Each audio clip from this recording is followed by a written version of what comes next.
Through the valley, fight the war unafraid. I part raging rivers, make the waters obey. Like the sun above, make the darkness run. The dawn is here, the day has come. Like the moon and stars, bright as gold outshine, the greatest of all time. The world is mine.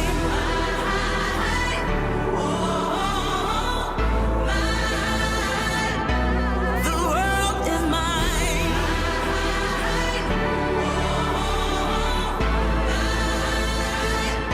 The world is mine. The world is mine.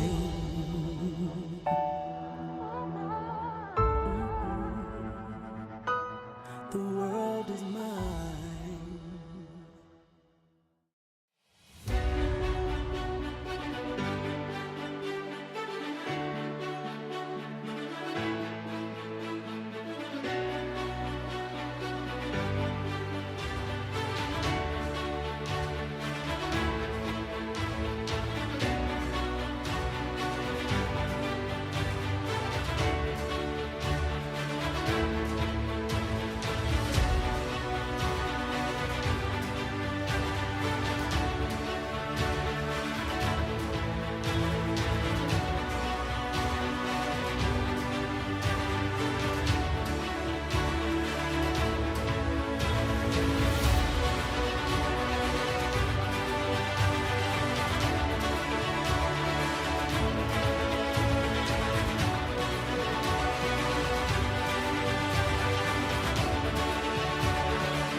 Hi, I'm Steve. And I'm Cherie. And we own Cornhole Solutions. It all started at a Cub Scout event with our oldest. They had cornhole boards set up. We played all night till we couldn't even see the boards anymore. So we decided we had to get ourselves a set. Back then, they weren't readily available, so I did some research online and we found the plans to make them. We started making boards right out of our garage. The first one was for my papa, which led us to sell cornhole boards and bags online. Our business quickly outgrew our home, so in order to continue the growth, we had to move to a commercial facility. While we were still hand painting and cutting our boards, we made our first big purchase of a UV flatbed printer, which led us to the way we do business today. Our process of building cornhole boards begins with our 18mm Baltic birch plywood. Quality is extremely important to us. It's quite noticeable to see the difference between the big box store's 5-layer plywood and our 13-layer Baltic birch plywood. Ours is heavier, it's more consistent, has 0 voids, so when the bag hits it, there's 0 bounce. Since it's not available locally, we have to get it trucked in on a flatbed trailer, and we go through 2 to 3 semi-loads a month. The plywood's loaded on one of our Laguna Industrial CNC router machines. It cuts our tops and our parts, anything we might need that day. We use Laguna CNC routers because of their precision and their efficiency and their accuracy, and we need every part to be the same every time, every day. The edges of our tops, frames, and holes are all rounded by hand. Our tops are sanded by hand so we can inspect each one to ensure the surface is ready for print. We have 2 UV flatbed printers. Our best jet printer is used for our smaller parts and accessories like score stands and air mailboxes and leg braces, while our Vanguard is exclusively used to print all of our tops. It really helps us keep up with demand with its ability to print up to 20 sets an hour. And just for perspective, when we first started and we were hand painting our sets, we were lucky to get 20 sets out a month. The next step in our process is our UV roll coating line. It is our newest addition for efficiency and quality. It helps create the most professional playing surface in the industry. Start to finish, a top will run through in less than a minute. Every top goes through the roll coater multiple times before it's ready to be built. For accuracy and efficiency, we create our own building stations. Every frame goes on each top the exact same way every time. Our frames are attached to the tops with Craig pocket hole screws. Pocket hole screws are the industry standard. Once the frame is on, we attach the legs, and everything we need for this is right here at these stations. Once assembly is complete, we'll put them on the ground to check the stability of each board. So when your bag lands on your new boards, you can have complete confidence that they've been inspected for optimal performance. To ensure our quality for the complete experience, we also design and manufacture our own bags for players of all skill levels. The process all starts with our design team. Custom and standard bag designs are printed, then heat transferred to the material of the bags of your choice. Each bag is then sewn with one of our industrial sewing machines. Our bags are then filled to the regulation weight with high quality resin pellets, which are actually manufactured right here in East Tennessee. The last step in our process is packaging. We use custom double wall boxes and also use side protection, corner protectors, and foam between the boards. They are then packed face to face to protect the integrity of the playing surface. We take great care in packaging to ensure your product is delivered without damage. Depending on the time of year, we ship as many as 2,000 packages a month. We also supply cornhole tops, DIY kits, and even legs to other builders all over the country. As you've seen, we work extremely hard to stay on the cutting edge of all the latest cornhole industry technology and trends. We're also known for world-class customer service and high-quality products, all at a fair price. With our team and family atmosphere, Cornhole Solutions is the obvious choice when it comes to purchasing your next set for backyard events all the way to professional tournaments. If you can think it, we can ink it.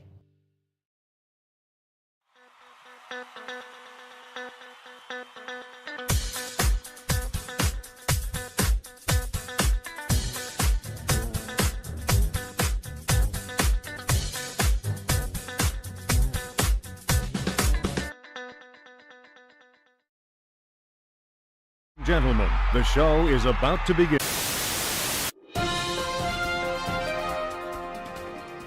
This just in, ACO has announced that Season 18 World Championships will be held in the beautiful Owensboro, Kentucky. Yes, Owensboro, Kentucky. If that's not exciting enough, they've also guaranteed a purse of $75,000. Yes, $75,000. That's a 7, a 5, a 0, a 0, and another 0. Now, if that's not enough to make you want to jump back and jerk a nut in your tail, I don't know what is. ACO Season 18 World Championships, Owensboro, Kentucky. We'll see you there. Now, back to your program.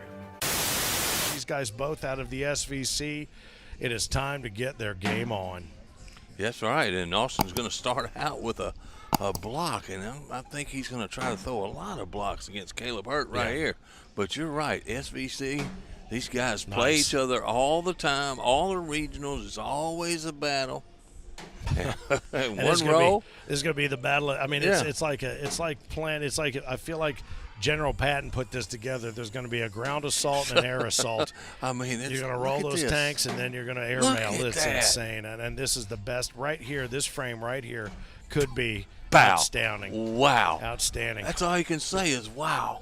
That's one of that. You know what? That is easily one of the best frames you've ever seen because they both did what they're best at over and over and over again. And at some point, we need to clip that out and show that as an instructional video to be sure.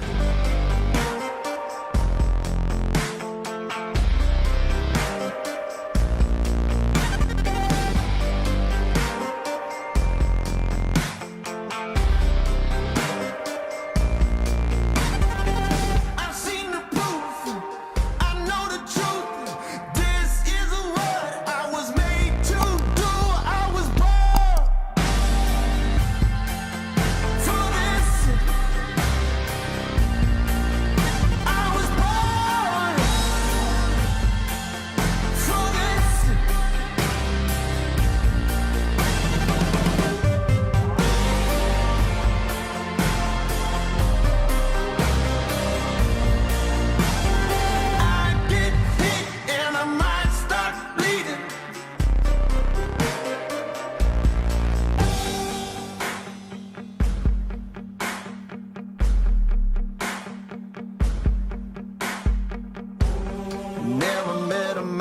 couldn't handle.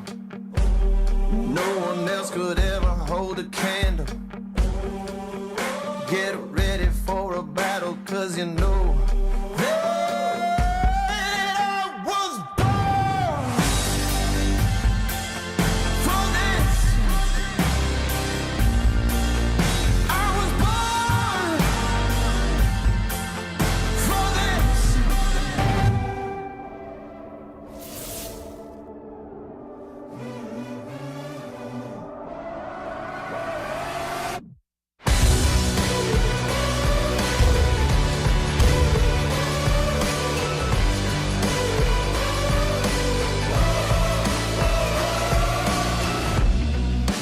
Come back to life. The fire inside. The fever is breaking. The shadows are fading away as I sharpen the knife. Can't take me out. No, I ain't going down tonight.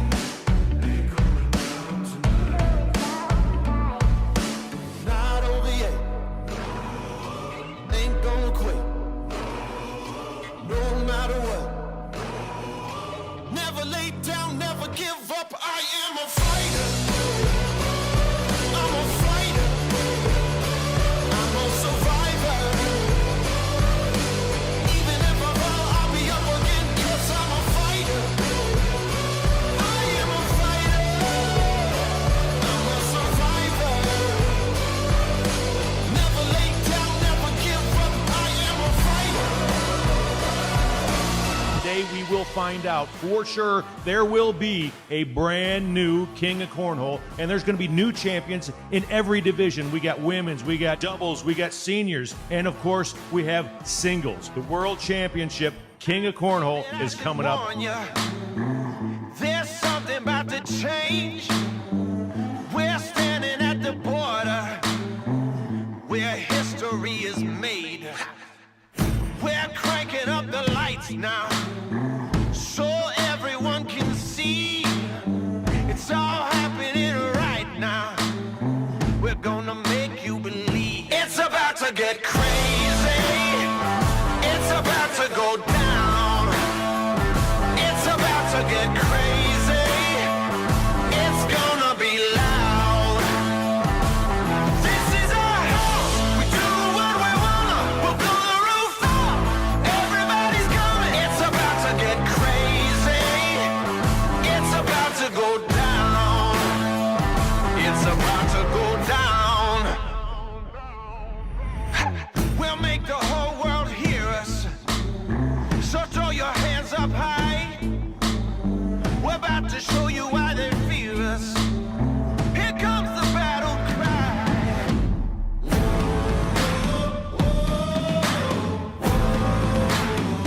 Here comes the battle cry.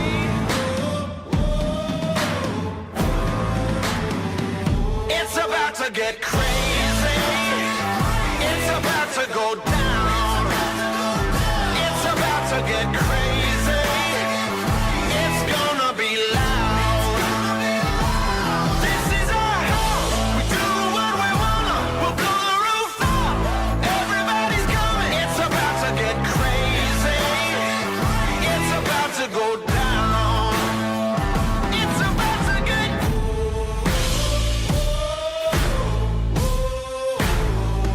It's about to get.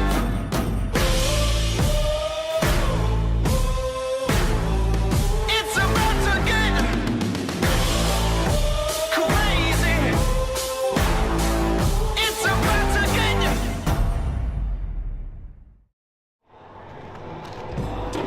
This is the King of Cornhole.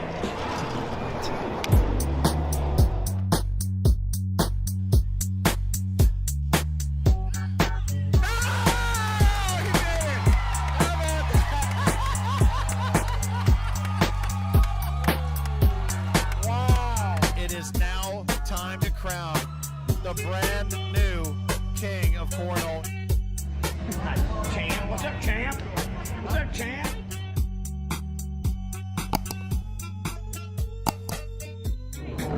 You feel like a legend around these parts? You feel like a legend? I told him, I've seen this a million times. When you get a lead, you get a little arrogant, you get a little cocky. I said, listen, let's pretend like we're losing. And do not get overconfident, do not get arrogant, play your regular game. And if that happens, we don't lose. Hey, this is ACO Cornhole.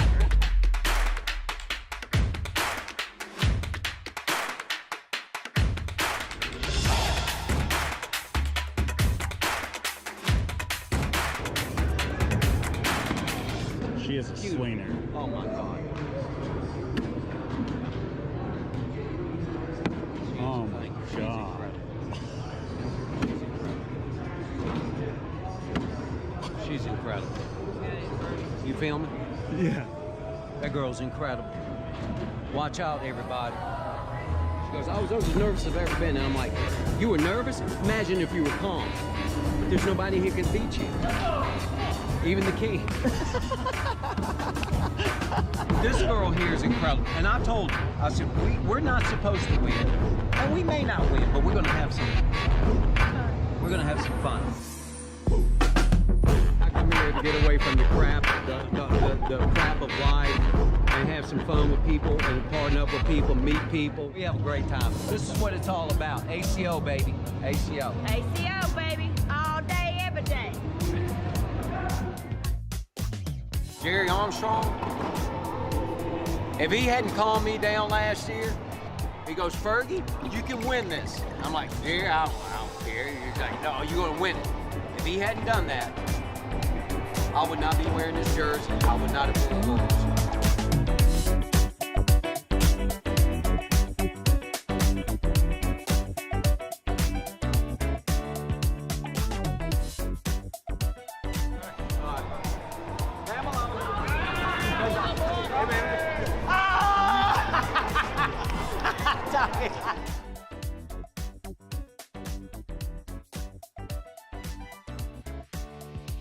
Go easy on me, Justin. Go easy. Give you $100. This dude here, I swear, he could do just what I did this year. He could win it all. That's how incredible he is. He is awesome. I predict him to be the king within 5 years.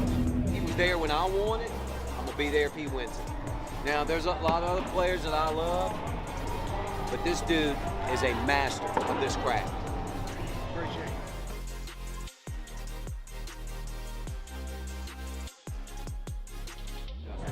Hey, he says that you normally take it easy on kids. I think he was taking it easy. Today. Not today.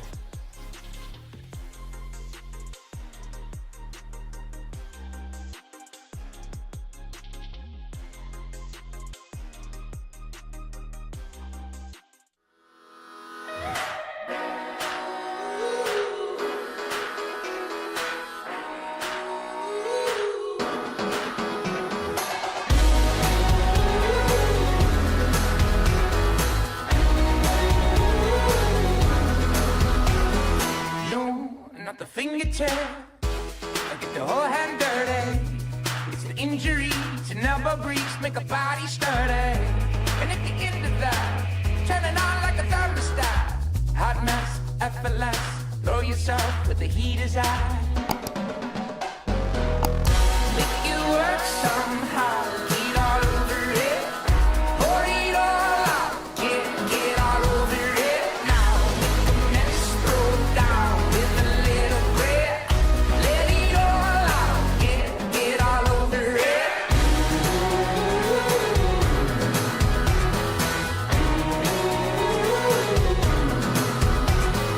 Hey, are you digging it? Ladies and gentlemen, let me introduce to you our future. Our future. Our future. Our future.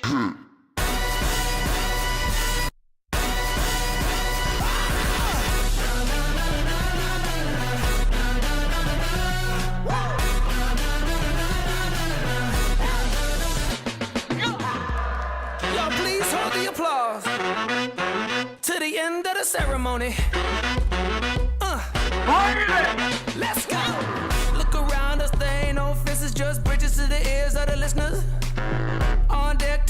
sharper senses looking for a weakness in the system.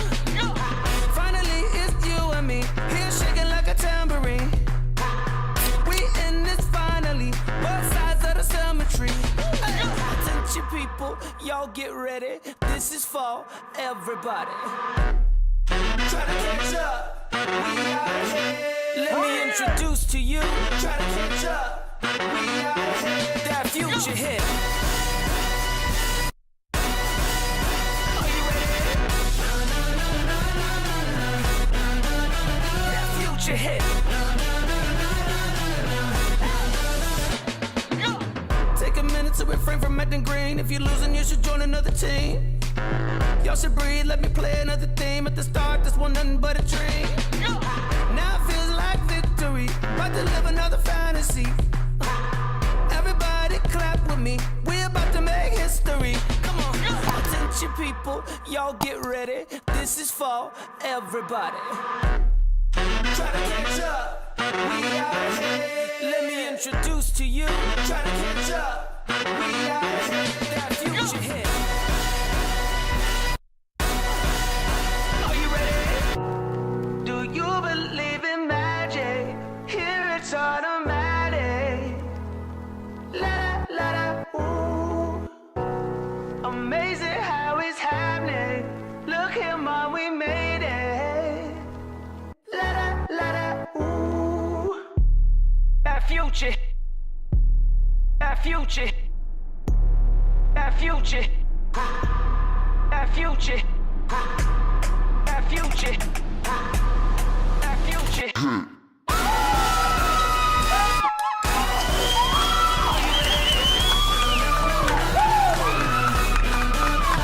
Future hit.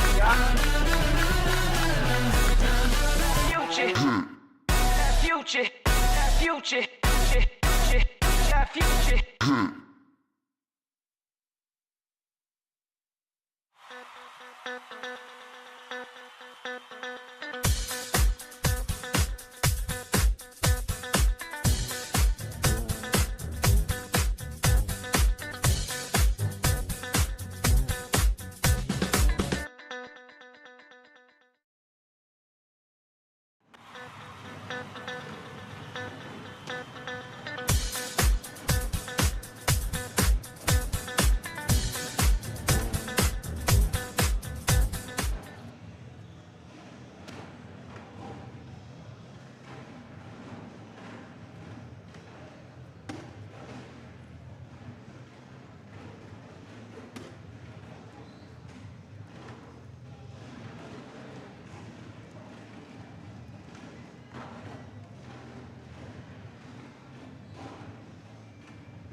Steve Smith, court 13.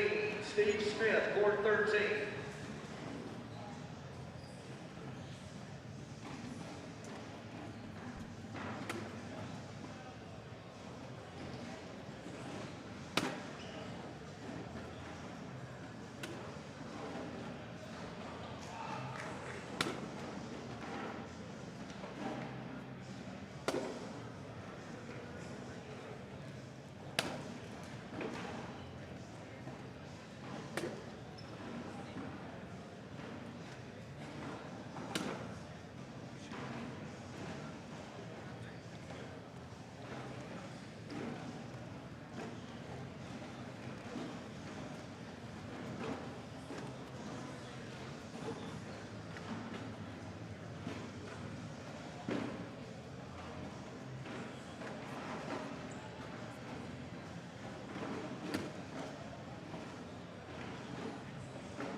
Check, 2.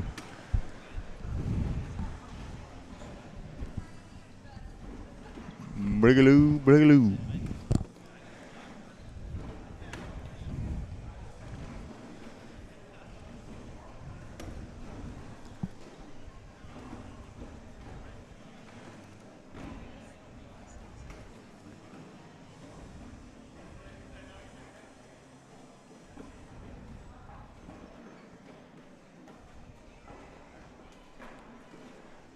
All right, ladies and gentlemen, we're coming at you live. It is early morning. We're starting this thing out with the singles main bracket. You are looking live at the American Cornhole Organization. We are in Owensboro, Kentucky for the World Championships of Season 19. Glad to be with y'all. My name is Jay Boogie. Glad to be back. It is the main event day, and on the court right now is something that we should see close to the end of this thing. A real treat for you guys. We got Tyler Amos versus Josie Claire, and it is going to be awesome. Tune in and tell everybody we got a heck of a matchup. Share on our YouTube channel. It is our new home for live streaming for the American Cornhole Organization. We are now on YouTube. Please tell everybody.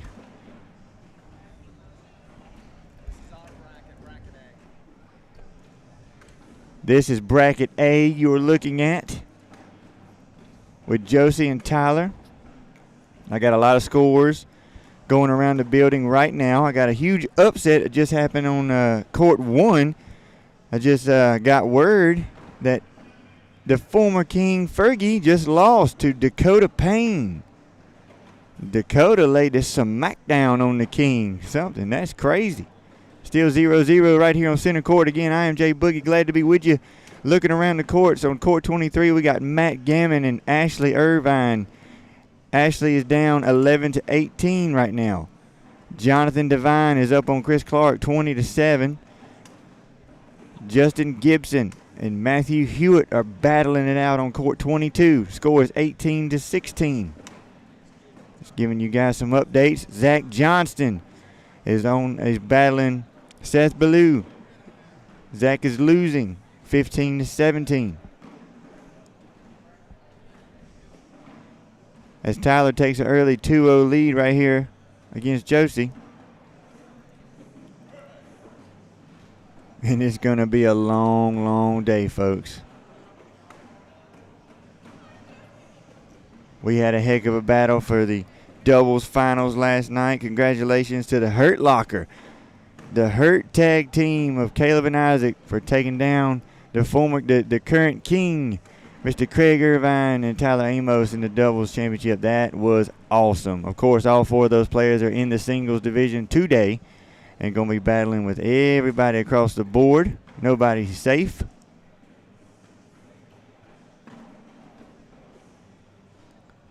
Score still 2-0. I told you guys this is going to be a tight one as the fans start to gather in the bleachers to watch this one.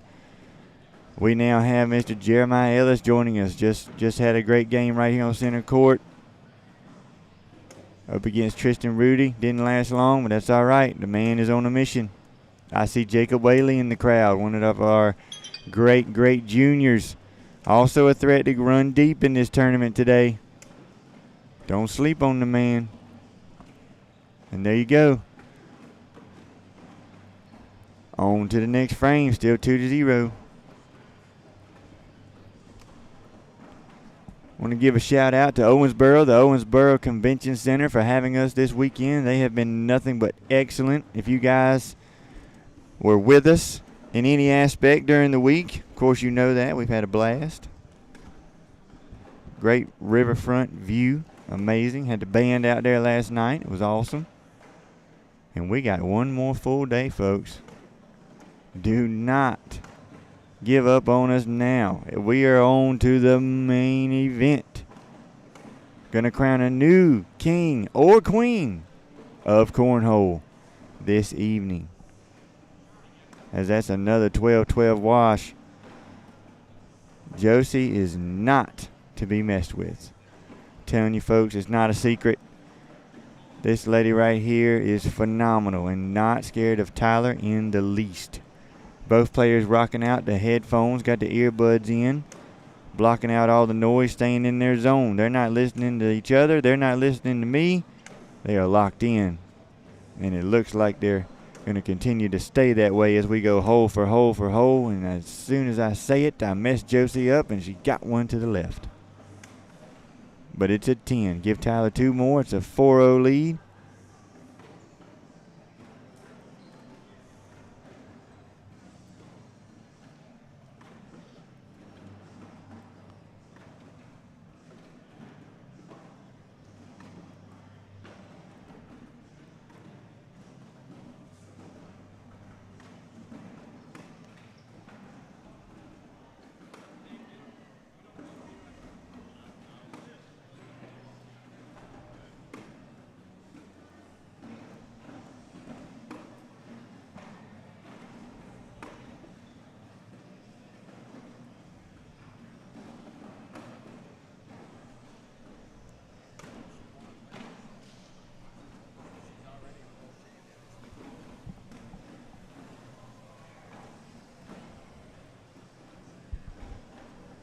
And as we move forward, nothing changes. All 8 bags down there under that wooden sunroof. It's going to be a hole for hole battle right here. I don't expect either player to start getting dirty with it. Just going to keep it in the hole until one or the other blinks. And Tyler better be careful, because as you folks know, Miss Claire is already the women's world champion of season 19. Was crowned last night, or the other night, versus Amber Fretwell. She already has that gold jersey, and she's looking to get another one. She wants to take down the entire field, not just her fellow women. But congratulations to Josie. Phenomenal showing the other day. Grabbed that women's title. She can now call herself a world champion for the rest of her life. Got that gold jersey.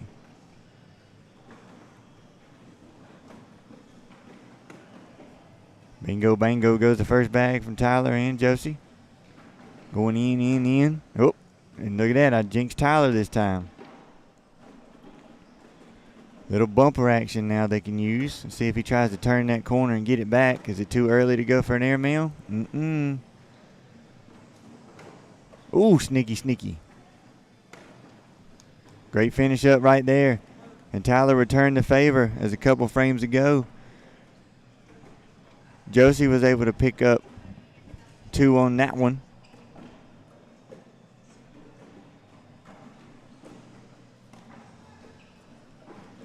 I love this building right here, folks. It's rocking out. It's full. Everybody's focused and locked in. I see some fierce eyes.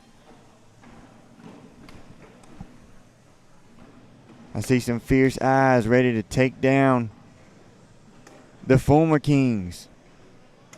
The soon-to-be kings. Jeremiah Ellis got a big target on his back. Craig Irvin got a big target on his back. Tyler Amos got a target on his back. Anybody rocking that Pro Series jersey that took home all those big barrel things as Tyler puts up another 10 and Josie ties the game.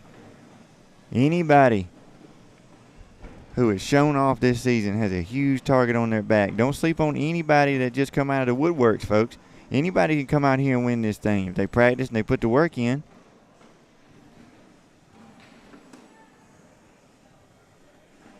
There's just some players, and I like to call them elite players, that are right at home on center court. They don't blink. It's just like playing in their backyard, and that's where you have to get to as Tyler throws the airmail and just a little long. Josie shows them how it's done. Get you one. Up high for another ring-a-dinger. And nope, just a little skosh to the back. Up high again. Bingo, bango for Amos. Yeah, we're getting some shooting.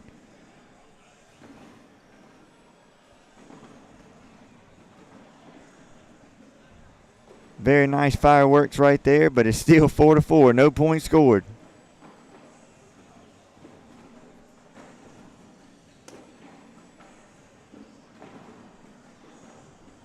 Josie not phased in the least from the air show. And look here.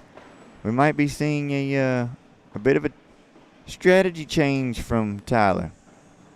Now going for the block game. Josie not scared to shoot it. Knocked one of Tyler's in. And now Tyler returns the favor. Nothing hurt. Over the top. Another one to the back for Jose. Here we go. Can he take the upper hand and go in on this airmail? Bingo. Got it. Still shaking his head. Not happy with it, but it was a heck of a shot. And he got 3 points off of it. Make it 7-4 for Tyler. Looking across the board at some more scores on other courts.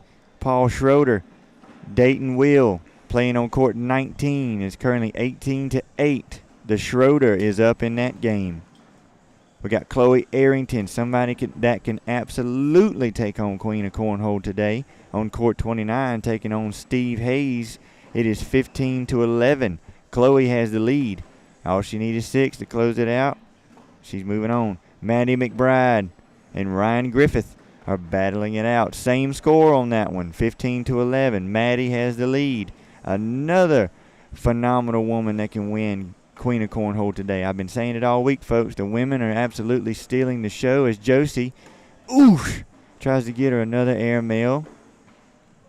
Not able to grab it. And it looks like that blocking game of Tyler's is actually starting to work. Moving back to the scores, Jonathan Neal, Brandon Peck, 17-5. Jonathan Neal has the lead. Oh, we got a good one going on court 18, going back to Zach Johnston and Seth Ballou. It is 18-20. Seth has the lead. He's trying to close Zach out right now. Let's see if old Zach boy can hold on.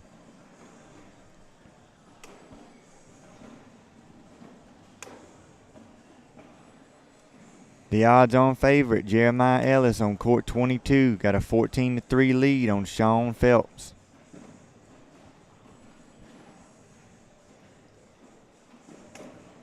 Look at that. Bags just drop in. He set up nicely with a block. Ooh, she went for the push, and she got a bit of a drop kick. Got the one she was aiming at. Lost the one in her hand to the backyard. Going to increase the lead for Tyler. It's currently 12-4. Everybody's still having fun upstairs in our tailgating rooms. We got the red room and the blue room. In between those is the Bud Light Lounge. I want to give a shout out to Bud Light for sponsoring this year's Worlds. That room has been a blast, to say the least, all week. We've had darts, we've had beer pong, we've had Pop-A-Shot basketball. The bartender ladies have been great. I hope they've enjoyed all the tips. Should be tipping them great. You better be.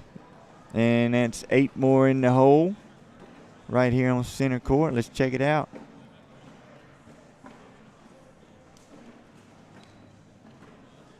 Checking out Schroeder and Dayton, 18-12. Schroeder still leading.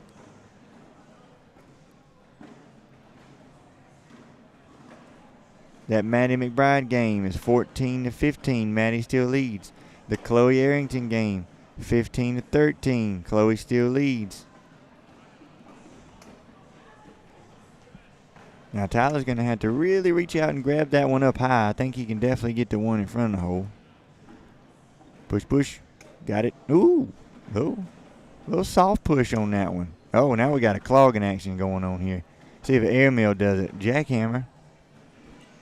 Oh, no. Going to lay up a little bit. Too early to fire one off, says Tyler. Very smart there by Josie. Going to go ahead and take her 6, get 2 points, and get back off the schneid of throwing second.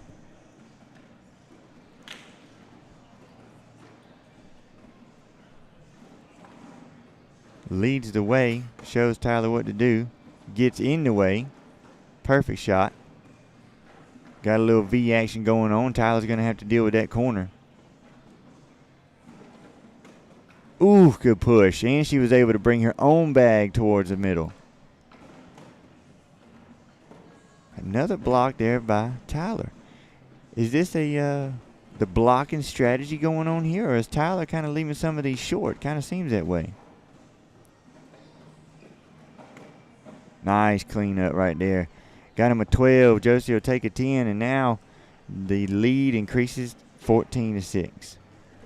I got to say, this Pro Series jersey that Tyler is rocking might be my favorite of all the pro jerseys. That thing is sick nasty. Beautiful jersey. Yeah. Thanks, Terry.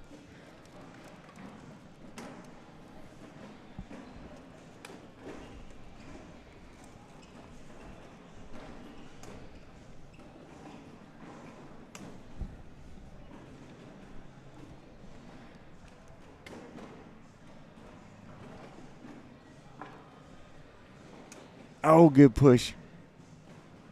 Gonna need a drag to get that one.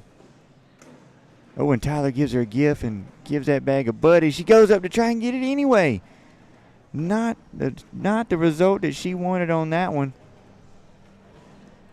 See, the score is now 20-6. It got deep pretty quick right there from Josie. She got to go for it though. She needs to do something to get herself going and get some points on the board.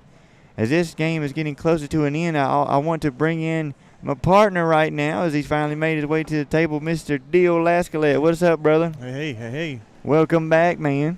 Hey, I'm glad to be here. Glad to be here. That's right. We're all glad to be here. As tired as we are. You ain't lying, man. Her feet are killing me. Yeah. We got the waffle floor out in this building all weekend. It's been, good shot right there by Josie. It's been helping our knees a little bit with this waffle floor, but not a whole lot. Oh, and she had a chance to get 2 right there, Deal. She'll take a wash, though. She'd rather have that than this thing be done with. Oh, yeah, for sure.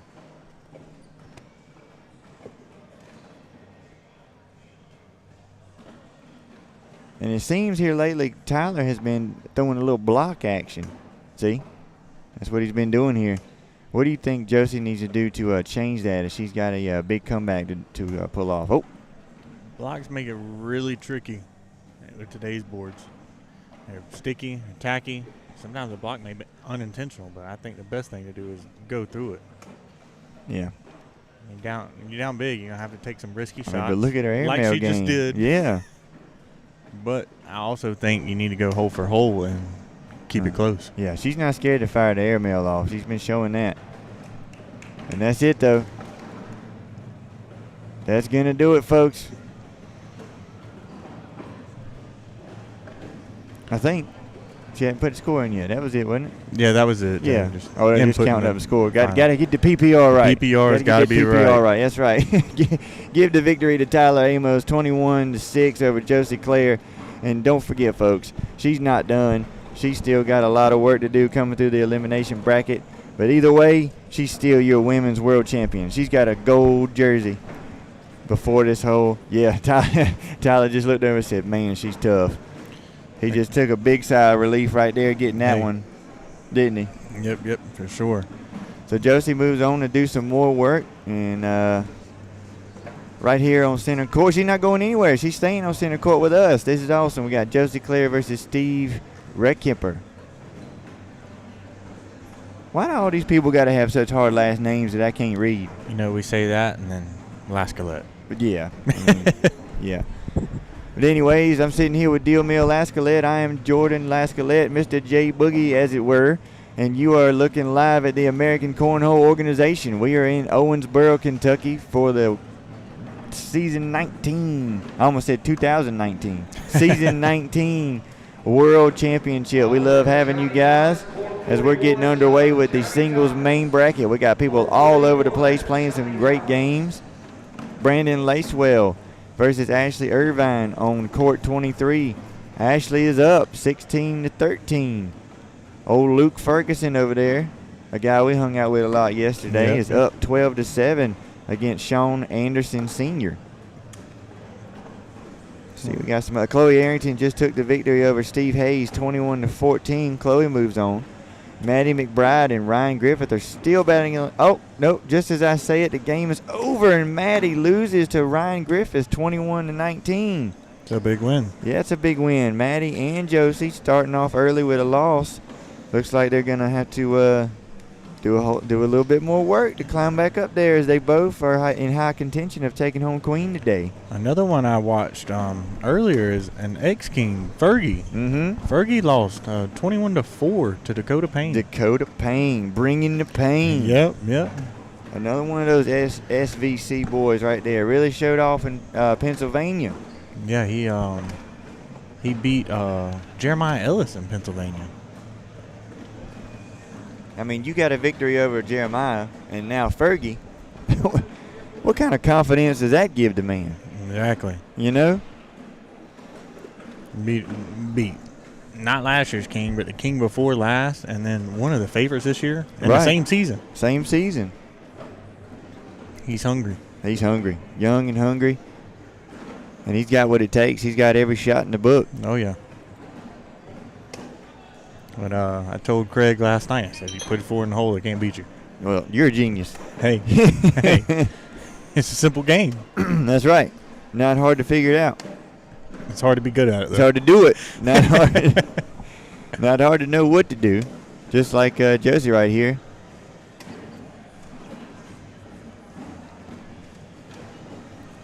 As she showed everybody yesterday, not hard to do it. All you got to do is beat everybody, and you become a queen just like that. Exactly. Exactly. She did it on a double scoop. Yes, sir. Straight up in the ice cream shop.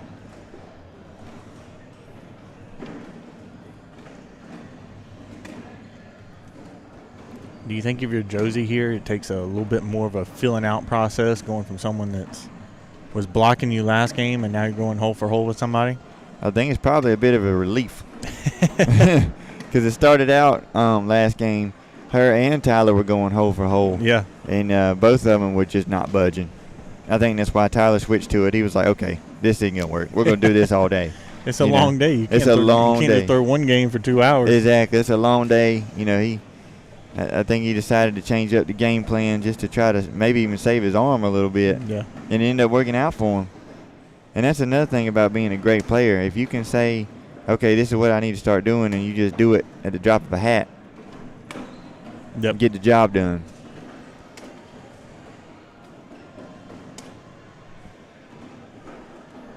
Ooh, got one in the headlights right there. That block from Josie really worked out on that one. That's a 9-12 piece. Yeah, Josie goes up 8-4.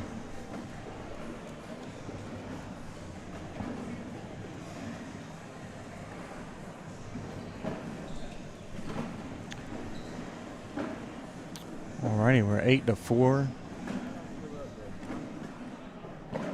Here, Josie leading off the round.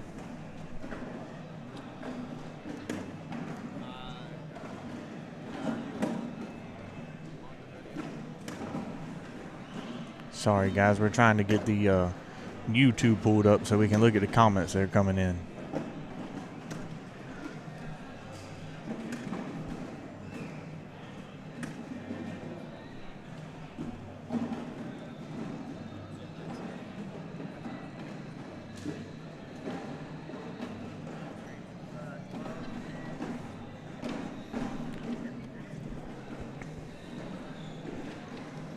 And Josie on a 12-3, 9-point round. That one hurts right there. She widens her lead to 17-4. Coming back, making quick work after falling into the loser bracket. Just got to finish.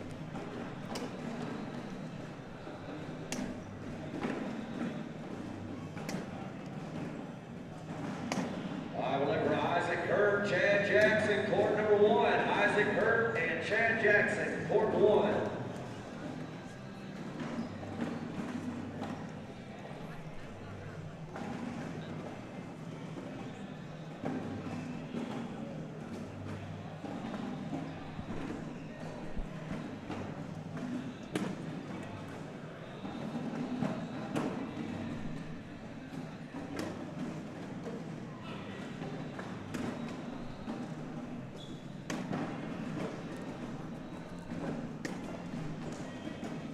Josie leaves one out wide here. Can he pick up two? Two more. Game's not over, Boog.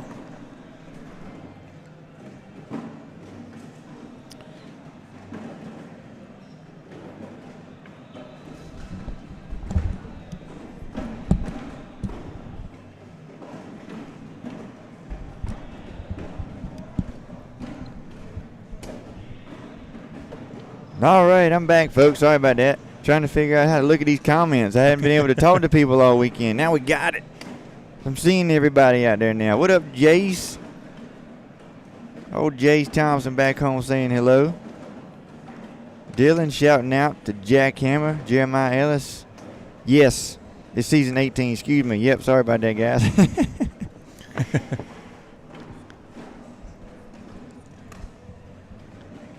think he might have been confused with the season 19 on the jersey. Yeah, exactly. That's what the problem was.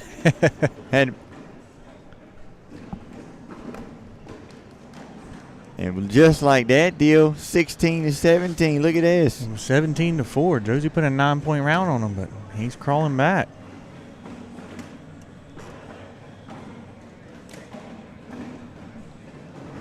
I don't know. Mr. Caldwell, I'm not sure on that one. That's something the players got to talk about.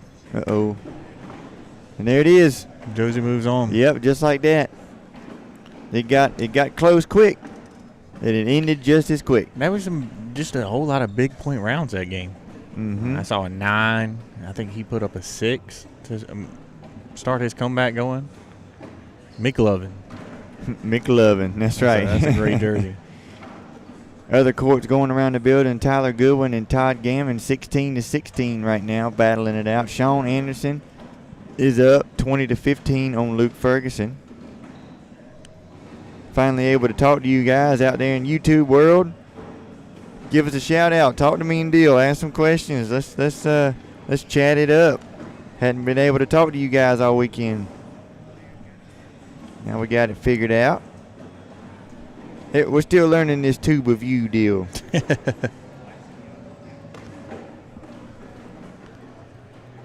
But you know me, I can't work a phone anyway. It doesn't help when half the screen's black over there on yours. Yeah, exactly. Well, I've thrown it off a score tower as many times as I have.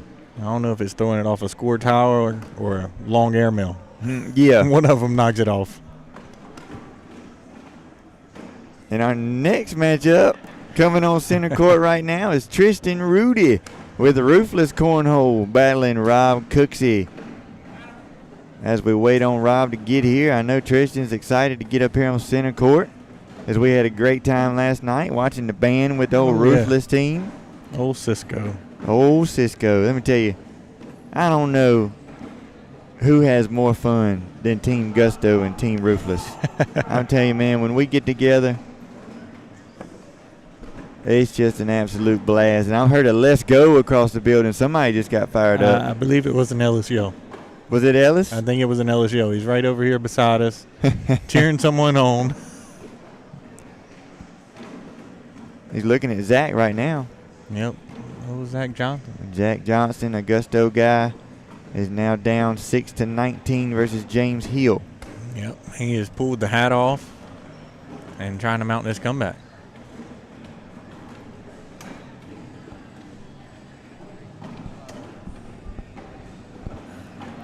Trying to look around to see. Big Hal. That was a Hal boom. That was a Hal boom. Him and Jeremiah standing together cannot be good for this building.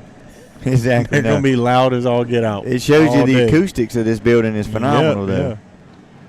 Richard, yes, I'm just ready for season 19, brother. I can't wait. I can't wait to get there.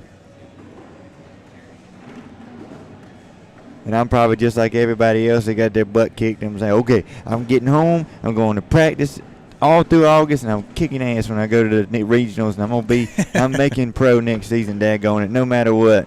And you know what always happens? We don't practice. We don't practice. And heck, we didn't even go to regionals last year. I know, right? Chris Clark was burning my phone up. You guys coming to anything or anything? Yeah. Man. Try our best. It was a busy, crazy year. We got some really close games real quick. Want to shout them out? We got Nick Logston and Tommy Huck, 19-19 on court 20. That one's getting close. That one's getting down to the nitty gritty. Tyler Goodwin and Todd Gammon are 19-18. Tyler leads it. Tyler Goodwin's one that a whole lot of people have mentioned his name going into this weekend. Yes, sir. James Hill, Zach Johnston. Zach is coming back. It's now 10-19. James still leads.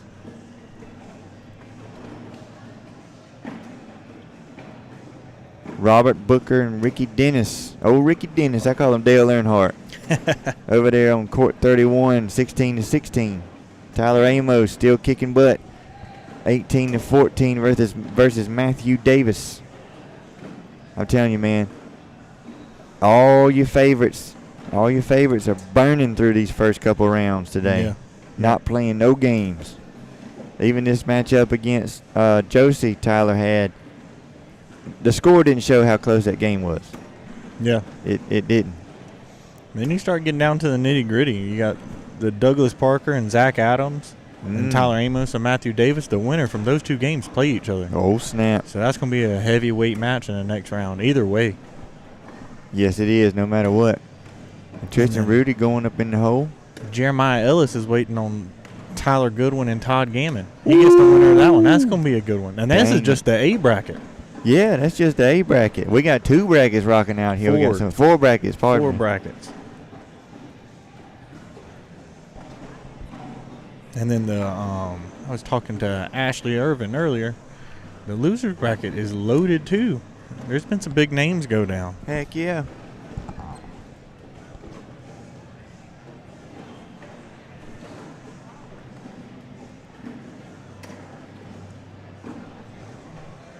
It's one in the hole for old Cooksey.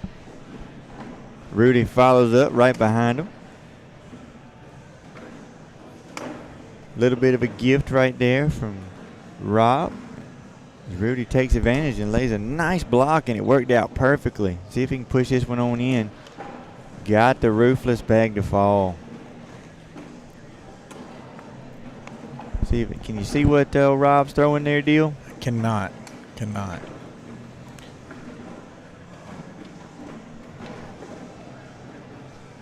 Take a look at our big screen right here.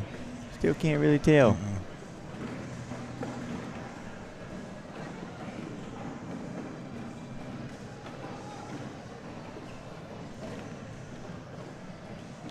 Rudy's bag, I can't say. I know it's a ruthless bag, but that thing looks like a kilt. I like it. Yeah, it does. Old Scottish bag. Which is weird because they're definitely not Scottish. Maybe Rudy Fernandez. Hey, I feel like Cisco got a whole bunch of Rudies because I just feel like he don't want to remember any names. Yeah, he can't remember but so many names. Got a Rudy Fernandez, a Tristan Rudy. All you gotta do is yell Rudy and they all turn around. Yeah.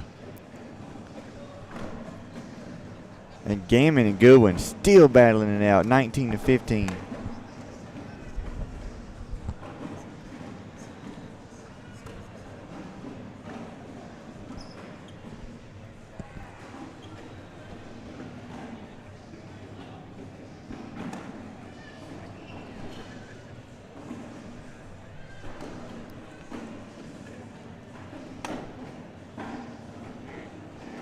Very tempting right there. Drag City for Rudy. See if he goes out. Well, he pushed it away just a little bit. Pushed it away. Rob said, no, you're not getting that. But in the same breath, Rob might have lost a bullet too. Definitely. Oh, now Rudy's definitely gave him an opportunity to get on the board, get off the schneid, and now a weird floppy bag. It's Airmail City. No, Rudy, you know you're supposed to throw that airmail. Do it. You step out and you get a little side field goal from the hash mark. Ooh. I would like to see the airmail. Because if you step out and push that, you don't have anything to push. Yeah. But if you airmail it, you might get a crazy drag right there. Yep. Well, I've seen some weird and ones here lately. Yeah. People hit them over on the side. Good push. Look at that. How'd he do that one? Bounce off of it weirdly. Rob able to push his own bag and get around Rudy right there. Looking on in some other brackets. In the B bracket right now, Isaac Hurd is up on Chad Jackson 13-3. It's the winner's bracket game. Wayne Rao and Chandler Jones. Chandler Jones is up 13-2. Dakota Payne just beat Dustin Arent 21-0. Dang. Dakota is staying hot in the winner's bracket today. Goodness, he ain't messing around today. Caleb Rogers is up 15-3 on Joey Persinger. Another great player. Where's the Grasshopper at? I haven't found him in a bracket yet. He's somewhere in there. My guy Steve Smith and Jeff McIntosh are about to battle it out in the winner's bracket. B. Craig Irvin is up on Zach Mitchell 14-2. Very nice, very nice. The King doing what he does. Telling you, don't sleep on it, baby. Don't sleep on it. On the repeat. Don't sleep on the repeat. A big loser bracket game going on in that B bracket right now. Josephina Ernsberger.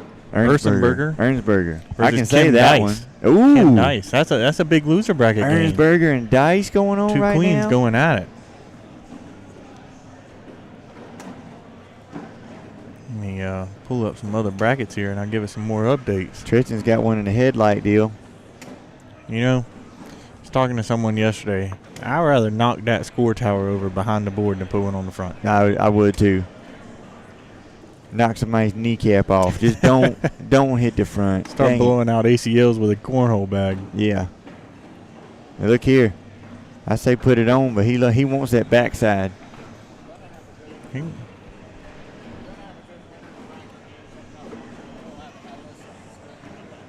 Okay.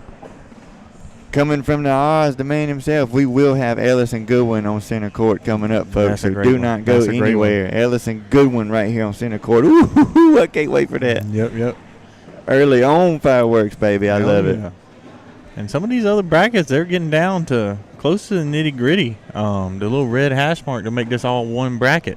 Yes, sir. But we got Gary Bearpaw and Maggie Geiger are going at it to get to the main bracket game at the end of all these brackets. I mean, this field is so stacked. The names just keep coming. Yeah.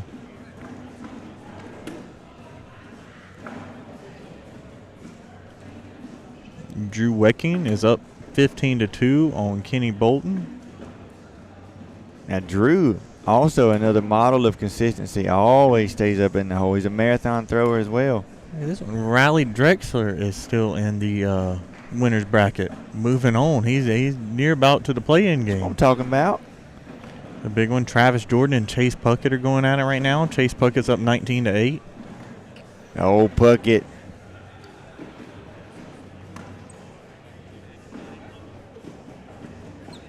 Got some tablet issues going on here. Hang on. Let's check this out. What you got, Rock?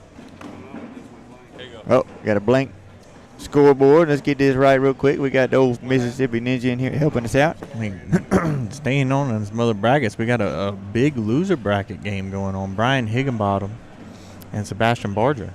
Oh, man. 18-2. Higgy's got that one right now. Two elite pros right there battling. Oh, Higgy. Johnny Making Thomas and corny 40 Robert this year. Harper are playing each other right now in the loser bracket. 0-0. Come on. It's a lot of big names. Yes, sir. All over the place, man. I love it. We got one more bracket to check out.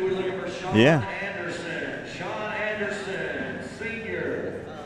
Tell us what it is as we wait on a little scoreboard fixture going on. I see April Clemens coming around to fix things up. We are burning it down We in got Kentucky, baby. Bryce Jefferson and Tony Pena. 20-17. Bryce is up. Bryce trying to really show off this weekend, man. Winner goes on to see Mr. Caleb Hurt. Uh-oh. One of the favorites. The big Hurt, baby. And we got Shane Fretwell and Michael Chittenden, 11-2. Austin Thomason and John Jones. Barking, baby. Ooh. Let me tell you. Go get him, Thomason. If that was the real John Jones in the UFC, Austin Thomason would take an L real quick. He would not stand a chance. He would say, if that was Bones Jones, Austin would be asleep already. He would bark at him one time and he'd be done. One time. He might get one bark out. Riley Brewster and Braden Easterling. There you That's go. A good game. 15-18. Braden's up. Riley is down. Come on, Grasshopper. Yep. Winner of that one goes on to see Devin Holloway. There's Miss Amber. Amber Fretwell and Scotty Ball about to kick one off. Look at Junior Williams. Junior Williams up 14-12 on Brock Beasley. Oh, snap. And we're back live on center court as the 6-6 game goes on. We got the scoreboard right now. Tristan Rudy and Rob Cooksey doing what they do, showing out, showing off. Team Ruthless is piling up in the bleachers. Get filled up quick, didn't it? Yeah, they got one of our very own over there too. Yeah, look at Cisco flexing. Got a little Walgreens over there. Morgan Walgreens. That's him. Like we said, the Ruthless family runs deep, man. Oh, they're everywhere. We love them. They're supporting their guy Tristan right here on center court. Let's see if he can pull it off. But he's down right now. Deal 11 to 16. What in the world? 11 to 6. 11 to 6. I got all these scores looking over here. I don't know what numbers. You're good, hey. Well, the game right below him, Seth Ballou is 17 to 16 versus Justin Gibson. I kept looking at that one, trying to figure out. It was getting down close to it. Oh, sneaky get around push right there from Rob. If I'm Rudy here, I try to clean everything up.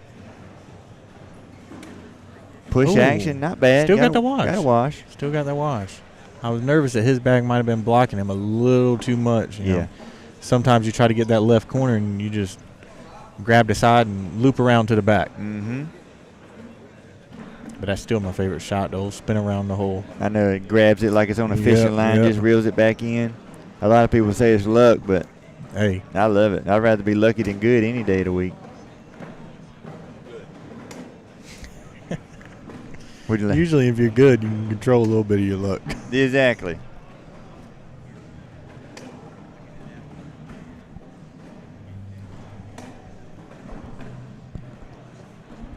That's right. If you put the work in, like you said, you become a great player, you're not going to be way off. No. So no. Those lucky shots, they're not really lucky. You're just good enough to put it close to it, and sometimes the bag does the work, or maybe the cornhole god shine down on you. I don't know. Yeah. Cooksey got 4 right there. Looking at a score 15 to 6 right now. Tristan's got some work to do. And that Bilo and Justin Gibson game is now 17 to 20. Justin's got the lead, trying to close it out.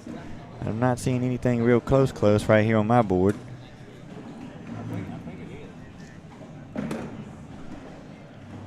Don't forget, we got Ellis and Goodwin coming up on center court. Don't forget, don't go away.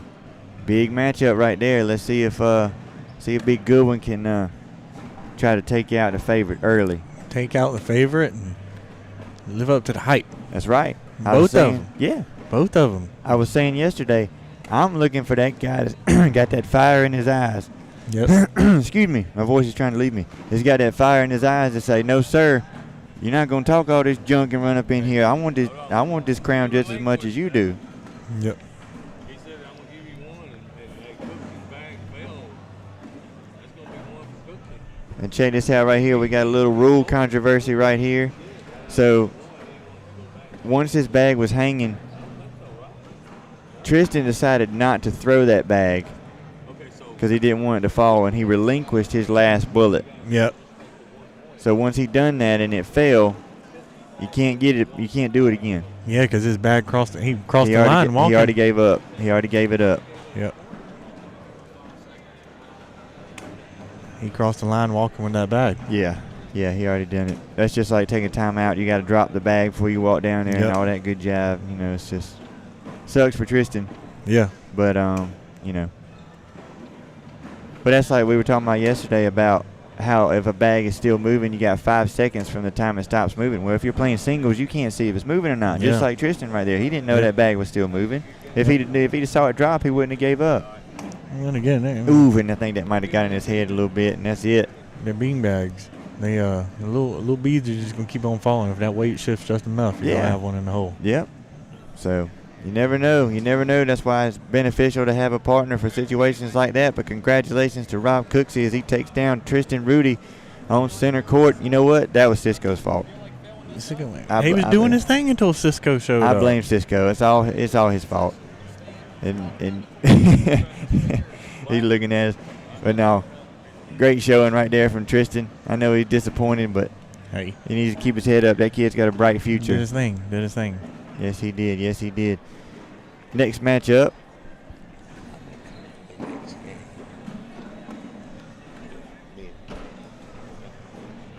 Rob Cooksey and Rex Yerg. Is that how you say it? Yerg?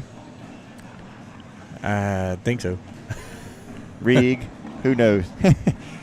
checking out everybody back on YouTube World. Gavin Cook. Man, that rule sucks, but Tristan had to wait 5 seconds for it to fall before conceding. Yes, exactly. Yep. Exactly right. That's the rule. You had to wait, and it is what it is. Thank you guys for tuning in. Thank you to Bud Light for rocking out and showing us a good time this weekend, sponsoring the American Cornhole organization. I am Jay Boogie. To my right is the big man himself, Big Deal. He's kind of a big deal, in case you didn't know. Great stat man. Deal is the stat man. He always has the brackets and the points and the PPRs, and he's always on top with it. We try to keep up with it all. My phone battery might be dead at the end of the day, but hey, we got to keep them updated. That's right. That's why I love having Deal around, because I do none of that. In case you guys haven't noticed by listening to me, I don't know what's going on. So I trust everybody to keep me in line on the comments and bring Deal in here. I think we're going to have me and Philip Burnett up here a little while later, and then we'll have nobody for stats. Hey, I'll get up here and have a good time, though. No, Philip's good with the stats. I got to give him his props. Him being in the senior division, he can work a phone a lot better than me. Hey.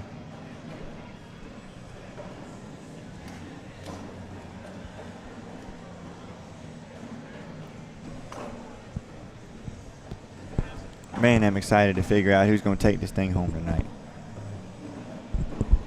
Definitely going to be a good one. We're going to be here a while, but the king or queen shall be crowned. And I already told them yesterday.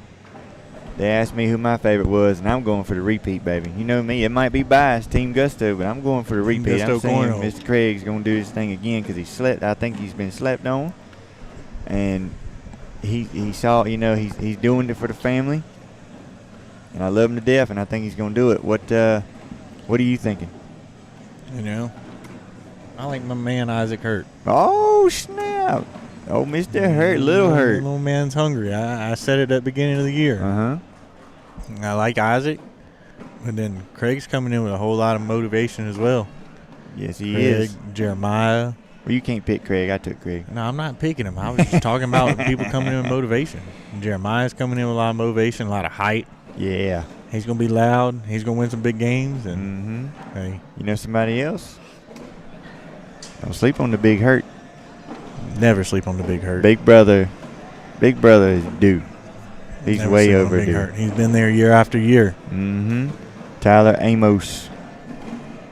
Old Tyler can do it. Mr. Big Goodwin. Tyler's got one gold jersey this weekend already, too. Exactly. You sure did. Won a co-ed. Too. Yeah, co-ed world champ. Tyler got some gold. Mr. Austin Cameron, juniors world champ. Caleb and Isaac, doubles world champs. We only got one more to give away. Here it is. Here it is. Checking it out on my board over here, Chloe Arrington just won against Ryan Griffith. She moves on. Another elite player that can take this thing down. Definitely don't sleep on Chloe. Thomas Gustafson versus Zach Johnston. Another great matchup. 12-6. Zach is down, but Zach was just down and mounted a great comeback. Great comeback. Came up a little short. He was 19 to. It was 19-6. He made it a game. He made it a game. Yep. A big one on court 23. Zachary Rush and Paul Schroeder. Paul's up 15-8. Ooh, the Schroed man. Don't sleep on the Schroed man. Ain't scared of the blitz rush. Nope. He lays out in the sun. He plays cornhole. That's all he does. I mean, what else do you need? Let me tell you what he did. I think he does push-ups while he tans, too. I think he does. That dude come up to me. I come up to him because, of course, we just got back from vacation with the family. I'm dark over here. I look like a penny. And I walked up on him and held my arm up. I said, I got you. And I was a little darker than him. Yeah. I got him. And he said, oh, okay. This dude left, came back the next day, and held his arm up. He was darker than me. He went out and tanned. He won't have in that mess. Who tans in Kentucky? He went out to the river in Kentucky and tanned just to beat me. That's a true story. I was there for that first one, but you know when he called you out for real? He said, let me see your feet. He did. Man's always wearing flip-flops. He said, keeps his tan nice and even. Yep, he said, let me see your feet. I want to see. I got the tan line from the thong toes. I've been wearing my rainbows at the beach. Oh, man. Old crispy feet.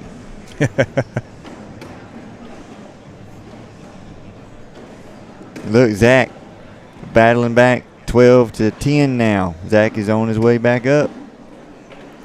Don't count him out. Throwing the reins. Yes, he is. Gusto Reigns. Product of the king himself.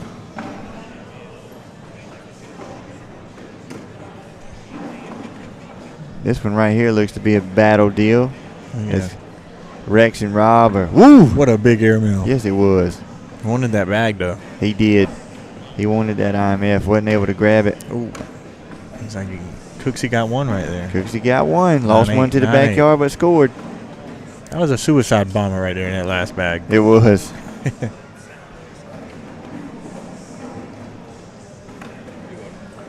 Just 1-1. 2 free throws on the board.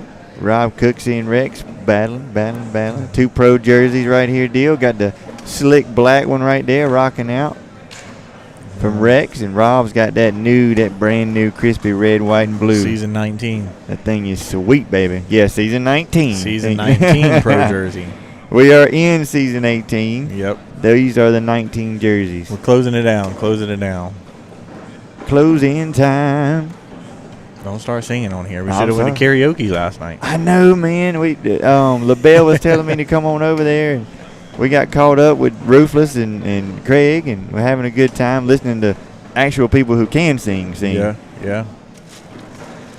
But they don't want me to get down on the Garth Brooks now.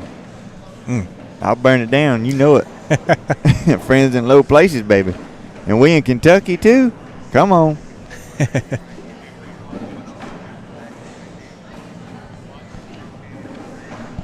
Everybody start chatting it up out there on YouTube land. Get this live chat rocking.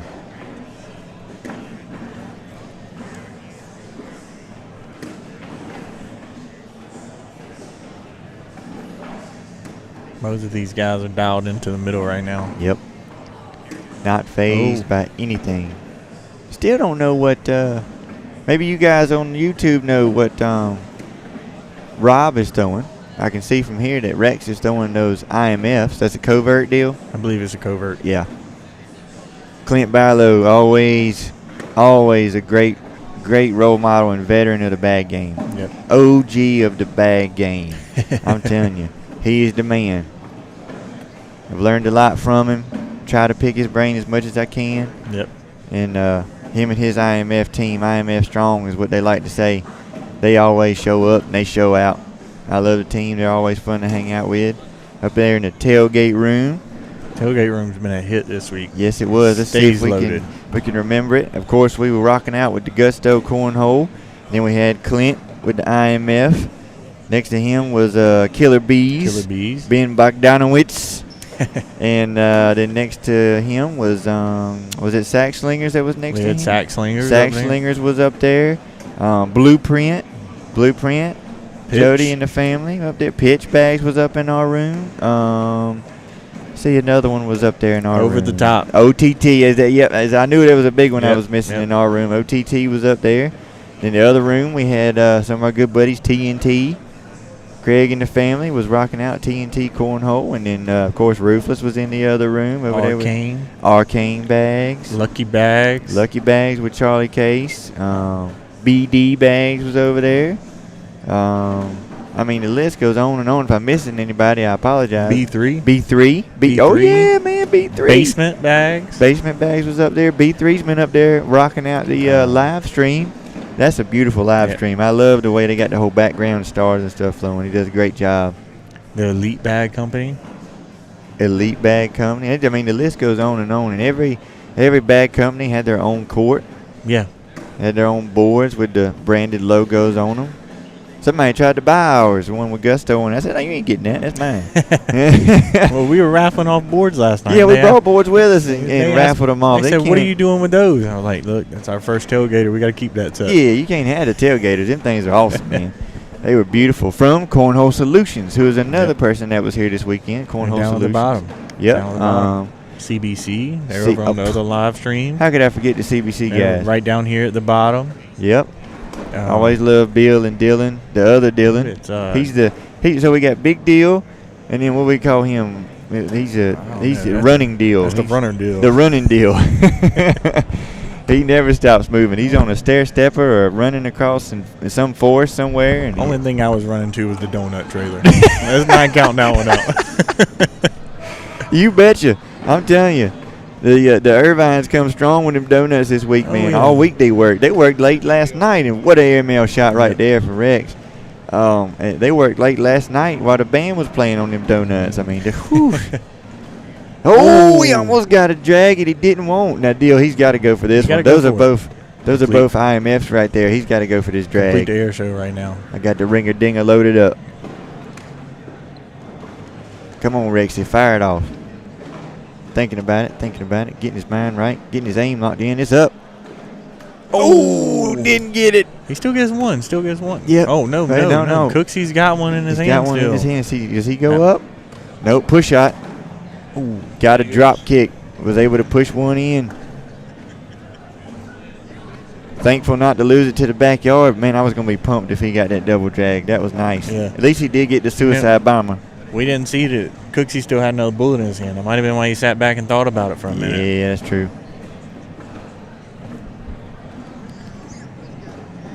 Got the good folks on YouTube rooting for Rex. Local guy plays in Asheville for the Asheville Cornhole League. I like that. Cornhole. That's pretty cool. Is that the Asheville that Jeremiah goes to all the time? I believe so. Is that the one? So. Let me know, Mr. Guy. I think Braden Easterling. I always see him rocking that. Got cool hats, cool jerseys. I think Jeremiah said he's never lost in his Asheville jersey. Well, we got an Asheville in North Carolina. We do. Where the Biltmore is. Got all four in the hole right there. Real clean matchup. Thank you guys. Thank you guys for tuning in. I am Jay Boogie. This is Big Deal. And we're rocking out in Owensboro, Kentucky in the convention center. They've actually had some great food here. Yes. Yeah, I mean, sometimes it's hit and miss. Burger bar? The burger bar, the convention centers are always hit and miss with some food sometimes. They're always expensive. But that's a guarantee. Yep. And sometimes they're good, sometimes they're not. But I'm here to tell you, and I'm not just saying it because we're here. They've been pretty good price. That's pretty good price, and it's actually good food. You got burger bar. Burger butt. I don't want no burger butt. No burger butt. I thought it was some barbecue sandwiches when I saw the coleslaw. Coleslaw was great. And you got chicken tenders. They got all types of wraps. There's a bar on each floor. 2 on the bottom floor. Yep. Don't forget about the Bud Light Lounge. The Bud Light Lounge. Great push right there.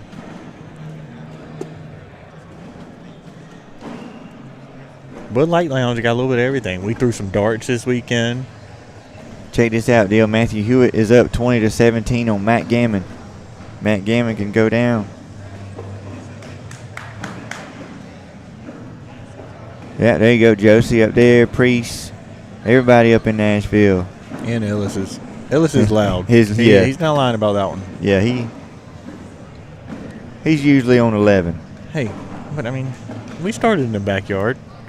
Man. And let me tell you, when me and you play against each other, people are just yelling at each other. Oh, we yelling, baby. That's why I always told Jeremiah I love it. Yeah. I absolutely love it. A lot of people don't like it. You know, they get frustrated with them, don't want to pull for them and stuff like that. I love it. That's what this sport needs. I've said it time and time again. This isn't golf. Nope. We started at a tailgate. We have the tailgater zone upstairs for a reason because that's where this game was created. This is not golf. Let's get the people going. And you know what? Last season we had all our championship games on Saturday, and some people went home, but this place is still full. Because we got the whole singles. And we're not going to be playing all night because we knocked out some of the other championships as well. That's right. People can stay and watch these things. Yeah, man. Had some main events throughout the week. I love how the schedule has been this time. And now this way, we got all these people here. I expect to see a huge roars of the crowd when we get down to watching King of Cornhole tonight. Good to watch some good ones. And the bracket cuts down. Mm-hmm. Now they got 4 brackets. I believe it's cut down to the final 32. Here we go. It's gonna be really good.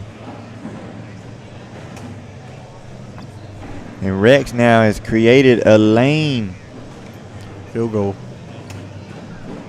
Taken advantage of by Rob. Perfect shot. Still dragged though. Oh, yeah. Both of them are draggable right Probably here. A push shot, I'd say. Yep. Ooh. Didn't worry about that one off to the right. I think it was. The game's sitting 7-8 right now. You don't. Yeah, don't do nothing crazy. Play nothing crazy. Give up something big. Unless you're comfortable with it. 10-12, gave up a 2. This is a tit for tat one right here. 9-8 on center court.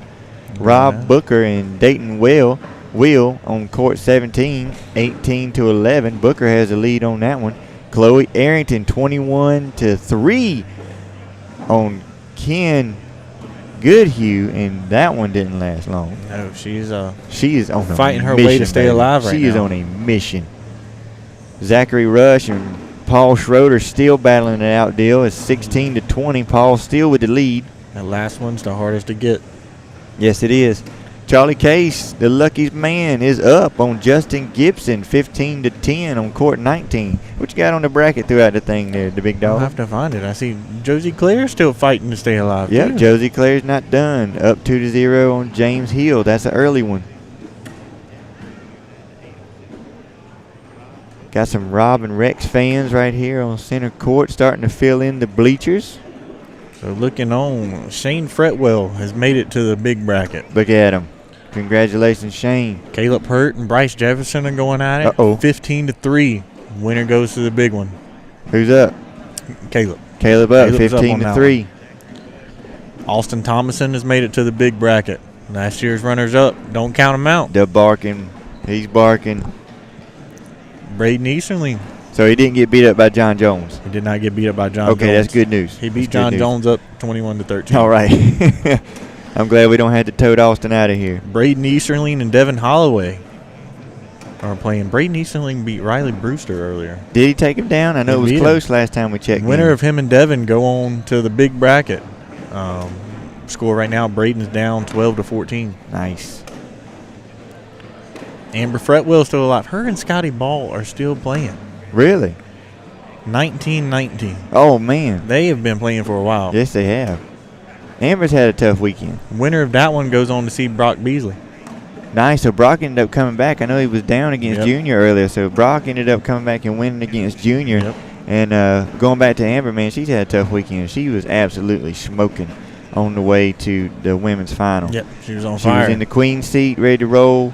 Ended up having some issues. Got some food poisoning from, we won't say the place, but. No, she went to lunch. Yeah, went to lunch, came back, and she just couldn't hold nothing down. Feel super sorry for her, but she still played great and is here today and playing phenomenal and not done yet. Nope.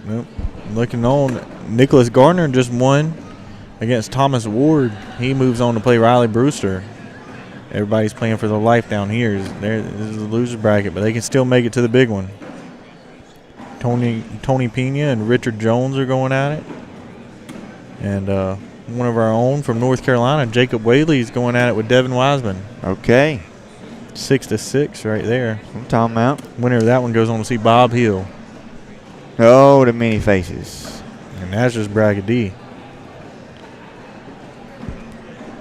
And this one's still staying tit for tat right here on center court as Rex jumps up 12-11. Another lead change. I mean, they are just going back and forth, back and forth.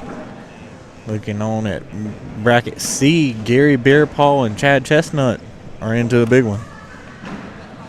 Chestnut Bearpaw into the big show? To the main. Yes, sir. Yes, sir. Chestnut really trying to dig in and do what he did in Pennsylvania. Chase Puckett. On in the big one. Puckett, just chase it. That's what we say. Puckett, just chase it. Drew Waking and Randall Garrison are battling. Drew's up 6-4. Winner goes on to the big one. Old Randall, the businessman. Speaking of businessman, Rex taking a second thought right here as he refocuses on his shot and goes for the push and turned it just a bit, exactly what he wanted. Now he's got a great opportunity to continue to get that bag, and Rob did it for him. Let's see if he can hook shot and get around this one. Yes, he does. IMF bag falls just like they do. Oh, man, almost got that great push shot right there from Cooksey. And on Isaac Hurt has made it to the big one. Old Hurt, baby. That's your boy. Listen to this. Winner of this one goes on to the big one. Dakota Bain and Caleb Rogers. Dakota's up 19-15. Shut up. You kidding? Yep, dang, what a matchup. The way this goes is the losses carry over to the big one. If you got one loss, you stay on in the big one. So this is a big one right there. One of them, if they win, they make it on to the big one. No, that's the winner's bracket. Okay. Yep. So neither one is out if they lose. No. Dakota Payne, man. He's bringing the pain. He's on fire. He won his first game 21-4, then beat Fergie 21-3. Beat Dustin Arendt 21-0, and now he's got Caleb Rogers 19-19. Oh, my goodness. Caleb Rogers is one not to sleep on. He's got a gold jersey this weekend. Absolutely, Caleb Rogers. Him and Riley went back-to-back. The doubles juniors champions. 2 back-to-backs this weekend. Yeah, they're back-to-back juniors world champs. Back-to-back world champs with the Hertz. Yep, from Alabama, the Alabama crew. And Craig Irvin and Spencer Garner are going at it. Winner goes on to the main one. Spencer's up on Craig right now, 3-0. All right.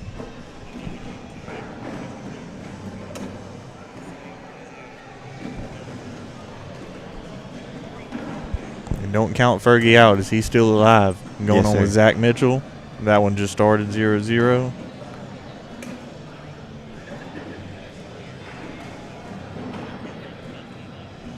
Zach Rush and Paul Schroeder are still battling 16-20. The score has not budged. So look here, Deal. We got Josie Clare is actually down 19-9 versus James Hill. She could be looking at going out of here. Yeah. Moving on in our bracket. Now we're working right here. We're going to have this matchup later. Jeremiah Ellis and Tyler Goodwin. Oh, it's coming. Winner goes to the big one. So that's a big game. It's going to be on center stage, and it sends you on to the big championship. Yes, sir. That's what we want. We want the bright lights. Douglas Parker and Tyler Amos.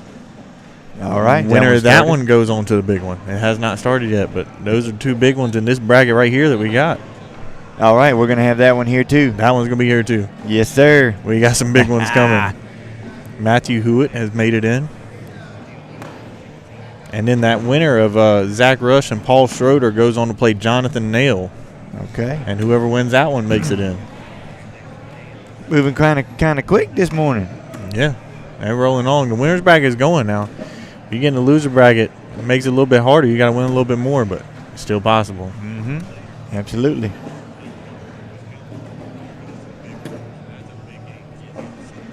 Chloe Arrington is waiting on the winner of this game. Yes, she is. I see Mama Arrington right there in the stands. She's locked in. She's a heck of a raffle ticket person, yes, too, by the is. way. I don't think she gives people much choice. She tells them, hey, I need $5 and throws a ticket at them. That's right. Anytime we did something this weekend with bags, I said, Deal, go get Mama. She does her thing. She does her thing. And that, and then, Haley Clark helped us sell some tickets yesterday. Yes, she did. One of Haley our Gusto salesmen. Haley was on fire. One of our players. Yeah. Haley is something to really deal with next season. And Josie just goes down, folks. Your current queen of cornhole from the other day is now eliminated. Hey. We're going to have a queen one day. It could still be today. It could still be today. They're not all out. Absolutely, but congratulations to Claire. She did a phenomenal job. Josie is going to be here for a long, long time. She's already got her women's gold jersey. Big props to her. I hope she keeps her head up. I believe she brought home 4 state championships this year. Yeah, it's crazy. And I think they did that. The King knew it a long time ago because they did the little special on Fergie. Mm-hmm. Did that video, and he was playing doubles with her, and he looked right in the camera. He said, "This girl's going to be great." Yeah. He knew it.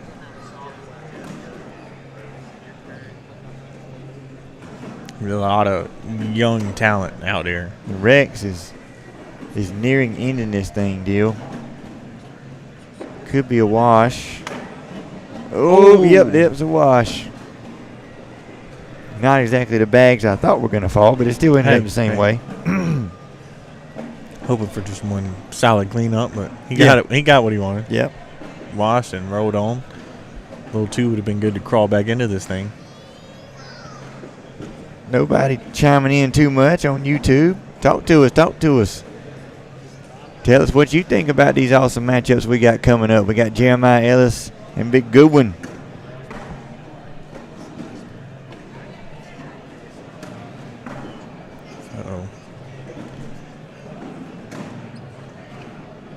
Seen a lot of that this weekend. Clogging. Clogging. Boards have been kind of tacky. You go to hit an airmail like that right there. If you hit it right, they all go. But if they don't, you're bouncing off like a trampoline. Yep. Right here, I think you just slide and try to take everything to the house. Could get a block at the end of it. Yep. Kind of a dirty diaper sitting over there, but it's not in the middle, so. Oh, he's stepping out. He's ready to go after it, too, though. Okay. Not a bad situation here. Rex looks over, checking to see if Rob had another bullet. He does. So he's contemplation now, and just goes right behind him. That's it. Now, if you're Rob here, this puts you in a tricky situation. You can sit, give up 2, make your score 20-13. You can hit the airmail. Timeout. Hit the airmail for the wash, or you can drag. If you get that little drag right there, you can get 2. Yeah. Make it 18-15. But if you miss the airmail off the back, it's 8-5 and you lose the game. Yeah. Big decision right here. I'd almost want to go ahead and get your 2 deal and stay alive. Get your 2. You don't want it to be over. Well, I mean, you give him 2. You give him 2. That's what I mean, yeah. But I feel like he can step out a little bit, and he's got that little side of the hole right there. Went up. Oh, my big goodness. shot. Quite a different way to get a drag, but what a phenomenal shot right there. Soft trampoline. Yes, it was. I think a couple of springs blew out on that one, and we hit the ground. Good shot. 18-15. And he wipes the sweat off his brow on that one. He's like, ooh. Man, what a shot. He's been under the lights here. This is the second game here under the lights right here on center court. Both players getting something to drink on that one. Yeah. This is a good one, folks. 15-18 on center court. You are looking live at the American Cornhole Organization. We are in Owensboro, Kentucky. We're getting ready to crown a new king of cornhole at the end of this evening. As we're sitting early on today, we got 4 brackets around popping off. People are starting to make it into the big one.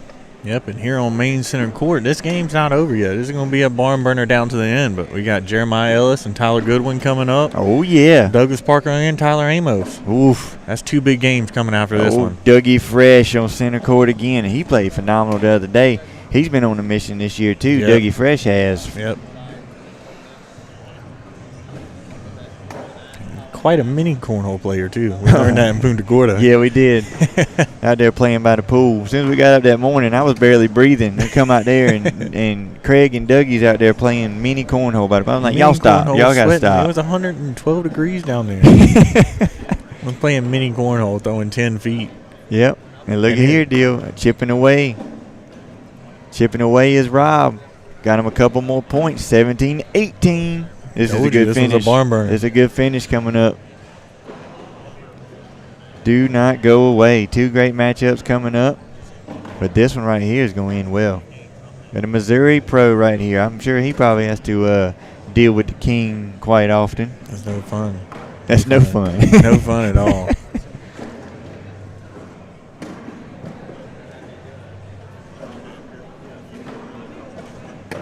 Ooh. Oh, man. And you know what? That could be a product of trying not to lose. Yeah. Well, pressure on. Try to just go around that bag. And Rob's got momentum. And Rex at this point is not being aggressive, and he's trying not to lose, and he may have just done so. Dagger right here. It's a big bag. Cooksy, you sit back, take a breath, throw it right down the middle. Bingo, bango. Bingo. That's what it is. It's time to shake hands. Pass the taters, and Rex is all smiles. He doesn't have any attitude about it. Congratulations, Rob Cooksey, on a slight comeback. Hey. Able to take down old Rex on center court, and that was a good one. And now it's time to go on to some pumped up matches. We've been talking about Tyler Goodwin versus Jeremiah Ellis. This is Ellis's first big matchup of the day. Both of them looking on right now. Both of them are locked in. Yep. They looked on to this game. They're waiting to play and ready to go. They're standing 10 feet away from each other over there. There may be a heck of a battle of beards going on right now. You ain't lying. It is a great beard battle. The cornhole and the beard battle. Uh-huh. They call Tyler they call Tyler Big Amish, I think. That's his nickname. And Tyler's rolling in the Zuka like a tennis player right here. Yeah, now he they is. always come in their bags ready to go. All right. And as we get this big matchup, on his way is the man, the myth, the legend. The loudmouth of the cornhole is getting warmed up behind us. Mr. Finsky's getting ready to join us, coming back in. Look at this guy coming around here, Deal. Mr. Ace Rogers. Look at that mullet. Best hair in the ACO. Oh, my goodness. He was bleached it blonde, and it's almost down the middle of his back. Check it out. All the people rolling in, ladies and gentlemen. They're filling the bleachers because they know this is a huge one right here on center court. Mr. Jeremiah Ellis and Tyler Goodwin are fixing to battle it out right here in Owensboro, Kentucky. You're looking live at the American Cornhole Organization. My name is Jay Boogie. To my right is the big deal himself. And coming in is Mr. Finn Rock, the man himself, the loudmouth of the cornhole world, our fearless leader. Dude, I came over here. Somebody told me there was a Poison tribute band over here. And then I thought, oh, that's just Ace. Yeah. What? Oh, but it turns out this is a pretty good match to come over here to stumble upon. How about this? The Amish Assassin and the Jackhammer going back and forth here. And then, you know, I'm catching up. I was listening to you guys a little earlier, but well, I tell you what, there are some big names in some big trouble already. Yeah. Yes, it is. For sure. A lot of losses already have happened, and still a lot of people fighting their way back up through the elimination brackets. There's a couple of great matchups. Yep. Dylan was just talking about for some people to get into the big main.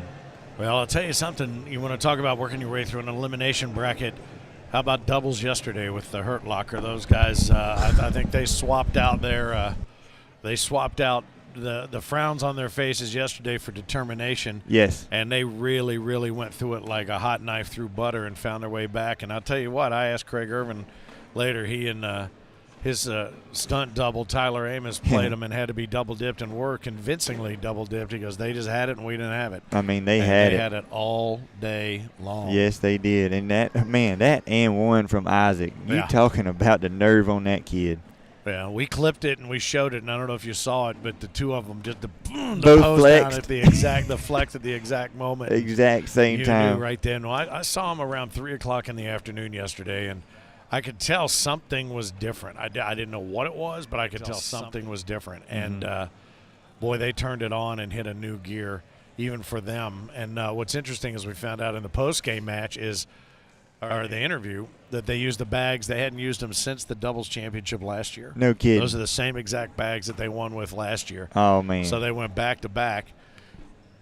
And if you put the Field of Dreams in there, they won the doubles, the event out there in the Red Barn of the Field of Dreams, so they're running a string of 3 in a row. Yeah, man. Which is amazing. So, Boogie, I'm going to let you set the table on this one because you've been watching all morning. You've seen it around the room. Tell me what I'm looking at. Right now, we're looking at a 4-0 lead for Mr. Jeremiah. Well, it's funny because I was like, why don't you let me know once they finish with their down and backs and get started. I should have known Jeremiah waits for no man. Yeah.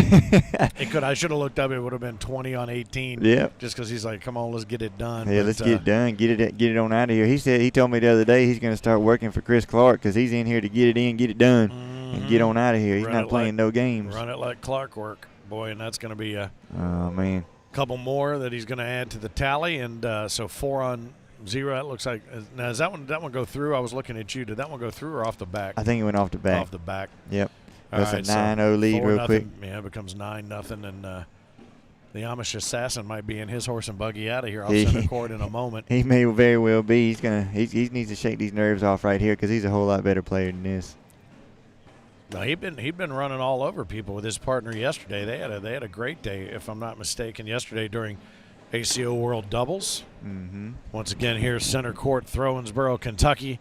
It's been one hell of a week, buddy, and we got so much more to go. We've got a big awards ceremony later on, a big thank you ceremony, some cool stuff, and then we're going to get into the Tailgater Championships, and then we're going to find out who's going to be the next king or first ever queen of Cornhole. I love it. We'll see. We'll find out a little bit later on. And there is a name that I want you to follow through the bracket and Scoreholio that I had never heard until this weekend, and it's all I'm hearing today, and it is Dakota Payne. I knew you were going to say it. Dakota Payne. Dakota Payne, baby. I know a little bit about him because we ended up being in Pennsylvania down there. Right. And as soon as he hit the center court with Jeremiah Ellis, LaBelle comes up to me. He says, upset. Yeah. I'm like, what? No, he's not. And he was like, I'm telling you, watch this game. And he did, man. And Dakota is a kid that you need to be looking out for in season 19, as you said, brother, because he's running through people today. He took out King of 16. He took out Gary Ferguson. I think somebody said 21-3. Yeah. Or 21-4. Quick work. Just took down. I think he took down. Was it Josie Claire? I'm not sure. I mean, obviously she's having a. I don't think I don't think he played Josie. I feel like it was just somebody over here on this other court. I don't remember, but she might have been playing next to him. But he just pulled off I know. He took down Caleb Rogers. Caleb Rogers, that's right. Josie was playing next to him. I apologize. I think she was. It's been nuts, man. I mean, the kid is on absolute fire, bringing the pain. And as we talk about pain, it's, look at this. It's 17-0 right now, and Big Amish is hurting a little bad. He needs to not do that. Yeah, I think that's going to be a problem right there. Oh, Look man, at that roll sick back. nasty. Big flex, big clap. Good finish. Wow. He had to do it. It looked like you got on the radio and said, all right, little gremlin underneath, get up here and grab us and bring them under, would you please? That's right. Run up there and snatch him and pull him down for me. And that he did. Stays in the game, does Jeremiah. 19-0. I mean, stays in the game, does Tyler. Yeah. Jeremiah's looking to end it and get out of here. Yeah. He looks like he's got a plane to catch the way he does, plays, doesn't he?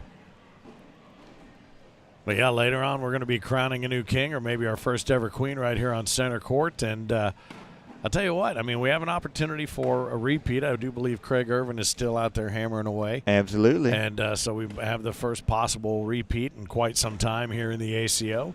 Yeah. But I'll tell you that loser's bracket is going to be just as much fun to watch now as the winner's bracket. That like it is.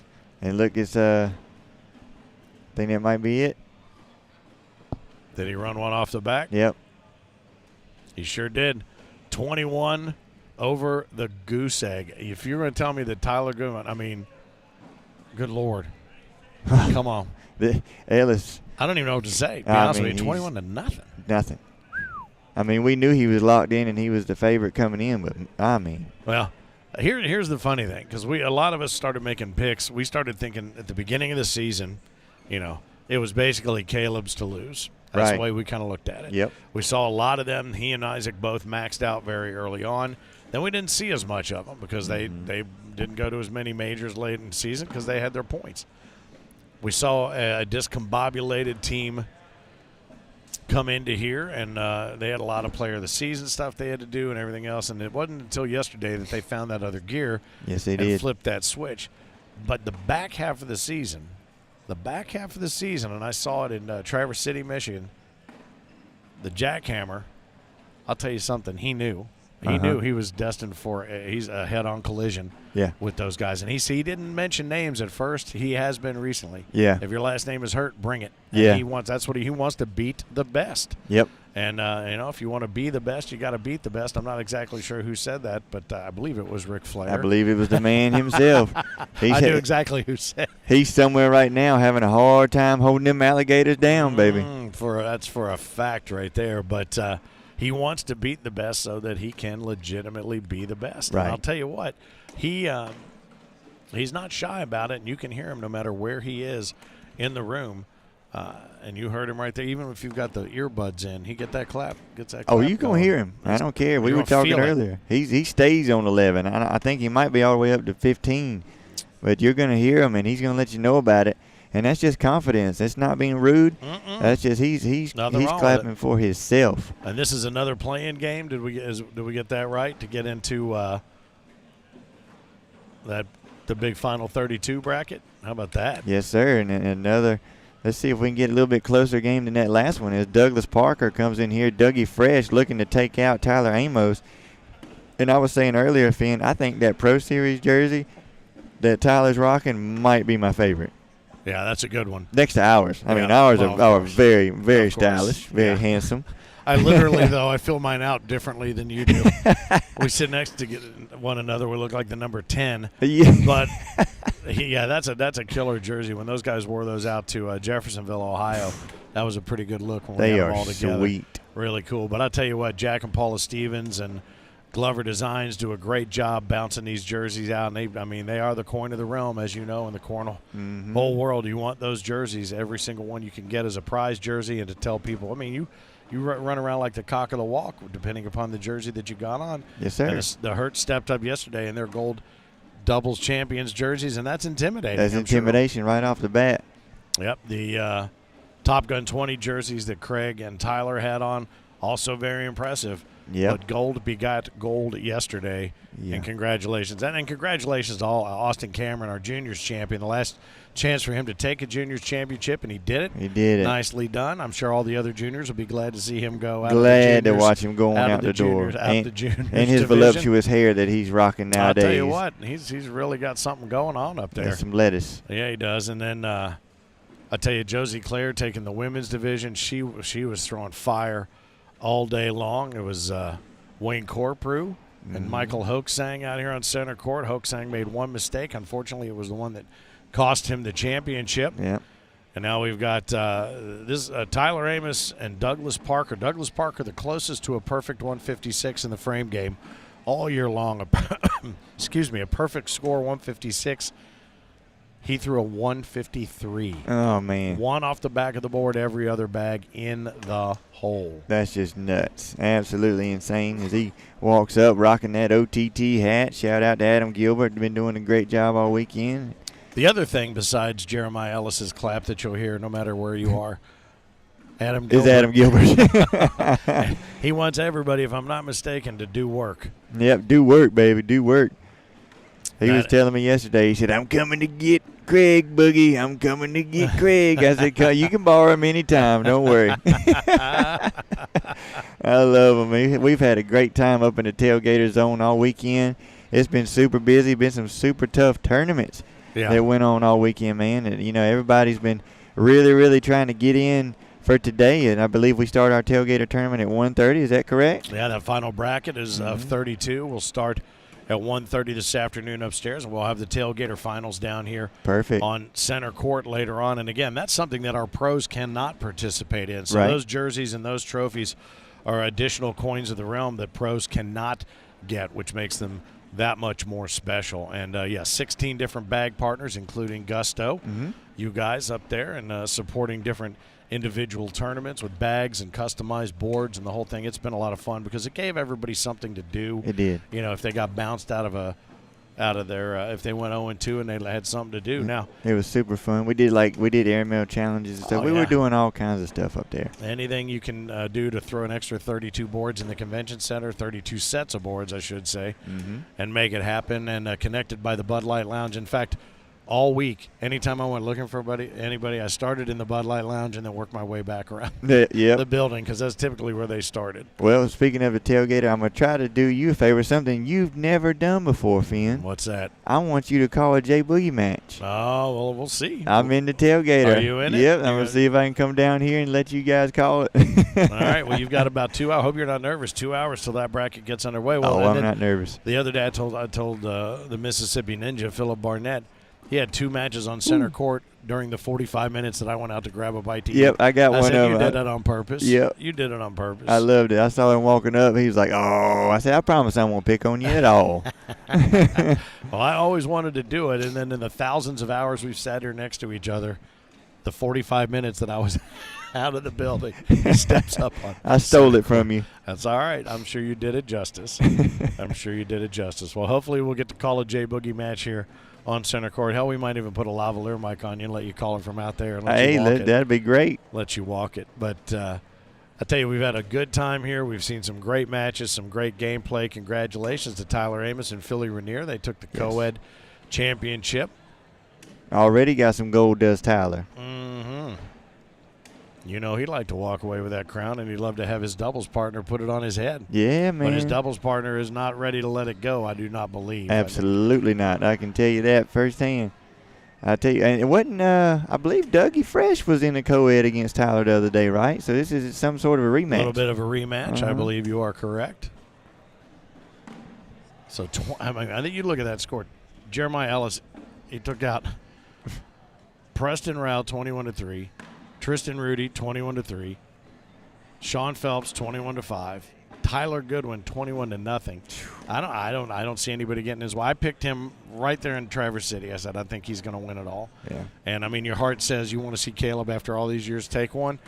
He's gonna have to. I mean, and he's got a serious look on his face today. I saw him over there and thought maybe he had lost, but he was just intense on the win. Yeah. But I'll tell you what, man, it could be anybody. I mean, we watched Chloe Arrington throw some fire the other day. Chloe is on a mission today. Mm-hmm. She's got some similar scores as well. She's been smoking them. And that, like Dakota Payne we were talking about, his scores this weekend, I mean today, have been just absolute routes of everybody he's ran through. Yeah, Parker took down Brian Jones 21-11, took down Zach Adams 21-9, and the two of them are set up and ready to go. Here comes the Ninja as we discussed his prowess, and we'll find out first things first what he had for lunch, and then we're gonna get into the nuts and bolts of what's going on here.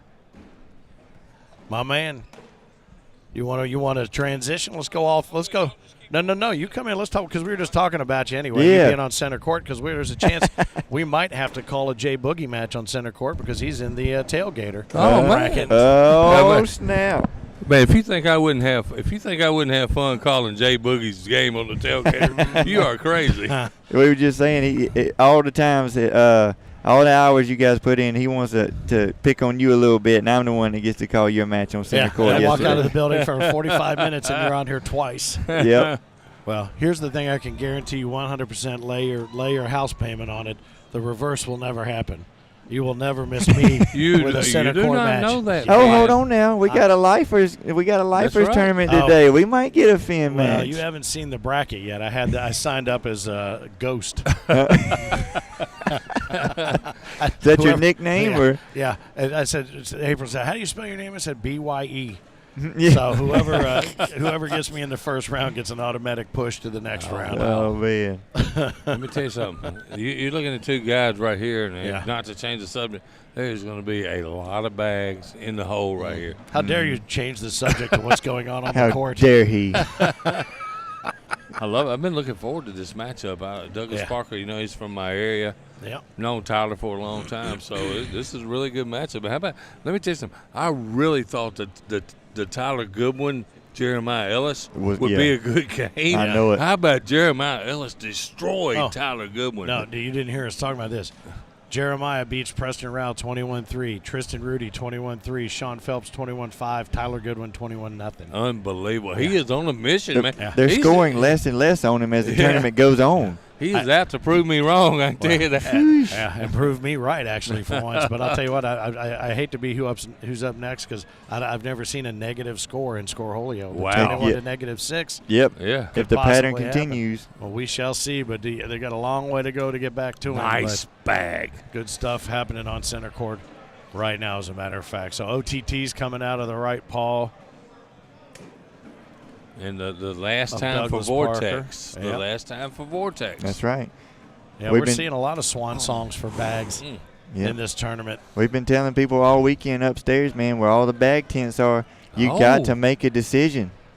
You've got to find you a new bag. I know you love the ones you've been throwing all these years, like Tyler's Vortex and things like that, but next year it's got to be an ACO stamp. Well, and I can understand their frustration. There's only 3,000 bag lines to choose from. Yeah, it's hard to choose That's all. from. You can. How do you find one? I mean, Right. with such a limited It's selection. tough, man, especially when, you got some crappy bags like Gusto out there. Well, who would want to throw something like that? I think say, what kind of bags would you like them to find? Yeah, I don't know. Somebody might want to ask the current king what bags they ought to throw. The Natural Kings. Yeah, but here, the Gusto Natural Kings. Pardon me. So let me ask you this. As a bag manufacturer and purveyor of the finest, explain to me this. Yes. Let's just take the 16 of the 50-plus bag manufacturer partners that we've got. The 16 that are upstairs. You walk up and down that murderer's row. Yep. You see everybody's got 20 different lines. Yep. 20 different designs on those 20 different lines. Yep. Colors out the wazoo. Any kind of design you would want. How is it that when we get to center court, everybody throws bags that look exactly like each other? that it bewilders me as well. It's your fault. It is. It's all our fault. I don't understand it. You do your best. We make all these different designs and colors, like you said. We match them up to a set of 8 so that it's not matchy-matchy. And still, I mean, I made some Kentucky bourbon bags for the tailgater that had whiskey barrels on them. And I had 2 different series, my Nerve, the Gusto Nerve, and the Gusto Reigns. And I had a guy bought the same series in the same design. Same color. Same color. I'm like, you can't even play with them at the same time. He just, I like that design. I got to have them both. So I don't know. Hey, Parker off to the left a little bit, giving Tyler, what's the score, 6-0, correct? 6-0, yes, sir. Yeah. Tyler's on a mission, too. Now, don't count Tyler Amos out from getting to the finals here. For sure. Yeah. Yeah, looking around at some of the bag, other Parker. games going on. Tom Gustafson up over Matthew Davis, 17-2. I think Tom lost his first game. I was talking to him out there in the arena earlier. So much being made out there, the guys playing for the first time and with a chance to make their pro status out there. Mm-hmm. Oh, yeah. Shout out to the ones that are going to finish in the top 96 That's and get right. their pro status. There's a bunch of them that just made their bracket for the first time, and, man, they are excited out there. I'm going to tell you right now. Yes, sir. Yeah. Well, as popular as the pool has been over at the hotel, getting out of the pool, even bigger. Even bigger. I agree, man. Right here. And how about your boy Robert? Yeah, Robert Harper looks yes, like sir. he's scheduled to make pro for the first Man, time in that I top hope he 96. does. I'm so excited for him. He beat me the first game, too, but he's really one of my good friends. And, it is what it is. We didn't talk the whole game. And he made the shots, and I didn't. There you go. Hey, it is what it is. Well, look, and you got the 2 different opinions on that, getting your pro status. They say you do it the hard way. Well, some people say the hard way is battling out all season and traveling and getting that top 80. And some people saying coming to Worlds and battling everybody that is at their best here in that Worlds is the hard way. So, I mean, which one do you think? Well, real quick, I want to give a shout-out to a guy I see walking by there. You see him bag. right there. His name is Devin Holloway, okay? 4-0. Going into the main bracket right there. He throws upstage bags, which is, a really upcoming bag company, and he's traveled around, played him a lot. I want to give a shout-out to that guy right there because he is in the finals right now. Give him He's his props. 4-0, baby. What How I'm about talking that? about. Yeah. And there's people like that I like to see moving on, Yeah, man. man. Well, we've talked about a lot of that, seeing new names. Oh, Good good push. bag right there by Parker. We, different names and games on center court, and it's kind of nice to see some names emerging out of and to follow this up, just seeing kind of emerging out of the pool or just out of the crowd, some names are starting to float to the top. But what's so crazy is this is a sport unlike any other sport. You have a limited window to capture that ultimate championship before some punk kid or some brand new senior or some woman comes in and says, oh, maybe y'all haven't heard of me just yet. It's because the ability to get really good at this game is so nicely done. Great shot. But you're not seeing that in any of these other sports. As you say that, Nice another ML. As you say that, somebody coming up that nobody's ever heard of that says I can win this thing too. I'm gonna shout out a name real quick, Phil, that we talked about, Dakota Payne. Absolutely. Hey, that name is being mentioned a lot out in the room. I heard it out there earlier when I was out there eating lunch, man. That name popped up 3 or 4 times. This kid is making a run. Out of nowhere. Junior Williams said, this is a kid you got to watch. I go, who's that? He was at breakfast with him the other day at the hotel. He goes, Dakota. And he turned around and said, hello, sir. I said, all right, I don't know if I like that or don't like that, but hello. And so he said Dakota, and I didn't even know his last name. So I'm walking around here, same thing. And Boogie and I were talking about it before you walked up. This is the name. He goes, I knew that's the name you were going to say. And I said, Junior, quit telling people about this guy. I want to lay some money on Absolutely. him. Absolutely. Cat's out of the bag now. Odds. But you don't have to tell anybody in this room about that. They can smell a good game.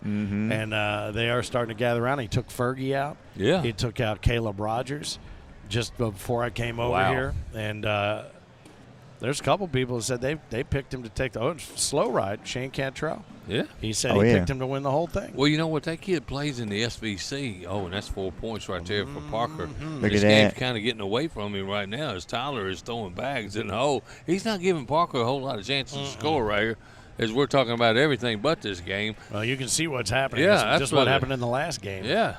There's a big 0 that's not moving anywhere. And Parker came in here with a lot of confidence. I talked to him right before this game out in the lobby, man. He was pumped up, amped up. Absolutely. Yeah.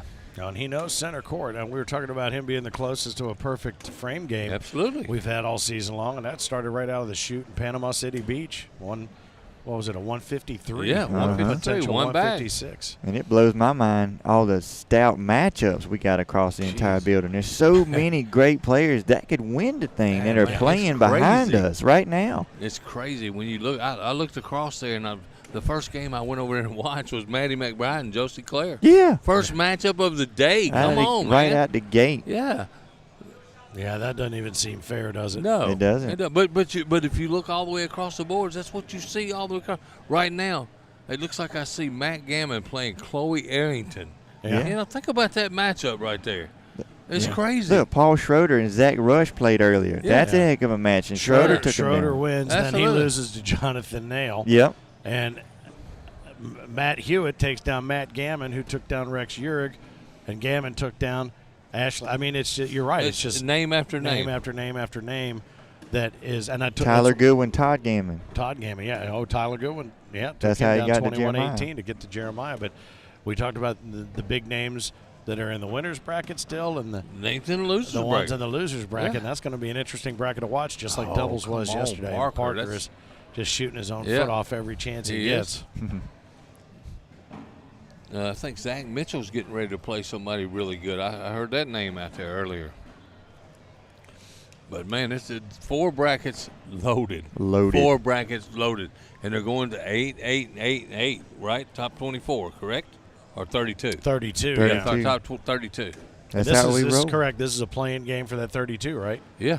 Yeah. That's how we roll, baby. The ACO is stacked. But if Parker loses this is he's got a chance to get back into that 32. So, and Zukowski is asking, how do you have to finish the Worlds to get in to get pro status? Well, the top 80 for the season are pro, and then you have to be within the top 96 and not one of those already named pros to do that. Now, unlike other places, you can't just buy your pro status. No. So you earn it and then, like you said, to earn it and wait till you get here and cut through to earn it in that final field, that's a pretty amazing accomplishment. I was standing over there with Brian Jones. Brian Jones told me Brian Jones, you know, he's one of our – he works with the ACO, and he's been a pro for a long time. And he was in danger of losing his pro status. Is that right? And he just told me over there, said, man, I'm rolling through this bracket, and I just got my pro status. It's not going nowhere. He turned it on. And he said he told somebody else, if you get it here, don't you ever let nobody tell you did not earn that pro status, because you just freaking earned it with the loaded brackets that we have in here today. Yep. That's what I was talking about earlier. A lot of people say it's the hard way to go and travel and battle through all these majors. You know, get your top 4, get your top 8 major regionals, and do it that way. But man, it is to come out here and come through this field that we were just talking about. I mean, that's just we haven't absolutely even scratched earned. the surface of some of the names that are out here. I mean, because think about how many of the juniors we have. Look here, our current game going on right now: Chloe Arrington and Tyler Goodwin. That's who I was talking about. I thought it was Matt Gammon, but it was Tyler Goodwin. Goodwin up 7-4 in that matchup. Charlie Case from Lucky's up 16-7 over David Harris. Don't now count Jones, Charlie Case out, man. The aforementioned Brian Jones is down 17-2 to James Hill, though. Oh. Me and Deal were up here earlier, and we were kind of worried about Austin Thomas, and we thought he was fixing to get beat up over there because he was playing John Jones. Oh, yeah. But thankfully it wasn't Bones Jones. It was just. Oh, and that's a bad bag by Parker. Dang. Tyler can finish this game right here with a bag, right? A bag in the hole. He's going to make Parker make a pull. And he knows it, too. Took his time to regather himself, see if he can finish it. There it is. Parker must drag the bag in the back to only give up 1. See if he's got it in him. Well, he pushed a little bit more of the bag away from the lip of the hole, too. He said get that backside drag. Hey, Parker's got this shot. He made a hell of a shot in the co-ed to keep that game going the other night, too. Going up. Oh, and that's going to be it. That'll do it, folks. All right. 21 How about that? to nothing. That's 2 in a row right here on center court. And and again, it can't be nerves. It can't, because these guys, some of these guys and some of these women have been on center court a number of times.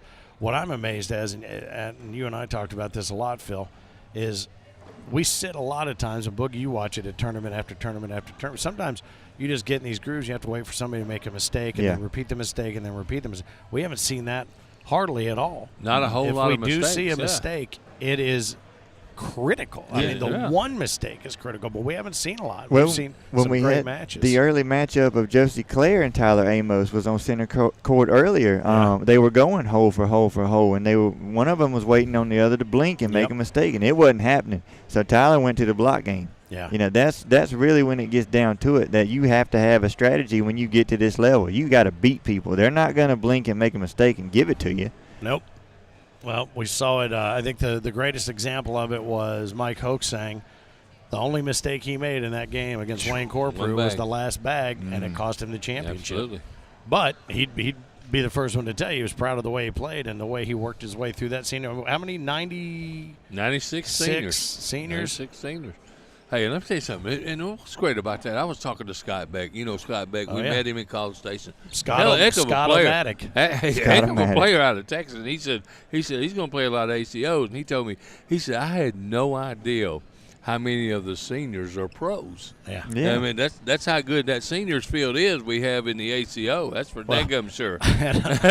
That's crazy that we were just talking about that too. I mean, I had a conversation with Frank Gears, our founder and leader and the cornhole dude, and he said, I'm really excited and happy about how much our seniors division is growing. And I said, you have employed the perfect recruitment tool for the seniors division. He said, what's that? I said, a calendar. Where do you think they're going to go? Yeah, really. Nobody's going to turn 54 and then turn 53, Benjamin. No, exactly. The competition's just going to keep getting hey, let me tell you he something. seems surprised. Yeah. Because now he's in the he's seniors in there. division. Hey, and listen to the names that might be hitting up. I forgot who it was. Told me they're 53. They'll be coming up in a year, and I'm going, oh my God, this guy's fixing to start playing in the seniors. Well, wow. I think what we probably need to do, and I've seen him a bunch just ambling around, and I know he came up to you to have a word with you about. I think you were. I forget if you were talking about McKenna Ballou or Chloe Arrington or somebody who was walking at the speed of T-Bone Dawson. Yeah. He's a guy that says, you know what? He goes, he was the one that gave me the line about, I think I'm just going to give up my pro status to play tailgater. There you go. I'm like, that's a great line. And I got another one from our boy Keith Blair from just up the road outside Louisville. Today, we were talking about, what we do and what I do over here versus what you all do out on the court. And I said, it's funny when people talk to me, I said, I don't play. And he goes, but you've never lost a game yet. And I go, I'm going to start using that. There you go. Undefeated, baby. That's how you do it. I'm undefeated in the ACO, It's not exactly true, but I'm going to start working that angle because I think it's a lot more telling. But I don't know. If we got a great day, and honestly, the paces with which this is being run by Clark and April Clemens and LaBelle, we might be crowning our champ before we get to the awards ceremony. I agree, man. We might be eating lunch before we do that. we might be home having dinner. I keep telling them I got the earliest exit, 15 minutes, 0-2, and I was out of there, baby. Done. Come on. Done. You just wanted to come over here with us. I'm That's not all mad. it was. That's his commitment to the craft. I'm not mad, brother. I tell you, man, I get to do this, and like I said, I am blessed to be sitting right where I'm sitting. Phil said, right I could now. win this king, man, but I you know what? I miss Finn. I miss Finn. Hey, I had high hopes now. I'm not going to lie to you. We're having a great time. That Chloe Arrington Tyler Goodwin game is now 11-4 of court 19. Tyler has the lead. Yeah, but let's say, hey, I can't speak enough about Chloe Arrington, man. What a job she's done this week. This has not been just a day today and yesterday. This has been a whole week of grind and games and tournaments. Yes, sir. Chloe and Arrington. Mama always comes out to support. Absolutely. You know, they had, and I was saying earlier that last season at Worlds, the juniors absolutely stole the show. Oh, yeah. No doubt. But the women this year I agree. have been taking center stage like nobody's business. Well, I tell you what, we had the women's final, and then we had the seniors, and that women's final was a bang, bang, bang, bang.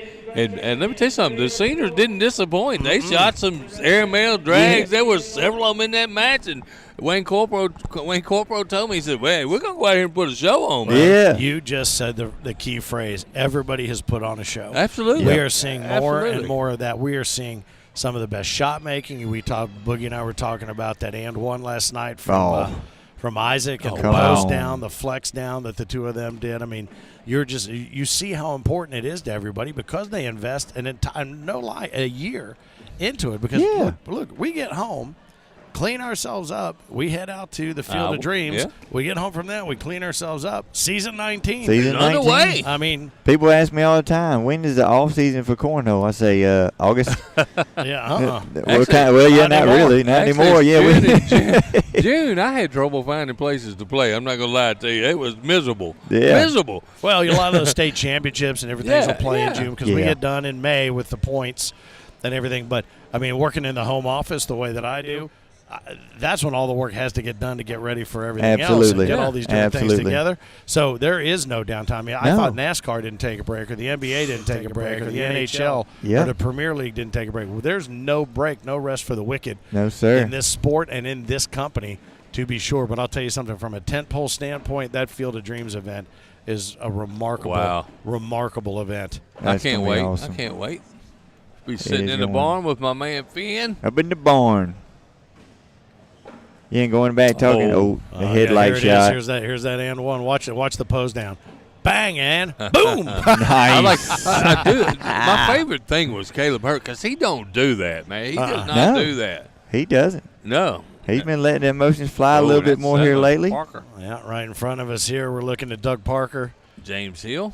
Yeah, 9-1. That was a big frame. That was a 7 spot right there. Tyler Goodwin maintains his lead over Chloe Arrington 12-4. And Tom Gustafson is running rampant right now. He's hit Robert Booker on the nose squarely, 18-0. Got some fans out there in YouTube world for James Hill. Jeremy Jones says, "Let's go." Saying, James, get it going. We haven't seen James Hill on center court that I can remember, so maybe that bag's short. It could have been a little bit of nerves. Maybe so. And the boards have been tacky all weekend, too. These are not playing tacky. I warmed up on them this morning. They're playing really well. They did the first couple days, and now you said they're flying. Yeah, they are quick. Yep, and they change in the morning, too. I've noticed in the morning they've been a little slicker, and as the day goes on, they get tackier and tackier. Upstairs. Not unlike the announce team. Exactly. Yeah, really very much so. Great shot by it is cold up there. You guys would enjoy it. The AC is pumping, so they're kind of slick compared to downstairs. Well, they need to pump some of that air conditioning down here. I'm not going to lie. And hey, let me go back. How about the start by William Boom Howe today with the "Here We Go," man? That was freaking kind of awesome, man. I don't know if you heard it, Finn. Were you in here when he brought the "Here We Go"? I was over at the Hampton. You heard him over there for sure without the mic, right? I had family in Louisville. They said, "What was that?" What was that? I said, "Oh, don't worry about it." It was a boomquake. Mm-hmm.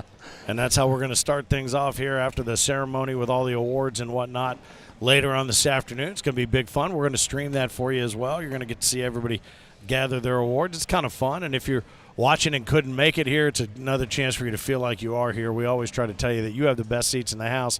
We are lucky to have the second best seats in the house, and that's exactly why we want you to be able to catch it all. And our man Oz pulling all the strings. I think I might start calling him Jeff Dunham because he's got us two dummies or three dummies over here making us say everything he needs us to say. Can I be Ahmed? Ahmed, yeah. Nice shot, James Hill. What he needed, but he's still going to give up 2 right there. Yeah, I'll be Walter. Walter, yeah, for sure. That makes perfect sense. All right, what are we putting on old Phil over here? You know I'm Walter. Come on, man. Yeah. We're fighting over I was that. about to say, that one's going to be tit for tat. Well, maybe between us, you and I'll just convert over to these 2 dudes from the Muppet Show. Hey, Stadler first of and all, Waldorf. As anal as you are, you probably are Walter. Well, I'll have to. It's actually part of my real name too. So I could lay claim if I want, but I'll be the little jalapeno. Yeah, I'm hot-headed. I'm a hothead. I'll be the jalapeno. I'm definitely Ahmed. I mean, I'm nothing but bones sitting here, so that's that's a no-brainer. You're the only guy here who had to leave his hanger in his jersey. Well, let me tell you something. So it wouldn't fall to the ground. This sexy jersey we got on right here, mine looked great on me until Cisco snuck in my booth and he put it on, and now it's a snuggie. Wow. Hey, this is a playing game in James Hill, man. He's walking dejected and got some nice shoes on, though. I got the same ones on my feet right now. You got those Hokas? Yeah, Hokas, baby. I got some on, too. 13-1 becomes 16-1. Tyler Goodwin extends his lead over Chloe Arrington, 20-4. Charlie Case moves on to face Matt Gammon. That's been a good match. That's going to be a good one. And don't forget, you've got the second court, Court 1, being brought to you by the fellows from Cornslinger Bag Company. They're commentating on Court 1, so you've got a choice of streams there on the ACO YouTube page. And I will tell you this, we decided we made a concerted effort to take everything and move it to YouTube. Yeah. I love it because we can have multiple streams. Facebook can be over there for notifications if you need to know this or that. It can all be about news, but all of this streaming here on YouTube, I love it. And don't forget to hit that subscribe button, hit the bell to make sure you get those notifications when there's upcoming games. And if you click on one that says upcoming on the thumbnail, just hit that. There's something you can hit that says notify me, so it'll pop up and let you know when that game is getting ready to start or that stream. And then also as we add content through the course of the season, with whether it's instructional videos, shorts, it could be classic videos, ACO classics. One of the great things about that is we've gone back through the archives, and maybe you're somebody that's new to cornhole, and no matter where you've seen it, you might be looking at some of these players and go, man, these guys are great.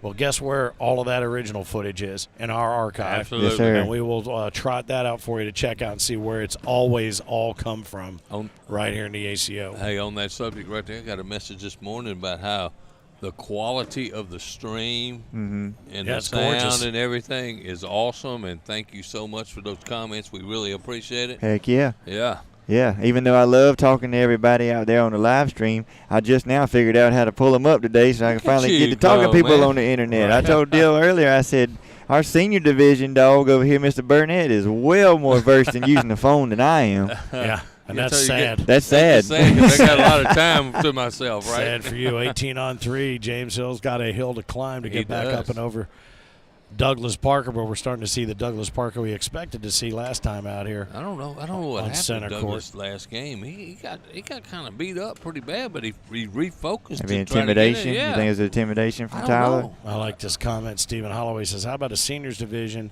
and then a really old fart division starting at 65? And he says, just so you know, I'm saying I'm in the old fart part. Old fart part.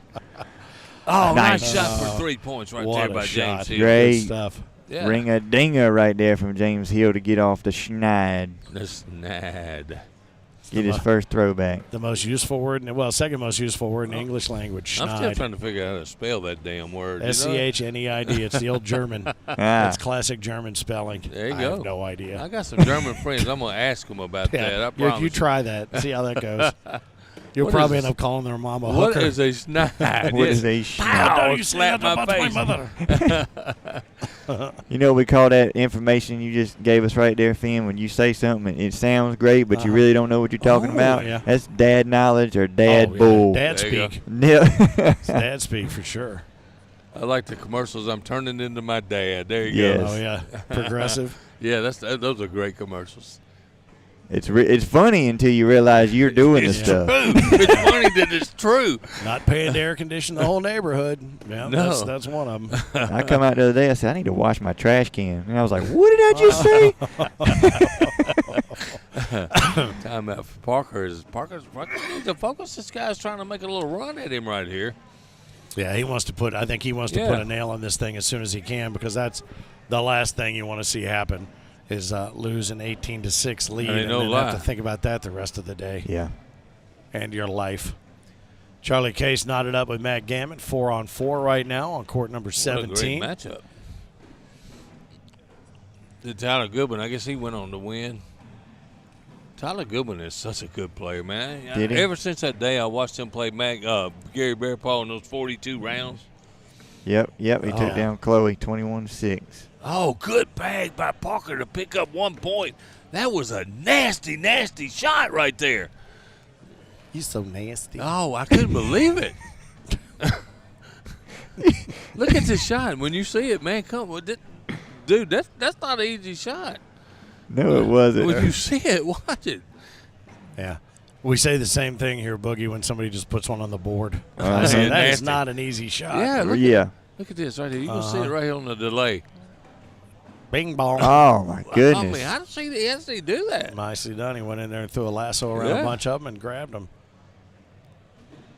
Rob Cooksey had a similar shot earlier on center court. It was an unconventional drag, as it were. It was just stupid shots being made out here this weekend. How about a nice run by Rob Cooksey in this tournament, too, man? You got to give him props.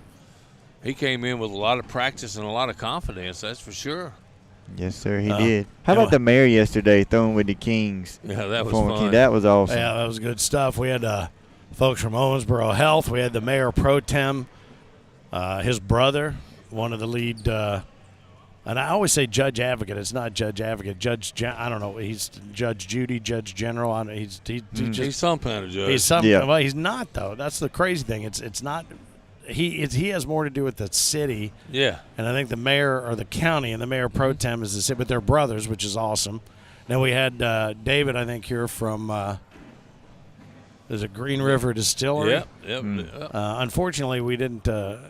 He didn't bring any samples. Right. With him, although I did sample. Got on him about that. I did sample a little of that Green River wheated. The other night, I'm told. So it was delightful. Yes, sir. Speaking of which, I'm gonna give a shout Congrats out on right Dougie now. Fresh real quick. Dougie moves into Dougie's own. Yeah, he can absolutely win it. 21-6. Hey, all right, here comes the shredder. Uh-oh. I want to give a shout out too right now to Stacy Van Gilder's mother started her own rum. Ooh. Did she? Yeah, called Reef. That's cool. Reef. That's a cool name. Yeah. Reef rum. Reminds me I of can't wait to get a bottle of it, man. Reminds me of a little Jack Sparrow. Hey, now you're looking at a guy that spins the bag opposite of what you normally see. Do what now? This guy, watch it spin. Mr. Gufferson, watch it spins the Oh, I can't deal with that. That's opposite blowing my way. mind. I've never seen that. That is crazy. Yeah, he throws it opposite of the way that it would normally come, counterclockwise. Yeah, how about our guy Paul Schroeder making it to center court, baby? Yeah. To play We a had to raise the trusses. Yeah. Thomas actually won one of my Augusto tournaments upstairs, too. That is weird. Just like the backwards toilet bowl. I feel like I'm in Australia or something. I've seen two guys do that with him and one other guy I saw in Tupelo this year that was doing that. Boy, and I tell you, there's no better guy just to hang around with and just talk with than Paul Schroeder. Yeah. Yes, sir.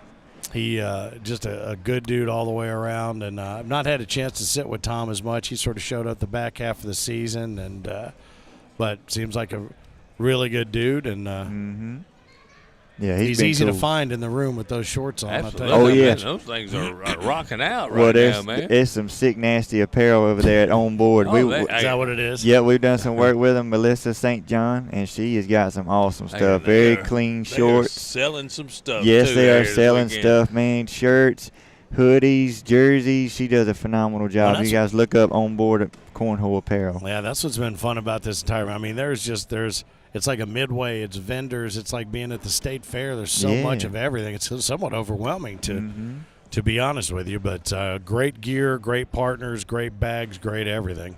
Now, since we got Schroeder up here, me and Dio talked about it, but I want to tell you guys a story too. I come up on Schroeder yesterday, or one of the days this week, and of course I just got back from family vacation, so I got me a nice little tan going on. You know, I'm looking like a little penny walking around here. I held my arm up to Schroeder and said, "I got you." And I was darker than him. Oh. And he said, "Oh, okay." And first he said, "Let me see your feet."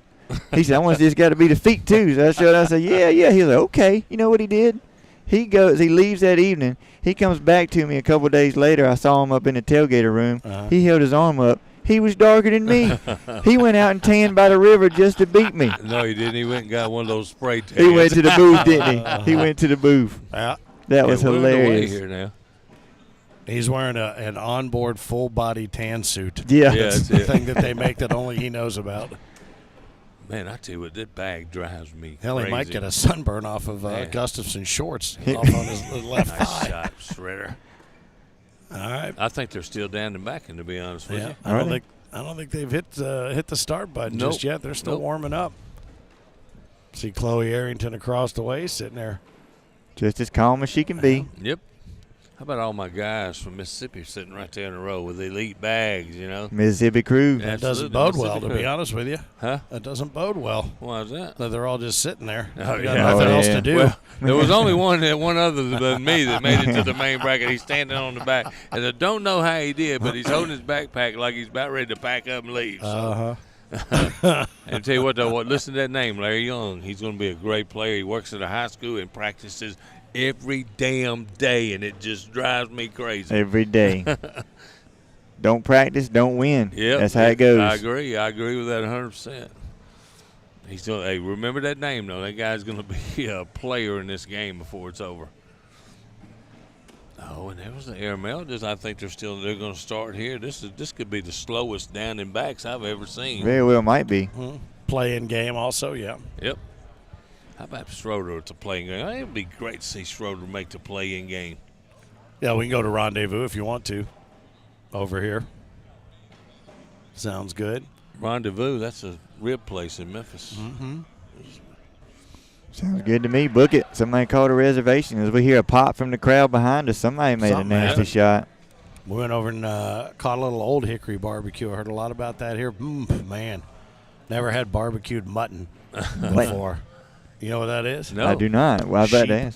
Oh, sheep. And the only reason I know that is I went to a rodeo once and saw mutton busting. You know what that is? Yeah, I do. That's the kids running on little kids, like goats, 3, right? 4, 5 years old. Yeah. They get on the back of a sheep with no saddle. They just grab on and they let them go. And That's awesome. To see how long they can stay on.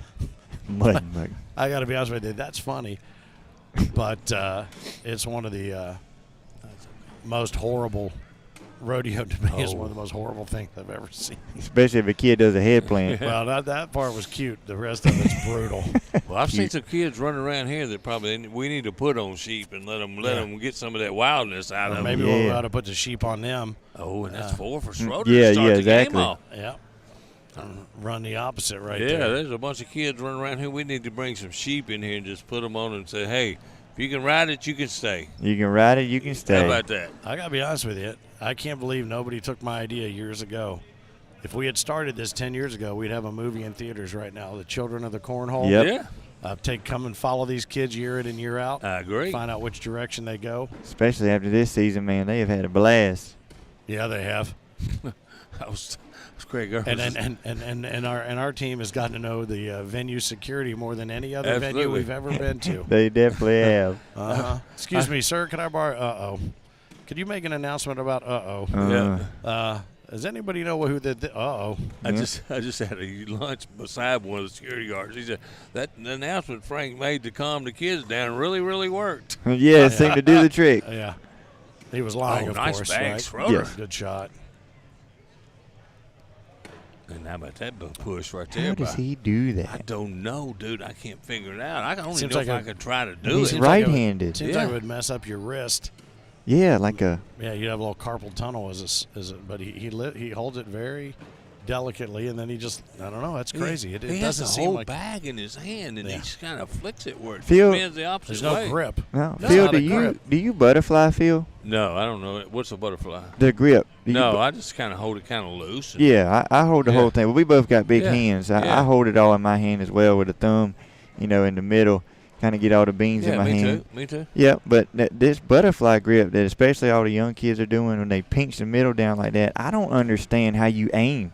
No, I don't. either. When it comes out, like I feel like it would just chunk and go end over end if I was to try to do that. I don't see how they spin it. But what they say is when they get all the beans at the bottom of the bag and they pinch it and those two butterfly wings come up together, when you let the bag go and it goes forward, the two corners fill up and it rotates it faster. And it draws it forward, yeah. Well, I tell you what, I've never had the science of that, but I appreciate that explanation. That right was there. told to me. Now, I got no clue how to do it, and I haven't No, practiced me either. because I think it would screw me up. That's a great bag by Schroeder right there, by the way, to pinch that block up. And we saw Gustafson shoot a couple of airmails early, and he didn't. He was way off. Let's see what he does here. He lays up. The bag's still the most mystifying bag in all of Cornhole, not just the ACO. Yep. McKenna Ballou. Oh man. I don't know. Honest to God, I've never seen a knuckle bag like a knuckleball, the way she throws it, and yet she can still control what it does. And I haven't been able to track her down to find out how, because it's the closest I have to any kind of success is finding out what she's doing. Yeah, it's crazy. I start throwing spins, and I end up two in the hole and two in two different zip codes. Now, Drop see, kick Schroeder, shot. He's got a good airmail right here, and he's got room to get in there. I think he definitely goes for it. I don't think I that don't bag's think- close enough to get let's an take a and one timeout, off take of a it, look. but definitely got a nice pillow around the hole to shoot an airmail. It's very attractive. Now, if he chases the and one, they're both going off the back. So Yeah, don't do that. he I doesn't wouldn't want to be part recommend of that. Is that 79 on his jersey? Just barely squeaked in with his 79. But he's in. Yep. By the way, later if you're playing or you're watching the stream and you hear this one over here talk about don't chase a bag. Yeah. Do as I say, not as I do. do. Look at that. Nice shot, good Schroeder shot. for 2. 3-pointer. How about that? A field goal. Good I got old. 2 now. They're still sitting there where I've chased them and given up a major point. They're still there. He went to pick them up off the board and they still wouldn't go. No, they weren't going to let him have them. All right, so 4. Great ring-a-dinger right there from Schroeder. 6 on 2. Yeah, 4 on 2 becomes 6 on 2. Schroeder is locked in and focused. Perfectly placed block. That's an Isaac Hurt block right Blocked there. it on the slick side, Yes, too. Sir. Hey, nice bag by Gustafson. Gustafson making a run right here. His name has been thrown around a lot over this weekend, too. Do you worry about a bag that's blocked on the slick side as the opponent? Because, I mean, really, it's not that hard of a push just to go through it if it's on slick side. Yeah. It's very beneficial for you if it's your bag because you can go on and push it through. So Try to cut through the Nice right. bag Yeah. right Took there. it with him. And So it's kind of like one of those mental blocks that we say is that's in the hole a little bit. It's on layaway, but it still bugs you. Like, it still makes you feel weird. See DJ Long sitting on the front. Doesn't look like he's very happy. with his mini-me right next to Yeah. him. Mm-hmm. Rocking the CBC jersey. The CBC boys behind us. Consummate pros, man. They do an awesome job. Yes, sir. So we got, Nice finish by Gustafson to pick up a couple. of course, we got Big Deal, my nephew on the Augusto team. And we have donned Running Deal on CBC. That's the running Dylan. He's always running somewhere, doing a marathon on the stair stepper. He's always running. Dude, that dude is a physical fitness nut. He is. But, man, he gets me out of breath just looking at one of his videos. Yeah, I just get exhausted looking at his Facebook page. Yeah, absolutely. Dylan said, my Dylan said the only running he does is to the Irvine's donut truck. The donut truck, yeah. Somebody asked me how these Hocus feel when he's running, and then I looked at him and I Who said, knows? Surprised as hell. That's how they feel. Yeah.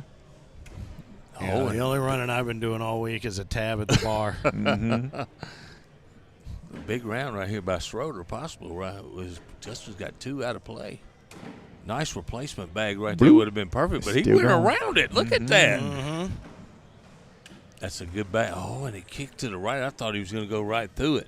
Going to run right through it now. Yeah, this could be a huge round for Mr. Schroeder. Or does he try to knock his bag in and sit one there? Keep I bullying. would like that. Keep bullying that push. Perfectly placed. Nicely done, and he got a little bit of a left to right. Oh, he almost got that. That was a pretty good shot. That by was Dustin. nice. Turned it just enough. He Schroeder did. might take it with him. He's got to get around it. It's a Decision to conservative make. shot to the left right here. If it goes, it does. If it doesn't, you get 4. You know. Keep it high and I was slick. just laying it up. Nice. Okay.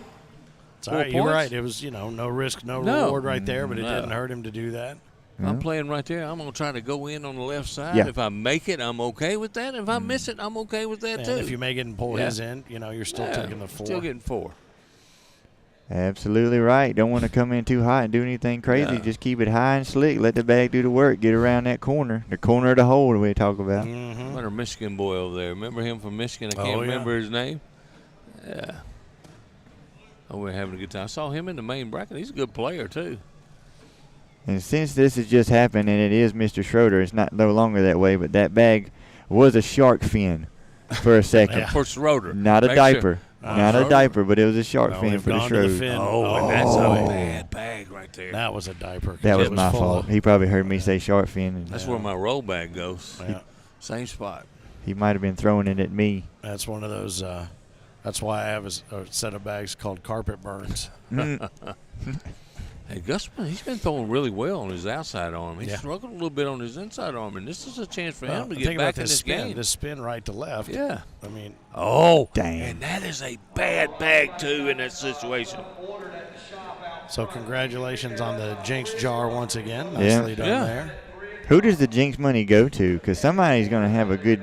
Well, we lost the Jinx jar, so we can't It's really. somewhere in the truck. No one seems to be able to find it, but I was the Right. only one putting anything in it because it seemed like the only time it was ever out here, I'd said something stupid. Oh, and Well, the that's just Oz a has been wash. buying beer all That's another weekend, so maybe he found it. That's just a wash.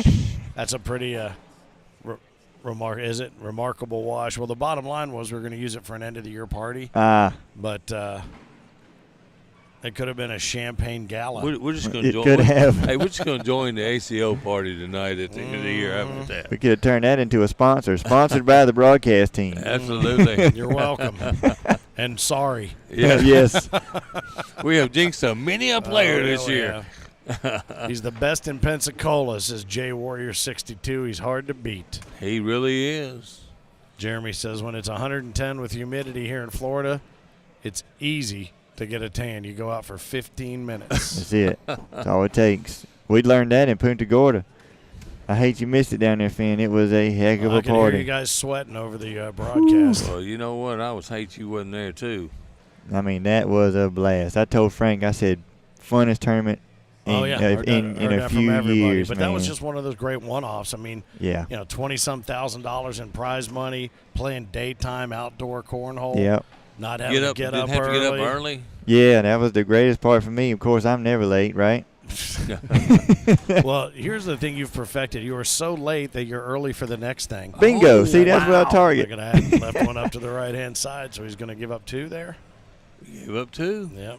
It's 12. He's sweating, too. He's rubbing the sweat out of his eye. I got tickled at him. I've been struggling with this damn scoreboard right in front of me I know it. Yep. all week. Yeah, not this one right here. I won't look at the one right in front of me. 8 inches wide. I was watching Gus when he was trying to see what he needed to do, and this thing's about 2 frames behind. He kept looking up and going, damn, is this thing going to ever change? You know? Yeah.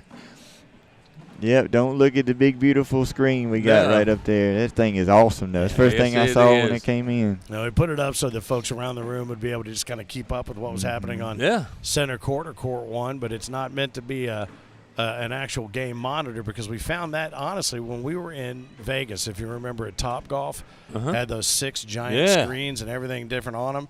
People were looking up at them while they were playing. It became a distraction. Right. So now that they know it's on delay, they don't use it as a coach. Yeah. But it's also not switching. Like the lighting on the boards kept switching because all 6 of those boards were switching at different times. Schroeder, not a good bag, Mr. Schroeder. He's going to go after it again, I think, though, Phil. Hey, how about an airmail right here? He's got a really good one, too. Yep, he's just got to toe the line and get it up, get that in, get a little piggyback. Some sticky. Up. Pow! Pow! What a shot! Whoa, and there goes the other one. How about that? Good Look at shot. him, man. He got excited, too. Look at him, man. What a shot. Double drag bag. Hey, show me them muscles, Mr. Schroeder. Oh, easy now. We don't need no shirts ripping out here. He almost jumped out of his flip-flops. Push coming. Big push. Oh, and he just sold up man. on him. And that's going to be What a free shot. for Mr. Schroeder out of nothing. What a shot. Tell me the seniors don't make crazy shots. Yeah. Well, I tell you, look at him looking at it right now. He's waiting for it, giving it a chance to fall. But, boy, Tom, that We got that on replay. Here we go. Bag. We're going to Check get this it. out. Yeah. That was a hell of a shot by Mr. Schroeder. Love it. All right. Already getting some fireworks out here. That was a good 4. shot by Gusman. Just didn't get nothing out of it. Here it is right here. Here's that. Yep. Up high and bang for the ring-a-ding. Look at that And old give it a sit there. minute. Come on, man. She gone. Just like he's got him trained to do. I told you to stop that. No, I'm going to keep doing it. Used to drive my teachers crazy. That is driving me crazy. I love it. I just heard it, too. I love it. Now that I know that, what do you think the odds are? I'm going to going to hear it stop all night. Good bag right there. Yeah. Replacement. I love it. I love the people up in the window taking a look at us down there. Man. Adam Gilbert was messing around earlier. He was up there. He told me he was going up there. We could see several courts at one time. Yeah.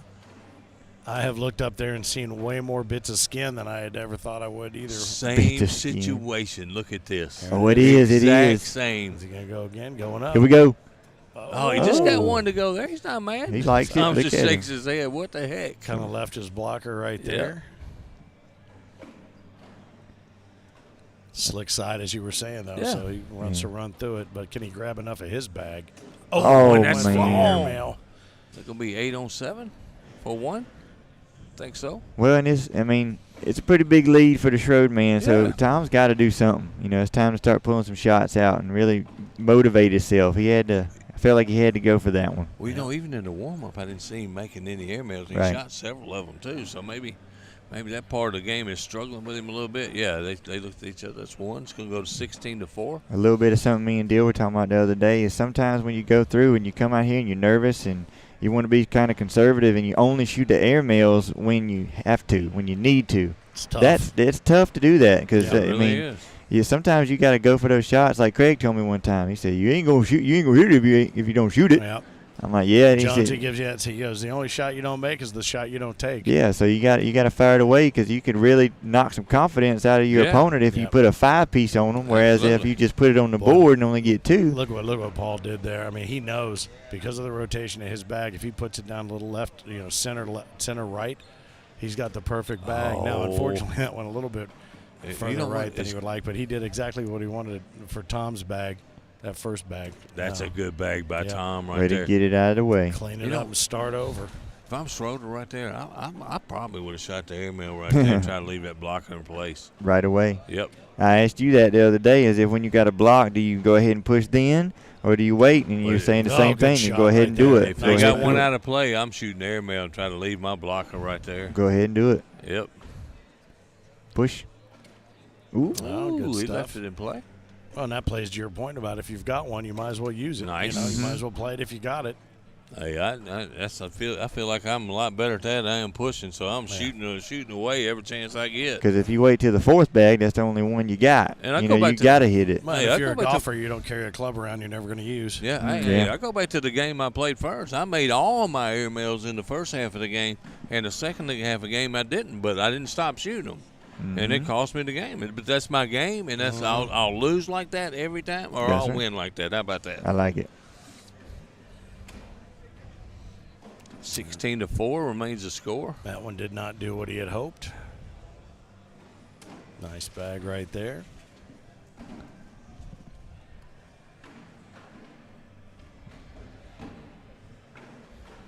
I don't know what game we've got slated to come up to center court next, but at some point we'll probably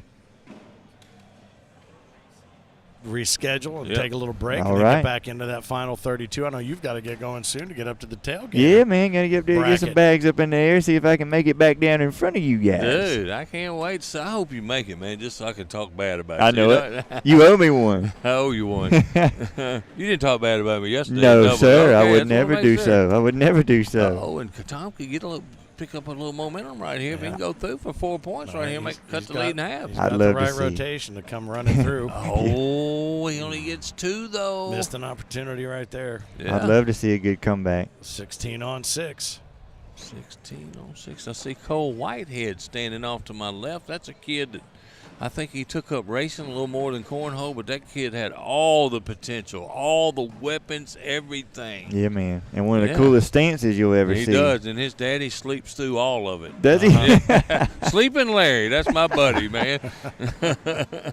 You find a chair near you, you might see Larry sleeping. Yeah, he and Rex Hurt until recently would have quite the standoff. It's so funny that Larry's wife sent me a picture already this week and said Larry's at it already. He's laid back over there against the wall, sound asleep. Gone. Nice. What does he do at night? He must just hang out and watch TV or something. I don't know.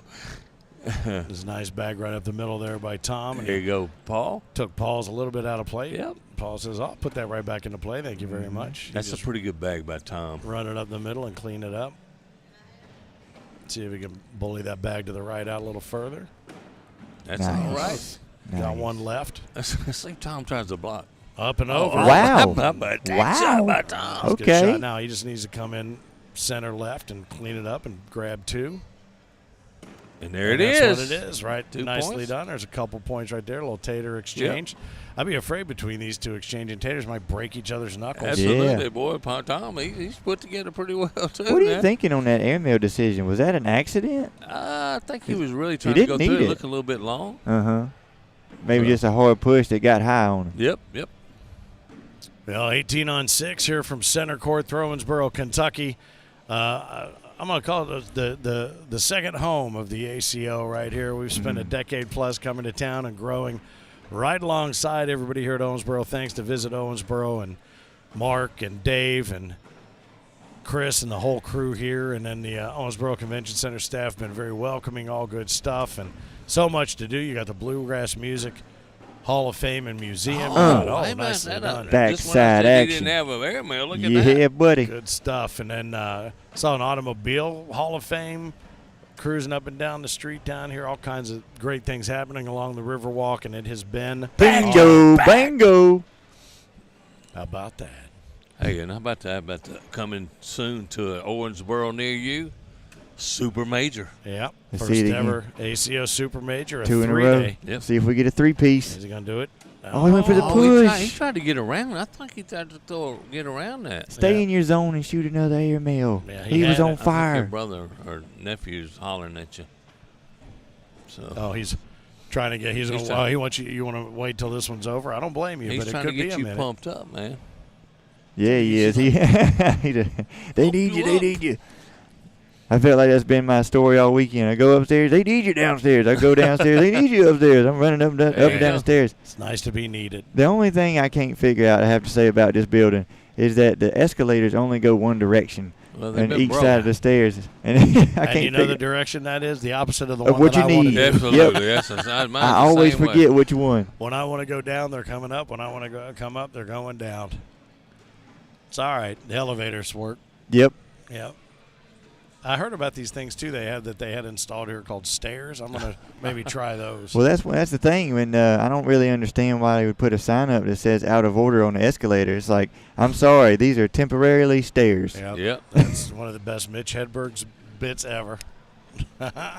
My sorry guy. for the convenience. My guy, sorry for the convenience. Sorry for You the guys convenience. know all that. That's way off of my rocker. Oh, just wait. Oh, and now I Schroeder. got special plans for later today. Schroeder can pick up a couple right here and put himself on that magical 20.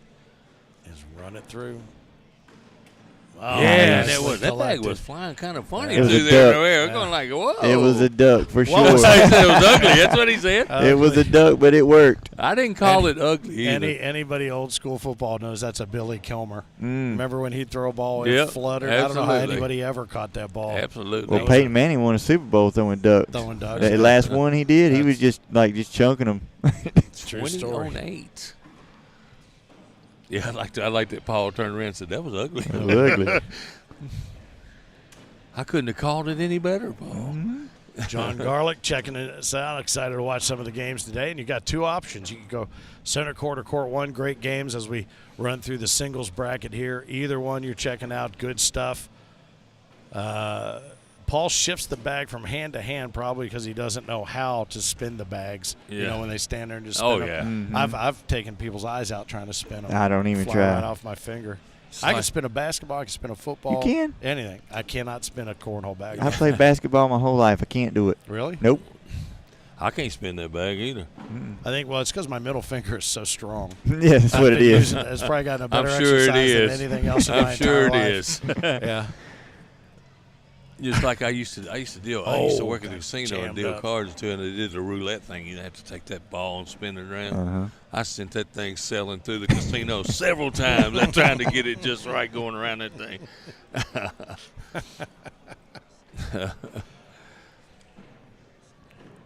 20 on 8. Full contact roulette. Paul Yeah.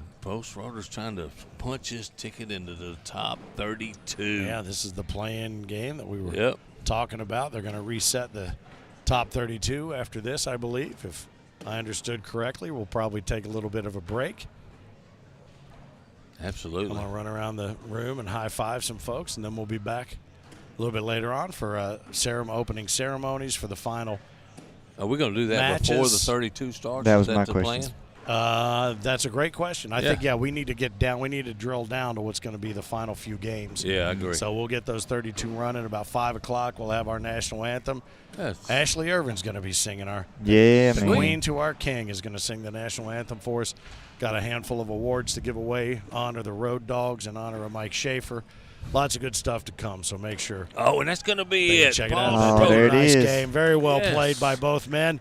And Paul That's a Schroeder, Rapskis. the Shredder, finishes the job 21-8 over Tom Gustafson, and he will move on to play. It looks like they're going to reshuffle. Yeah, so we don't know. I'm not even going to look ahead. So But- we'll go ahead and take a break here from Center Court, Thronesboro, Kentucky.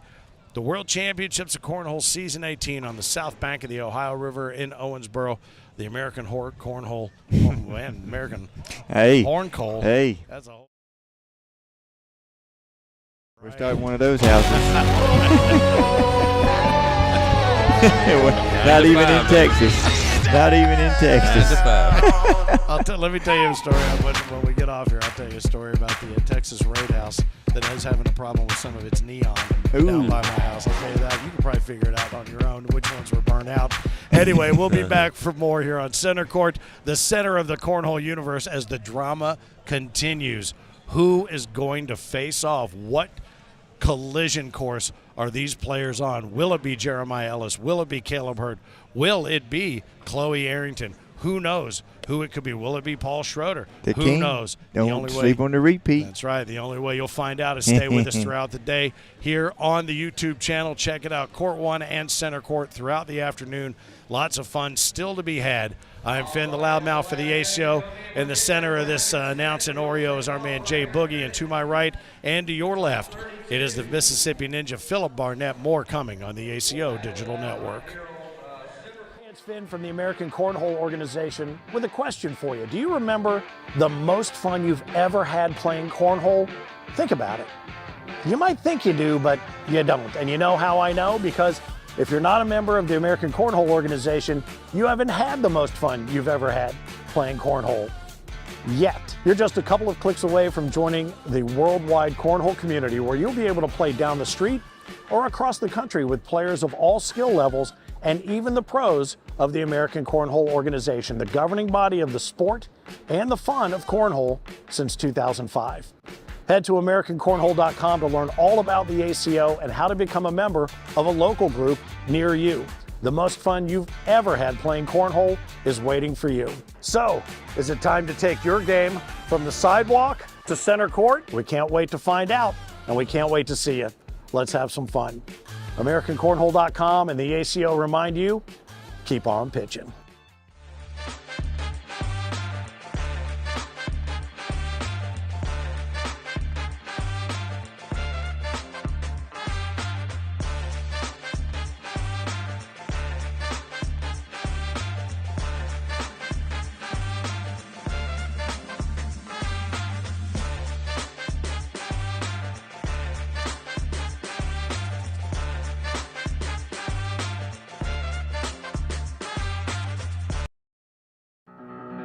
Ladies and gentlemen, let me introduce to you that future. That future. That future. That future.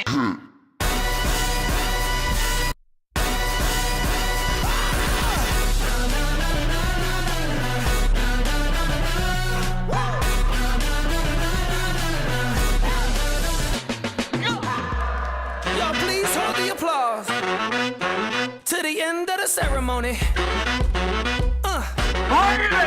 Let's go.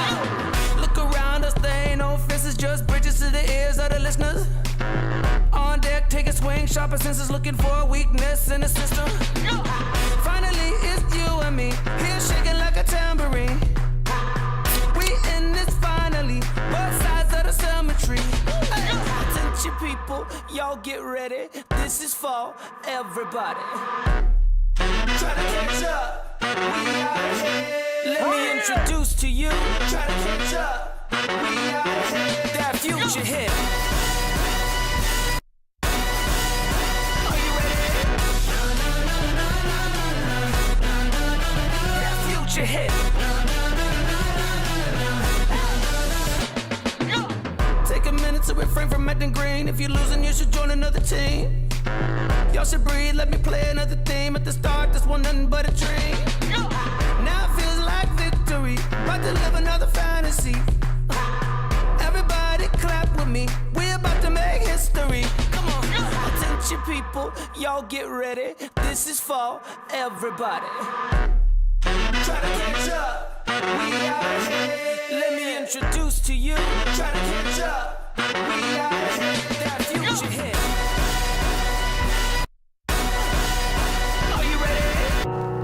Do you believe in magic? Here it's automatic.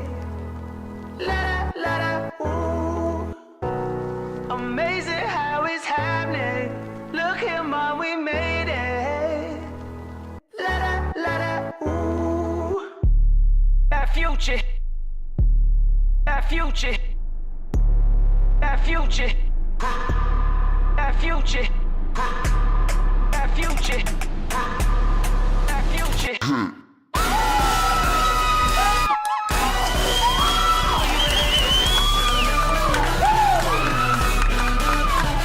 Future hit, future. That future. That future.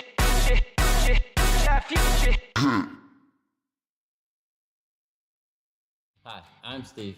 And I'm Cherie. And we own Cornhole Solutions. It all started at a Cub Scout event with our oldest. They had cornhole boards set up. We played all night till we couldn't even see the boards anymore. So we decided we had to get ourselves a set. Back then, they weren't readily available, so I did some research online and we found the plans to make them.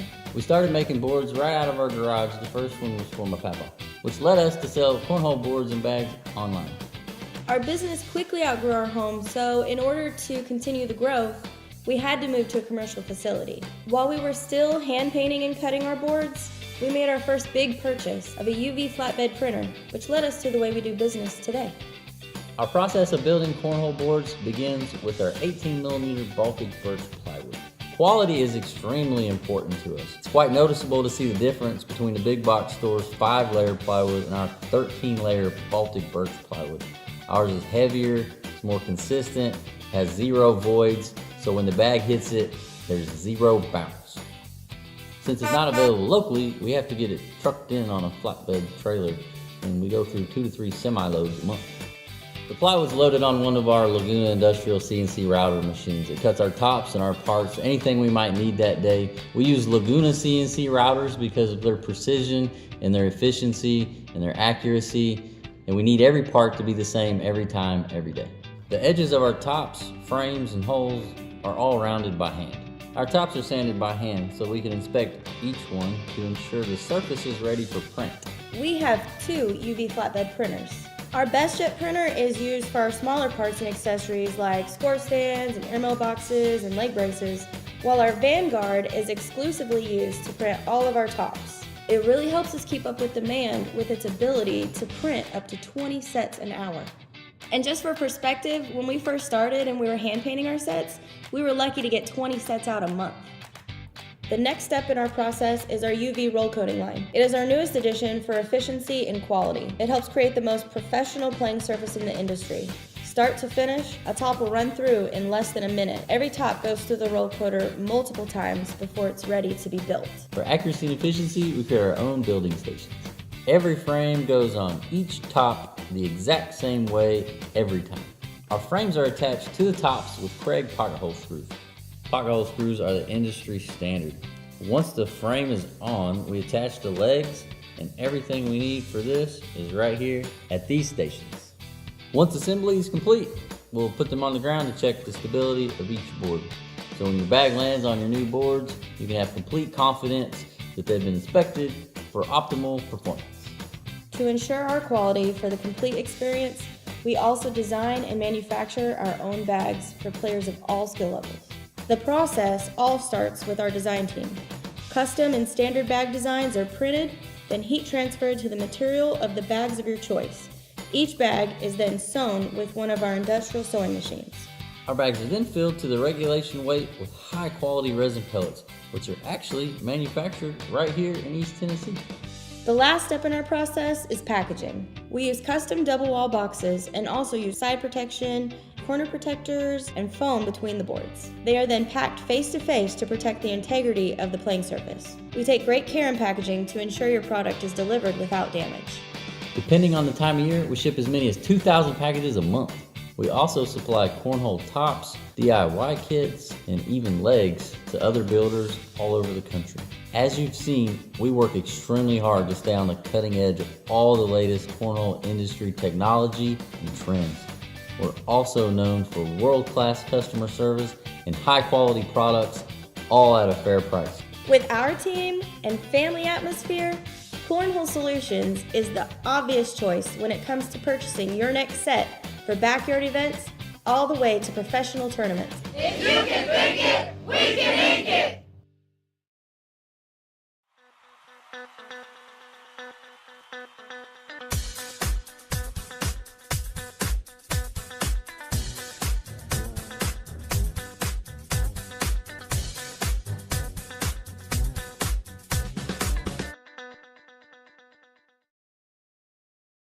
Gentlemen, the show is about to begin.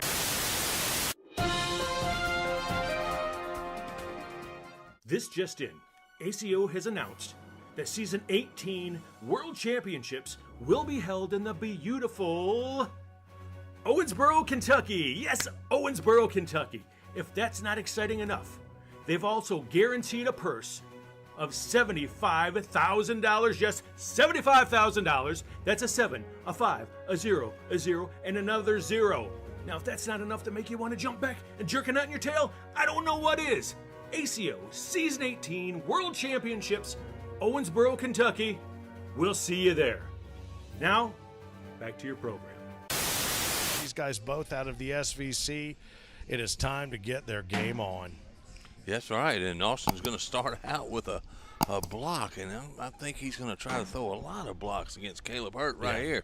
But you're right, SVC, these guys play each other all the time, all the regionals. It's always a battle.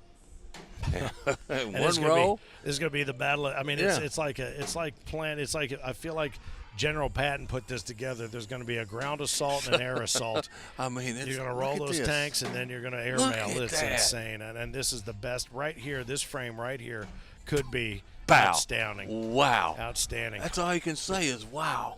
That's one of that. You know what? That is easily one of the best frames you've ever seen because they both did what they're best at over and over and over again. And at some point, we need to clip that out and show that as an instructional video to be sure.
Couldn't handle.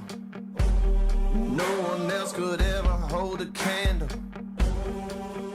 Get ready for a battle, 'cause you know that I was born for this. I was born for this.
find out for sure there will be a brand new King of Cornhole, and there's going to be new champions in every division. We got women's, we got doubles, we got seniors, and of course, we have singles. The World Championship King of Cornhole is coming up.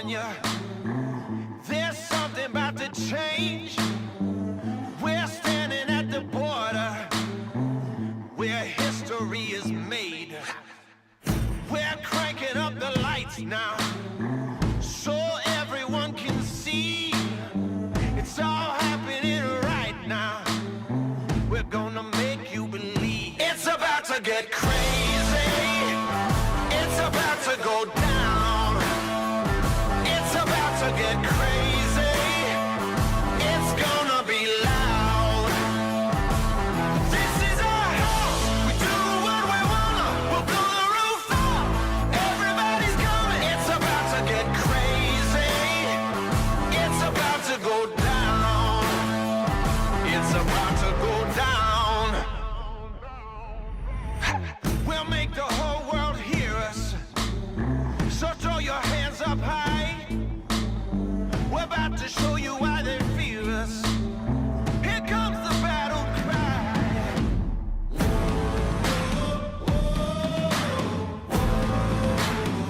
Here comes the battle cry.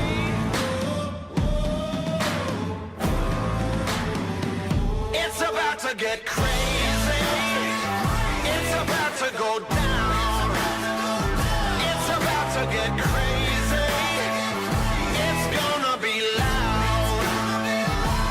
This is our house. We do what we wanna. We'll blow the roof up. Everybody's coming. It's about to get crazy. It's about to go down. It's about to get.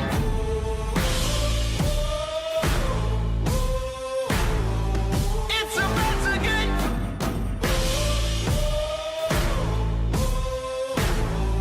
It's about to get crazy. It's about to get.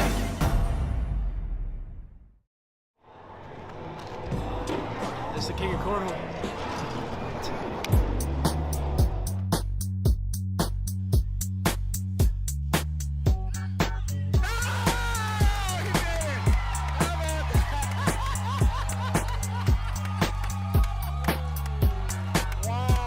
It is now time to crown the brand new King of Cornhole. Champ, what's up, champ? What's up, champ?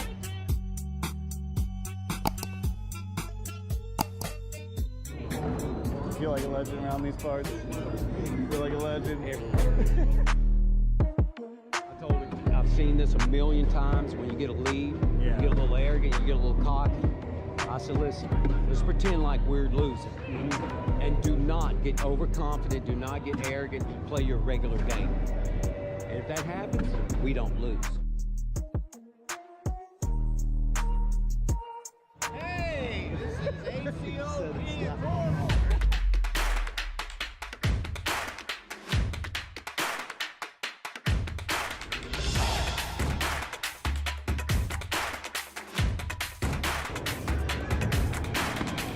She is a swinger. Oh my God.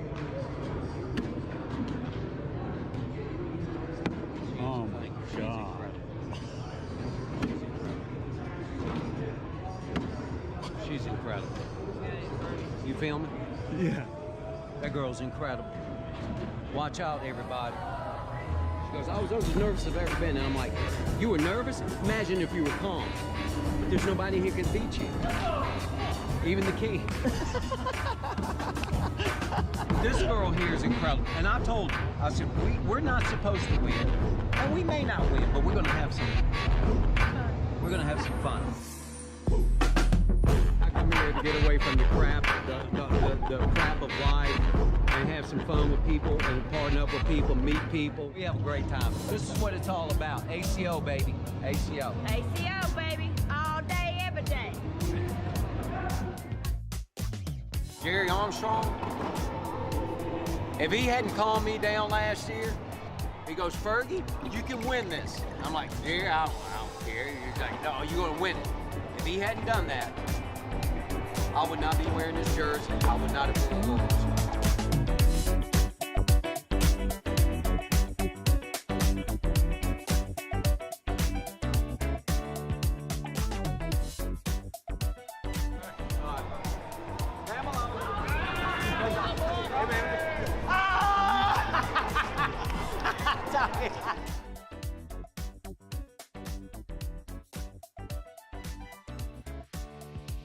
Go easy on me, Justin.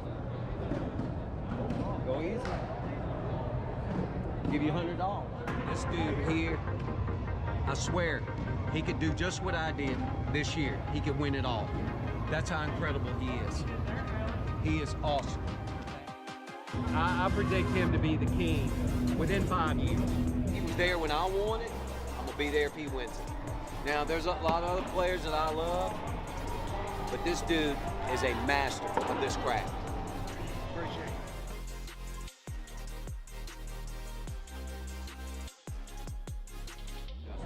Hey, he said that you normally take it easy on kids. I think he was taking it easy. Not today.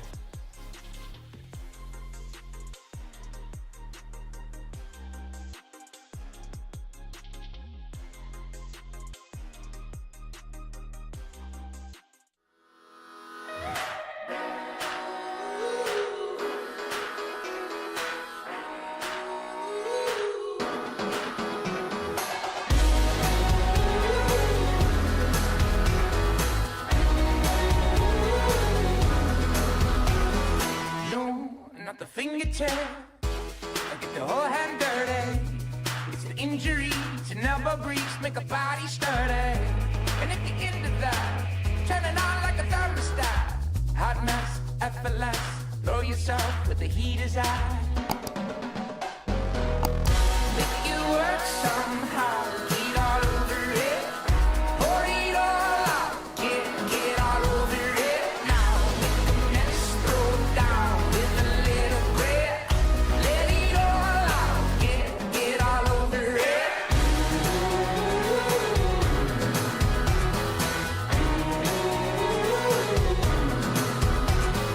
Hey, are you digging it? Ladies and gentlemen, let me introduce to you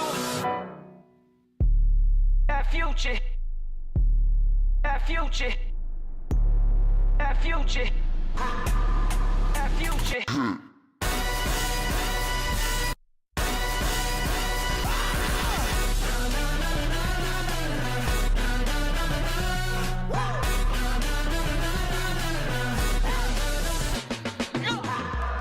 Y'all please hold the applause.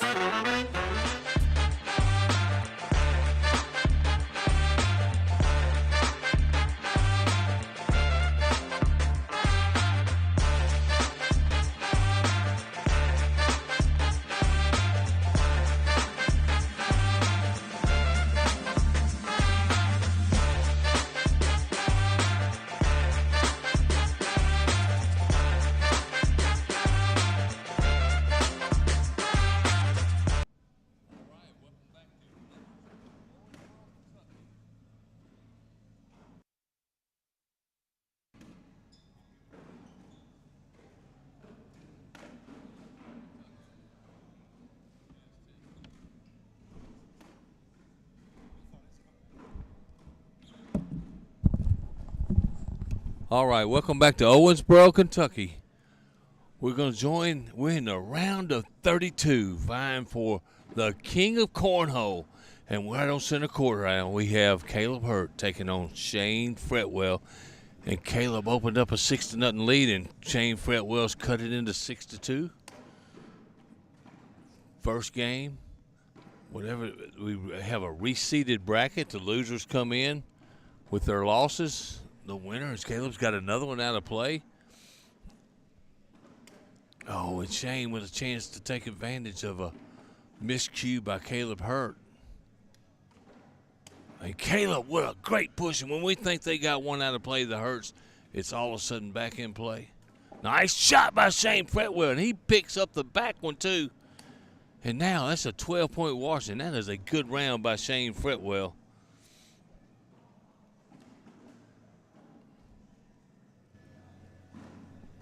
And the score is going to remain 6-2.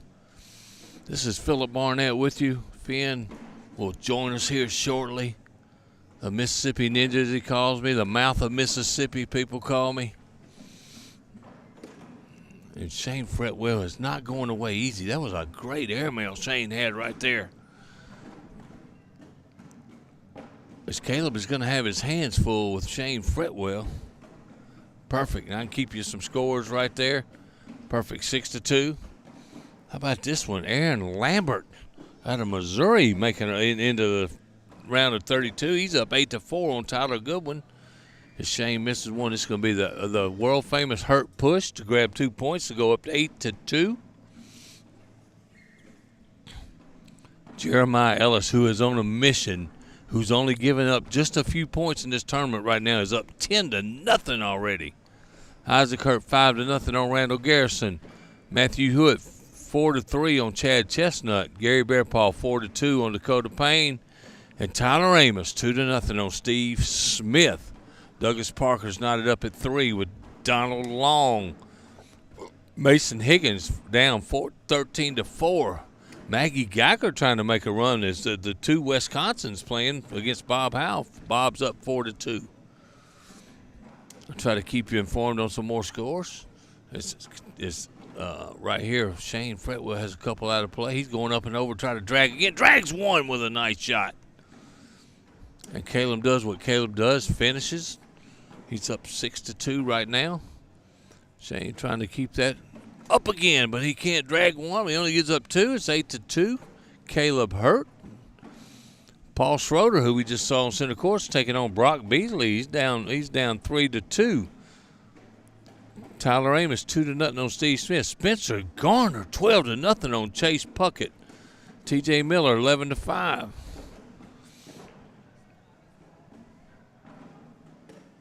Oh, and Shane leaves another one a little short to the right. Shane's trying to throw some blockers. He'd like to get into an airmail game with Caleb Hurt. He thinks he's got a superior airmail, that's for sure.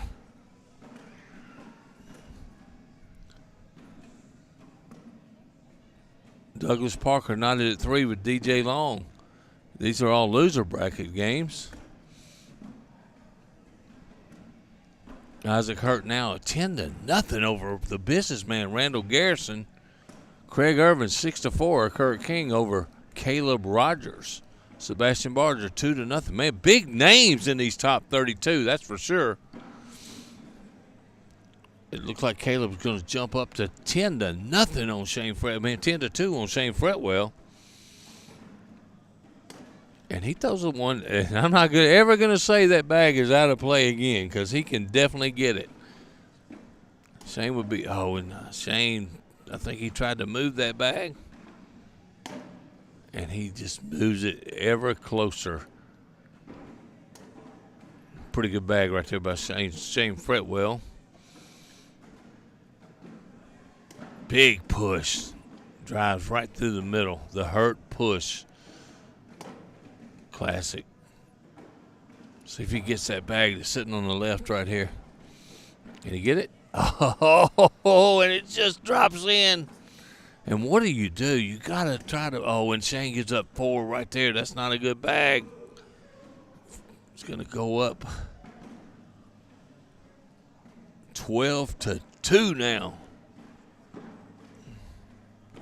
More scores right here. Caleb Hurt, 16-2. As you see, Tyler Goodwin down 12-5 to Aaron Lambert.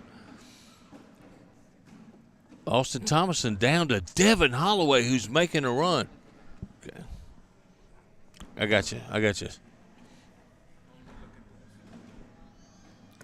16-2, Caleb Hurt is in lead right here. I got it right now. How about last year's runner-up, Austin Thomason, down right now in the match he's playing? Elimination game, Bob Howe, up on Maggie Geiger, 12-2. Aaron Lambert, 10-5 over Tyler Goodwin.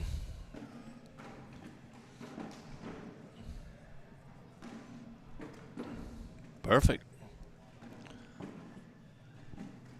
Is now Caleb has moved up 16-2. And Shane had high hopes of winning this game. I talked to him right before we started. And there's the block he's been looking for this whole game. Caleb does a nice replacement. Up and over for Shane. Oh, he's just going to try to reblock.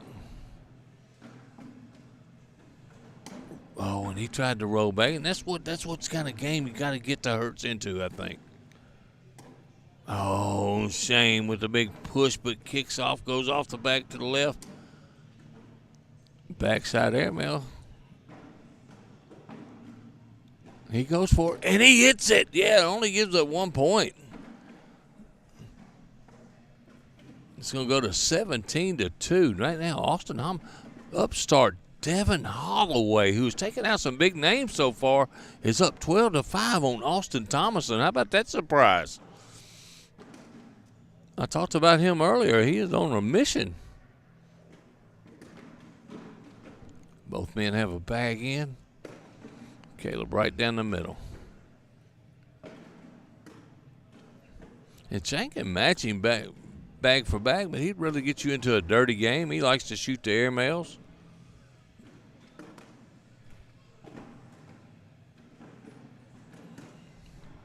Four-bagger for Caleb. Big bag for Shane. There you go, Shane. Nice finish up. 17-2 is going to remain the score. Here we go again. Matt Gammon up 14-8 on Mason Higgins. We saw Mason Higgins in the juniors doubles the other day throwing a good game. 18-2. Bob Howell, Maggie Geiger. TJ Miller locked up in a dog fight with Tanner Miller, who I do not know. 18-18. Oh, and now Shane let's see if Shane can pick up a couple right here. Through the blocker, got the kick. He did pull Caleb's a little closer that time. Let's see if Caleb, he's got a big lead. He may gamble and try to get up and get that bag. Here it is. Oh, he just slid in. Safe play. Shane can grab two right here. Perfectly done by Shane. Nice round by Shane Fretwell with a nice blocker. Got Caleb to kick off.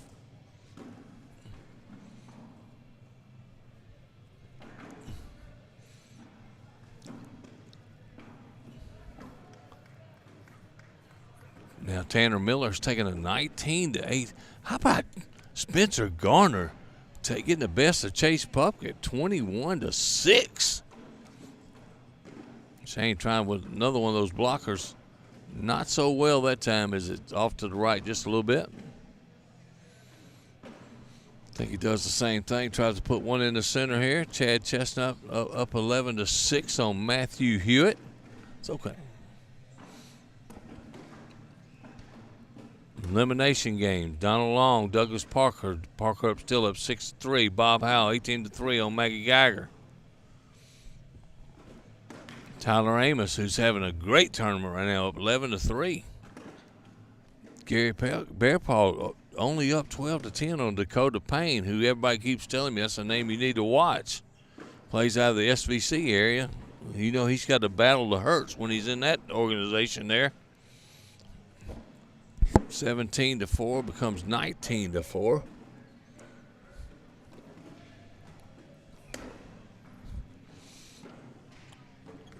Caleb Hurt. There's so many guys in this field that say they're on a mission, and it's been beautiful so far to watch. And we're just getting there, just getting started this afternoon. Shane up, a little long. Not a bad gamble, though, when you're down 17-4. Oh, and now Caleb let him off the hook here. Good bag by Shane Fretwell. Oh, I don't blame you, Shane. Go take a look at him. Go take a look at him, Shane. No, he's got to figure up score. He can't only give up two. He's got one off the back right now. And I believe that's Shane's that is down.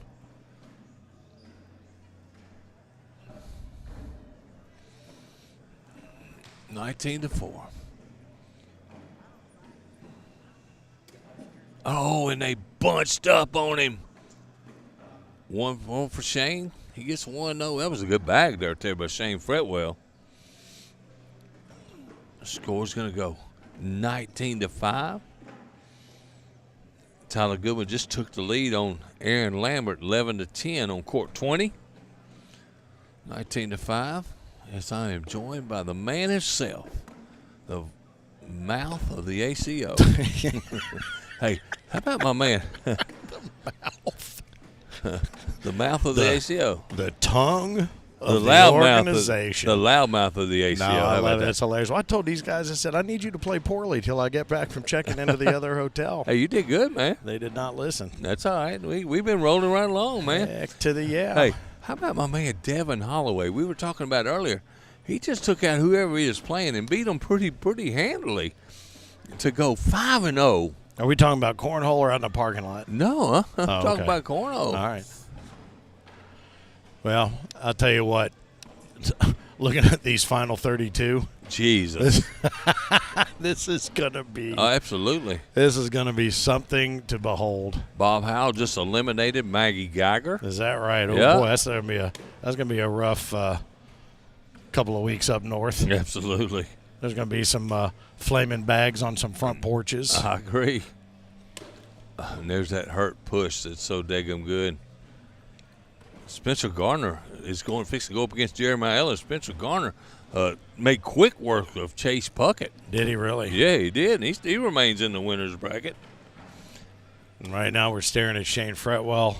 This could be the game right here. Trying to fight back, but as is usually the case, it's in the hands of the he Hurts. slipped it in. Shane had high hopes going into that game, too. He thought he was playing really well. Good stuff. Congratulations. Caleb Hurt moves on 21-5. Craig Irvin, our reigning king, up 19-10 over Caleb Rogers. How about the businessman up over Isaac, 14-10? He just took that lead because he was behind a big 10-5 last time I looked at it. Man, we have these names in this 32 right now. Jeremiah Ellis, Brock Beasley, Gary Bearpaw, Dakota Payne, Tyler Amos. Good God. Sebastian Barger, your boy Holloway, Steve Smith, Tyler Goodwin. Wow. Matthew Hughes. We got some big names and we got some not so big names. I know, we got some new names, in. which is nice. It's nice to see some new names. And I think I love the fact that so oftentimes, Philip, that we get a little bit of a murmur around the room going, who's that? Who's that? What? Wait, who? What? Huh? Yeah. Mm-hmm. Yeah, who's that? Well, and I liken that to, my friends, the Amoses I was telling about the other day in co-ed. Sure. Man, they were making a big run. Somebody came up to me and says, who are these guys? Mm-hmm. I said, these guys can You're play, find man. You're You're going to find find out if you play them. Find out. That's exactly right. We're going to get Shane Fretwell against Tanner Miller, who must have just lost to TJ. It was a close game, too, a battle. Yeah, I'm looking at his jersey there. I'm not sure. Is that a potato on the front of it? What is that? I can't answer that question. This will be an elimination game right here now that Shane has succumbed to Caleb Hurt. And Caleb moves on to against your boy Devin Holloway. Yeah. So he'll face him here in just a moment. Isaac Hurt has now regained the lead over Randall Garrison, 15-4. What a game. That game's going over on court 1. Chad Chestnut up over Matthew Hewitt, 17-11. Bearpaw fighting off Dakota Payne, 16-14 right now. He's in a battle. He's in a dogfight. That is a fight. That's a fact. Once again, welcome to the Owensboro Convention Center here in the heart of Bourbon Country in the south shore of the Ohio River, in a city that has become a second home to the ACO. What a week this has been. We're sitting here, it feels like just a moment ago, saying, oh, it's only Tuesday. And now it is Saturday, Championship Saturday, and congratulations, it's ACO World Cornhole Day, the final Saturday of every July for the end till the end of time, as decreed by mayors all over the place. Absolutely. Everywhere we go, somebody's going to decree this World Cornhole Day. Mm-hmm. Except no substitute. Golden Sands is what it says there on Perfect. Tanner's cornhole jersey. I still don't know if that's a giant grain of sand or a potato. We'll have to find out. Yeah, if he gets to the finals, we will know. Absolutely. He has first bag.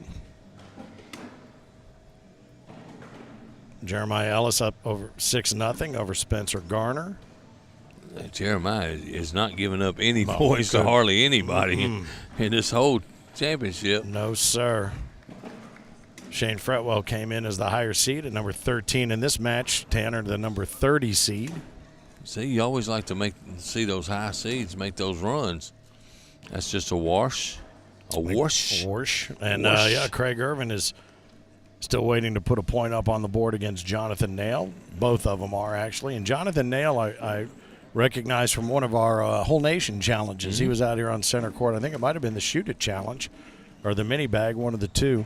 Mm-hmm. But we'll keep an eye on the rest of the matches and the scores. If you're not able to keep up with Scoreholio, Caleb Hurd up over Devin Holloway 2-0 early on. Jeremiah Ellis has that lead, as I mentioned, over Spencer 8-0. Isaac Hurt now behind by a point to Randall Garrison. That is a dog fight right there, for sure. The Shredder, who we just saw here on center court moments ago, up 14-12 over Brock Beasley. And Gary Bearpaw is now back out over top of Dakota Payne, 18-16. Sebastian Barger has his hands full with David Riley, 15-14 right now on got court some 14. Great games going on. Can we move them all to center court and let them play side by side so we can watch them all? That would be great, wouldn't it? Yeah.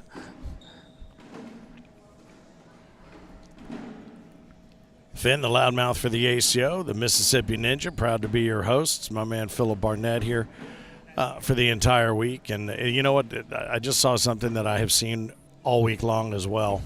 Great sportsmanship. Just no matter how hard a dogfight, how late in the bracket it is, these two laughing and enjoying their time with each other, even under the pressure and the hot lights of center court, still great friendship and fidelity, if you will. Absolutely. Randall Garrison holds an 18-15 lead now over Isaac Hurt, and Devin Holloway up 3-2 over Caleb Hurt. Wow. That's all I can say. I'm just saying, wow, at this Devin Holloway kid, man. And Gary Bearpaw nodded at 18 with Dakota Payne. So I'll tell you what, yeah, there are some barn burners happening all around. And Shane Fretwell has opened up a 5-0 lead here over Tanner Miller on center court. It's nice blocking. Shane crossed his fingers open. Oh, I hope he don't make this one. Up and over. He man knocks one in. Drops one down, but that's going to cost him a couple. 2, yeah. All right, and don't forget the bracket upstairs, and we're going to have the finals for this down here on center court a little bit later on. Yeah. Is going to be the, I don't know what that was. I think we're about to find out. Well, no, we're not. I think it already switched. They already entered the score, so I don't know. I'll have to dig through. But, yeah, the tailgater, that was a big one, and it's Dakota Payne beat Bearpaw 21-18. Wow, and that's probably where the loud came from. That's where it came because it just happened. Matthew Hewitt over Chad Chestnut, 21-17. Garrison and Isaac Hurt still fighting it out. Oh, Isaac just took that one, 21-18. Wow. Wow, it's coming fast and furious like a Tommy gun. Absolutely. Here, but, yeah, to wrap up that thought, the tailgater, 16 bag partners upstairs, each with their own tournaments. The bracket is underway, and we will have the finals of the bag company finalists down here on center court as part of the afternoon's festivities before we crown a new king and or our first ever queen of cornhole here with the ACO. Oh, and he tried to loosen them up by going off to the left right there. It looks like that's going to be a couple more for Shane Fretwell to go 9-0. Jeremiah Ellis has relinquished 5 points to Spencer Garner. Yep. So it's 12-5 now. Caleb back up 4-3 over Devin Holloway. How about a name I haven't heard? Matthew Hewitt is fixing to take on Isaac Hurt. Mm-hmm. And the battles continue down here in this bottom part of the bracket. Tyler Goodwin and Aaron Lambert in a dogfight, 19-15 to the Goodwin. That's been going on a while, too. That game has, yeah. Yeah. Bob Heil waiting to take on Steve Smith. Craig Irvin took down Caleb Rogers. He moves on to that Jonathan Nail game moments ago and still only has a 2-0 lead, our reigning king. So is they're in the winner's bracket? Okay, so anything below that is losers, correct? Yes, sir. So where's Craig Irvin? Craig Irvin right now is fighting Jonathan Nail on court number 37, or I'm sorry, court 18. Craig the 18 seed, Jonathan the 16 seed coming into this reshuffled 32. Wow. So who all's in? Let's figure out. For the people looking in, who all's still in the winners bracket? It's going to be Caleb Hurt, Jeremiah Ellis, Spencer Garner, Caleb Hurt, Devin Holloway, the surprise, Holloway, Isaac and Matthew Hewitt. Matthew Hewitt, who we don't know, Matthew Hewitt, and Dakota Payne and Tyler Amos.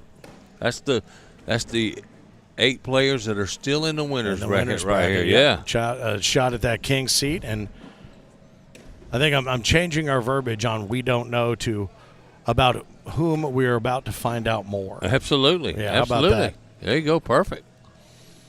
It's Shane Fretwell's up 9-2 here on center court. How about this? Austin Thomason down in the losers bracket fixed to take on Sebastian Barger. Yep. Matt Gammon and Randall Garrison getting ready. They're throwing some warm-up tosses. Doug Parker and Gary Bearpaw. Ooh. With work to do, Bob Heil and Steve Smith. The names in the games, Tanner baby. Miller and Shane Fretwell, as we're watching here, still at 9-2 with a couple of 10s thrown right there. How about Devin Holloway, 5-5 right now with Caleb Hurt? Mm-hmm.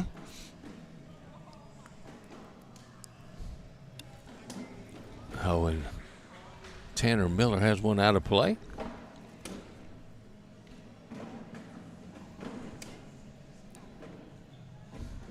Good to see Shane getting a little refocused after that beatdown he just took from Caleb Hurt. All right, so we'll have the here on center court, the winner of Jeremiah Ellis and Spencer Garner will face off right here in front of our very eyeballs against the winner of Caleb Hurt and Devin Holloway. And then ultimately we will find our battle for the king seat right here on center court as well. Absolutely. So lots of good action coming this way. Thanks to those pulling the strings and making sure that we're getting as many matches in front of your face as we can here on the YouTube channel. Again, the ACO YouTube channel. All we ask that you do is just go find it. Go to YouTube, American Cornhole. Smash that button. Smash that subscribe button, ring that bell, get the notifications, and as you go to the page today, a couple of different streams, Center Court and Court 1 available. If there's an upcoming match or there's anything that you see that's happening, you click on that thumbnail and it'll send you alerts. It'll invite you to set yourself up for alerts. 11-2 on Shane Fretwell v. Tanner Miller right now. Brock Beasley up over the Shredder 19-18. What a dogfight that game is. It sure is. We were trying to watch center court and trying to watch all these scores too, and we are having as much fun as you guys are if y'all are following right along on Scoreholio, which you can follow all these matches on Scoreholio and keep up with the scores. Absolutely. Matthew Hewitt's jumped out to a 1-0 lead over Isaac Hurt, while his brother Caleb holds a 9-5 advantage on Devin Holloway. Craig Irvin up 4-1 on Jonathan Nail.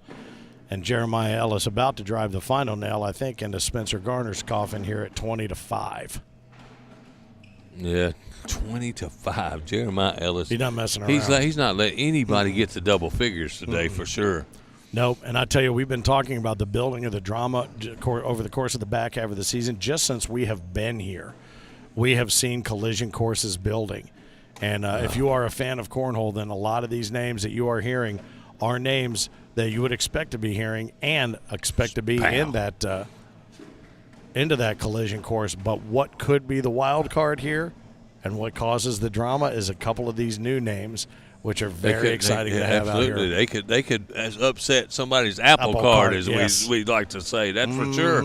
Oh, I went up and over to try to grab the airmail there, did Tanner Miller. As Caleb went up 16-5 on my boy Devin Holloway all of a sudden. Yeah. Oh, it only takes a. Yeah. Is that going to do it? No, he's. Oh no, as I say, he couldn't have put up a 12 on 0. That's a 3 spot. I thought I heard somebody wrapping it up. Oh, we did. Jeremiah Ellis took down Spencer Garner 21-5. So that's what you just heard in the background. That was probably Jeremiah hollering right there. Yeah, he had his own round of applause for himself that sounded like 30 people.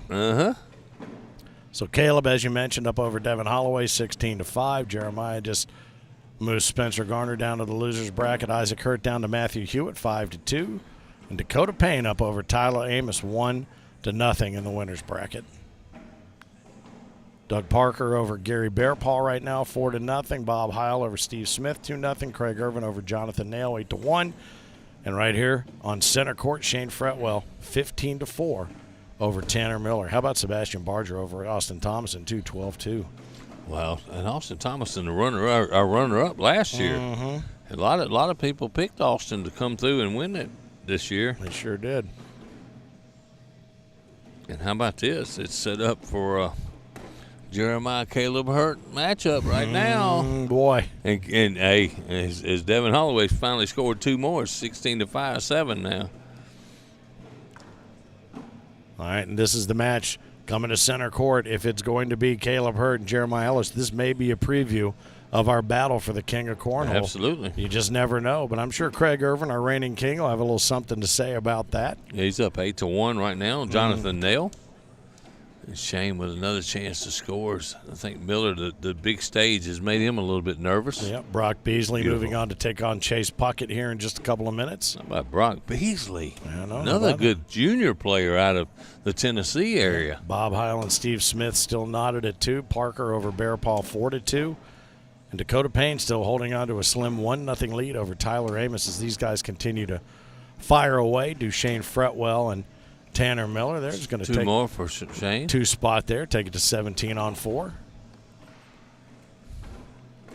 So much still to have on the YouTube channel here and just all around town. We're looking forward to wrapping up Crowning a King and getting out and celebrating with all of his or her loyal subjects, should it be our first ever queen. Great announcement just yesterday about the return of not just a major, but our first ever super major to Owensboro here in January, a 3-day affair with a $30,000. Oh, we went up high, Hey, you got lucky at backstage. Oh, no. Yeah, did $30,000 prize purse and a Pro Series to boot with ACO Skins Cornhole as part of the Pro Series this season. Going to be a lot of fun, and it's going to be a lot of fun to follow, too, on the YouTube channel. You're definitely going to want to tune in for those as we get through our frame games and qualifier groups of 16, final brackets of 16 from our pros that are eligible to play for that Skins money. I don't know what Shane was doing right there. Shane's got one of the best airmails in the game, and he tried to throw something, get around, roll back. Come on, stick with. I think stick with what you got. Yeah, man. no, there's no reason to risk 17-4, even though it doesn't seem like much of a risk. He got 2 more right there, but still, he could have got 4. He shoots the airmail. Yep. And Caleb Hurt, I think, just finished with Devin Holloway. Oh no, he's still got 20-7. He's got one left, or Devin's got 14 left. Absolutely. Craig Irvin up 10-3 on Jonathan Nail. Isaac Hurt up 9-5 over Matthew Hewitt, and Bob Heil fighting back. Got doubled up by Steve Smith 4-2. Matt Gammon over Randall Garrison 9-4. Sebastian Barger out over Austin Thomason 12-5. Chad Chestnut over Tyler Goodwin, who just recently advanced 5-0. That's another name you might want to watch out. Chad Chestnut can get hot and beat anybody in this building. And Tyler Amos right now up over Dakota Payne, 4-1. Oh boy, and that just teased. Oh yeah, top left corner of the hole. Oh, and now it just teased the bottom of the pile, or the top of the pile down below the hole. So Tanner Miller grabs a couple there. A couple out of that one, yeah. That flying potato on his on the front of his jersey. Good to see all the people wearing the ACO apparel around here. I see Devin Holloway walking away. He must have just took it on the chin from Caleb Hurt. Don't hold your head down, kid. A lot of people take it on the chin from Caleb Hurt. Plenty of it, absolutely. And there's speaking of his next opponent, you look at stalking center court. He'll pop up on your screen here momentarily. Man, I can't wait. We're going to fill the stands up for that game, which we're going to probably have next right here on center court. Jeremiah Ellis and Caleb Hurt. That's right. It's going to be the next matchup. Yeah. All we got to do is get the final to this one, and once this happens, they will move along to their respective follow-up games. And there's a push right there, as if to say, Jeremiah, you just wait your turn. Austin Thomas is making a move on Sebastian Barger. Got it down to 12-9 now. He was down 12-0, right? Tyler Amos holds a 3.4-1 lead over Dakota Payne. Isaac Hurt up over Matthew Hewitt, 14-5. Matt Gammon 9-6 on Randall Garrison. Man, these games are going fast. I mean, I love it, man. These games are rolling, man. Furiously. We're going to be down to your Final Four in a minute. Boy, oh boy, that was one that Shane would like to have back, to be sure. I thought he was setting up to try to chase that bag. This could be a big round right here for Tanner Miller. No, it should be. Yeah, but he kicked one out, and he still got the chance. Yeah, 7-3. How about Miss Schaefer still here watching Cornhole, man? What she's been doing for a number of years, following her late husband around, and it's so good to see. So good to see. 7-3. That's a 4 spot right there. So he's slowly creeping back into this bad boy. 19-10 Shane Fretwell, this goes back to that one. You knew he had the airmail back there. Maybe he should have shot it and tried to put a little more pressure on the throat. And if you don't take it when you got it, you think you're going to experiment on center court because you got a few points to play with. That's a terrible idea. You're exactly right. Chad Chestnut over Tyler Goodwin, 14-0. Wow, I'm telling you, Chestnut can play, man. He's a good player. Dakota Payne back up over Tyler Amos now 5-4. Gary Bearpaw up over Parker 8-4. Brock Beasley over Chase Puckett 9-0. Isaac Hurt over Matthew Hewitt 15-5. And Highland Smith tied at 9 as we watch Shane Fretwell try to close the door on Tanner Miller's game right here on center court. Ran right up the gut. That was a good bag by Shane Fretwell. Craig Irvin holds an 11-5 lead over Jonathan Nail. And all Shane got to do is get this pile to fall. Don't go off the board. Game is history. Going to run it low and hot. And he did it. And he got one to go, and he left that other one up there. So that's going to do it. All right. Well, congratulations to Shane Fretwell.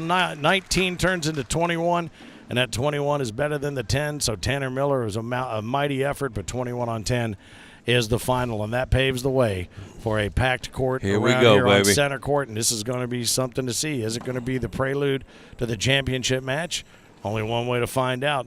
Jeremiah Ellis, the loudest hand clap in the entire sports community, up against Caleb Hurt, maybe the most stone-faced player up until this week we've ever seen. And this is the match. This is the collision course that was set way back in the middle of the season. This is the match he wanted, so this is the match he gets. Strap on those seatbelts, baby. I cannot wait, Finn, to get this match going right here, man. What did DW used to say? Buckle those buckles and crack those knuckles, boys. That's Let's get Here it we ready go, to roll. baby. Here we go. They hadn't been called up yet because Jeremiah's still sitting there, but it's coming. Center court. Yep. Jeremiah Ellis, the man that's on a mission. In the meantime, we will keep you updated on scores. Craig Irvin over Jonathan Nail, 11-5. Brock Beasley over Chase Puckett, 15-5. Gary Bearpaw extends his lead over Douglas Parker, 12-4. Dakota Payne back over top of Tyler Amos, 5-4. That's a dog fight. Yep. Isaac Hurt. There's a little bit more bite and then bark in this dog fight, 17-8 over Matthew Hewitt. Sebastian Barger up 19-9 over Austin Thomason. Yeah, that one kind of jumped out at us pretty quickly. Matt Gammon over Randall Garrison, 14-6. Austin Thomason just put up a couple more, so now it's 19-11. And Chad Chestnut still blanking Tyler Goodwin. So what we are waiting for is the arrival of the competitors here on center court. One is behind the partition, one is on the court. Here we go. I need Bob. I need my man Boom Howell over here. Here we go. Jeremiah Ellis comes into this reshuffled deck of 32 as the number 1 seed, so he'll play out of the blue lane. Caleb Hurt comes in as the number 4. He will play out of the red lane, each in their pro jerseys. Both sporting them, baby. Oh, man, oh, man. Sweet, man. Finn, I am so excited right here. And look at that right there. A couple number 1s. And the winner of this game advances to the Final Four that we'll pick up a little bit later on after the award ceremonies and whatnot, even though perhaps much to the chagrin of either one, who would probably like to keep playing, but they'll get an opportunity to exhale.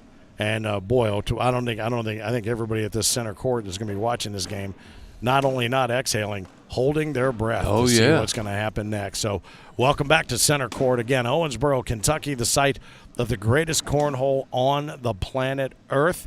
It is the ACO, American Cornhole Organization, World Championships of Cornhole Season 18, and underway here in just a moment as they wrap up their warm-up tosses is going to be the battle that everybody's been wanting to see, including both of the competitors on the floor. Dude, as they like to say, this could be the main event in any arena in the world. Absolutely. And guess what? We got a front row seat to see this battle right here. This is going to be awesome. Yeah, the only one closer than us is you if you're watching along on the YouTube channel, because based on the way these angles are set up, we need to start doing these matches in 3D so these bags look like they're coming right into your lap. That's something to think about in the years coming up. So these 724 Project 13s, I think, is that what Caleb's throwing still? He's got in his hand, and I think we're looking at pitch bags from Jeremiah Ellis. Yeah, is pitch bags from Jeremiah. Yeah, that's what he's throwing. All right. He's got his pitch hat on backwards. Ellis and Hurt, each with a number 1 on the back of their jerseys. They were in the playoff for the player of the season. Who was it that took that player of the season? match, the singles player of the season Wasn't that match? Jeremiah did Yes, that, right? Yes, it was. Yeah. It was a rhetorical question. Yeah. That's where we caught the last little bit of fire and the last little bit of the challenge right there, saying, I don't care what your last name is. I don't care what number's next to your name. Doesn't matter. And we're underway As Frank right here. Gear says, bring it. Bring it, baby. And Bring we're it right about here. to. The very first one out of the hand and right from the hip of Jeremiah Ellis, a little right to left, takes the center. This game could be over in about 4 minutes based on the pace of play these two like to maintain. I tell you what, I'm interested to see if Caleb tries to block any against Jeremiah. There's the first block. Yep, Jeremiah takes the opportunity to take the first one. He's going to run him through. I think we're Yep. going to see a lot of that.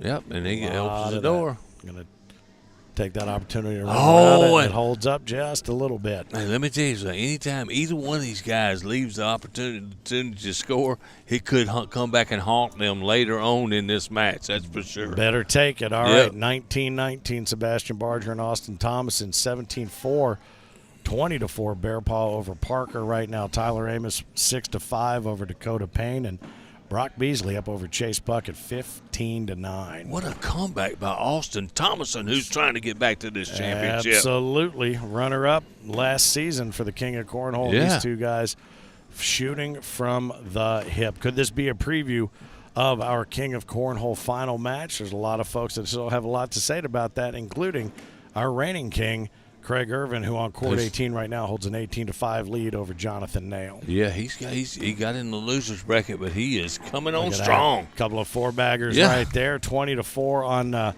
Bear Paw Parker right now.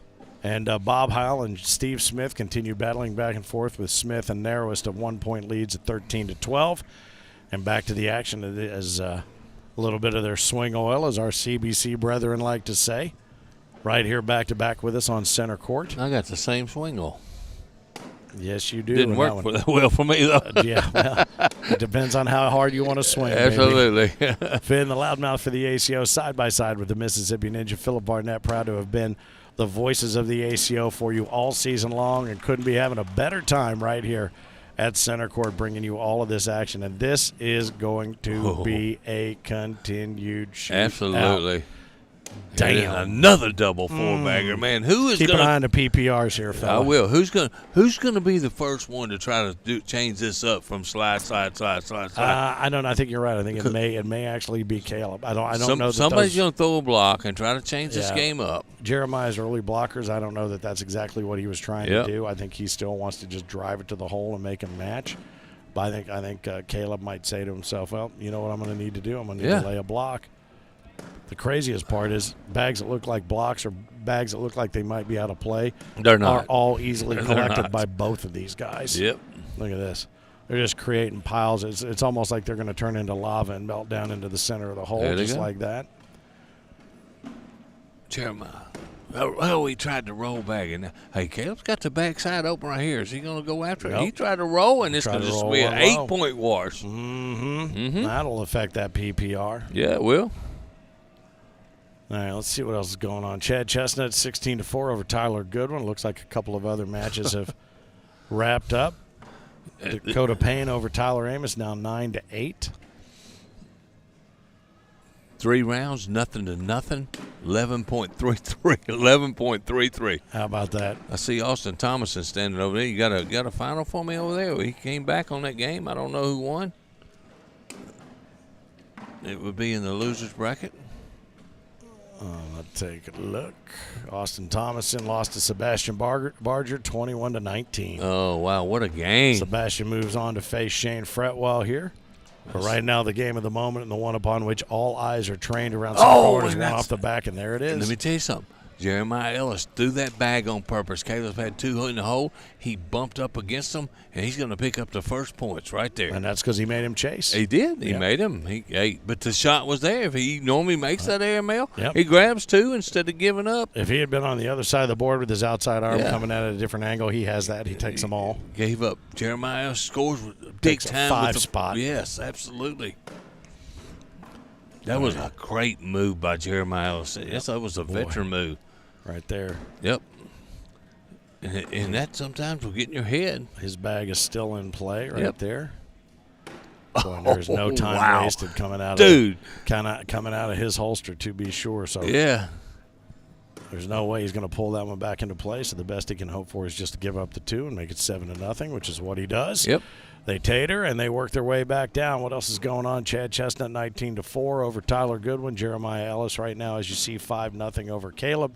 Brock Beasley 15-11 over Chase Puck, and Dakota Payne and Tyler Amos are slugging it out. Yes. On court 1 right now, 9-8 in favor of Dakota Payne, and Steve Smith jumped out on top of Bob Heil big time after what had been a back-and-forth battle. 19-12 is the difference. How about Jeremiah Ellis up 7-0? How many times you see Caleb Hurt down 7-0? Very rarely. Not very often, to Isaac man. Hurt. Yeah, that 5 spot was big time by Jeremiah Ellis, and he is just pouring the pressure on. Yeah, he's going to make you beat him. Absolutely. And the funny thing is, if you don't feel like beating him, he'll beat you with your own arm. Absolutely. Let me tell you something. Look at that. How hard does he throw that bag, man? Jeremiah throws the bag so hard. Well, we talked about it. That's where Jackhammer came from, that thunder when it hits. I do think that this composite floor has changed a little bit of the acoustics of his bag, but when his bag hits, it explodes every single time when it hits that wooden sunroof that our man Boogie likes to call it. Boogie, who is upstairs in the tailgater bracket right now, he must be doing well because he's still there. Keep on rolling, Boogie. Although I think it just started 3 minutes ago. So we're going to get some of those down here too, right? Absolutely. We'll get that final match in the tailgater down here. Be a lot of fun.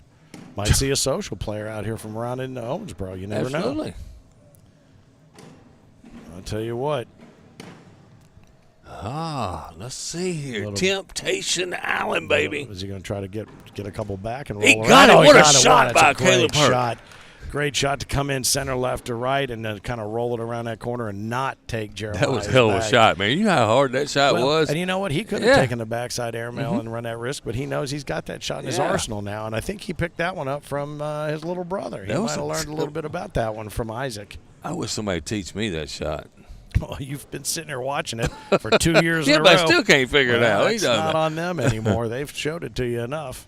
That was a good shot, though, man. Good night. That was a good shot. So now there's the question right there: is Jeremiah these blocker? I mean, he's going to go get him, but I mean, he's going to try to block. Make Caleb have to make a decision. Yeah. But I think Caleb just showed him. All right, go ahead. I'll just run it right around you there, brother. Absolutely. That thing like it had a right turn signal on. Yep, right around the corner. Another 12. Good stuff. All right, exchanging of the taters, the logging of the PPR and the scores, and we continue on. I'm trying to see where we are. Chad Chestnut 19-7 over Tyler Goodwin. Gary Bearpaw took down Barker, so he'll face Steve Smith here coming up. Chase Puckett knotted at 17 with Brock Beasley. Ooh. And Shane Fretwell up 3-2 already on Sebastian Barger.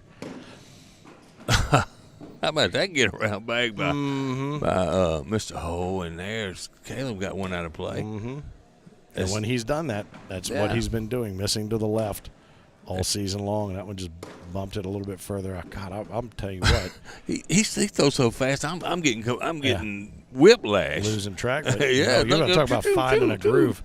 He's found that groove, and Dakota Payne's up 9-8 over Tyler Amos right now. Isaac took down Matthew Hewitt, so he awaits the winner of that game. Right now, 9-2. Jeremiah Ellis over Caleb Hurd here on center court, and a hush has fallen over. And I tell you what, the Owensboro I told you Convention the stands were going to fill up because everybody's been waiting on this match. Oh, they've been full the entire time we've been here. It really have. Hey, I tell you what, I don't know, in that last round, Caleb threw a center blocker on Jeremiah, went right around it, and when Caleb tried to push through it, kicked off to the left, and Jeremiah grabbed 2 points. And he tried to roll back right there. He did. It rolled up and left and just hung out.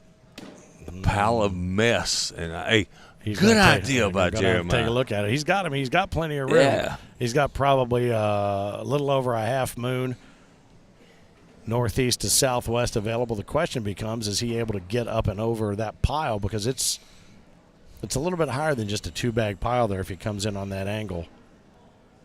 And again, I know that's not a technical term. I'm sure there's pile of mess might be the technical term. He's going to try something. He is. He's going to come in, lay it low. He's just going to stack laid it up. up. So the question is, that's not what he wanted to do. You could tell by the grunt. Up and over.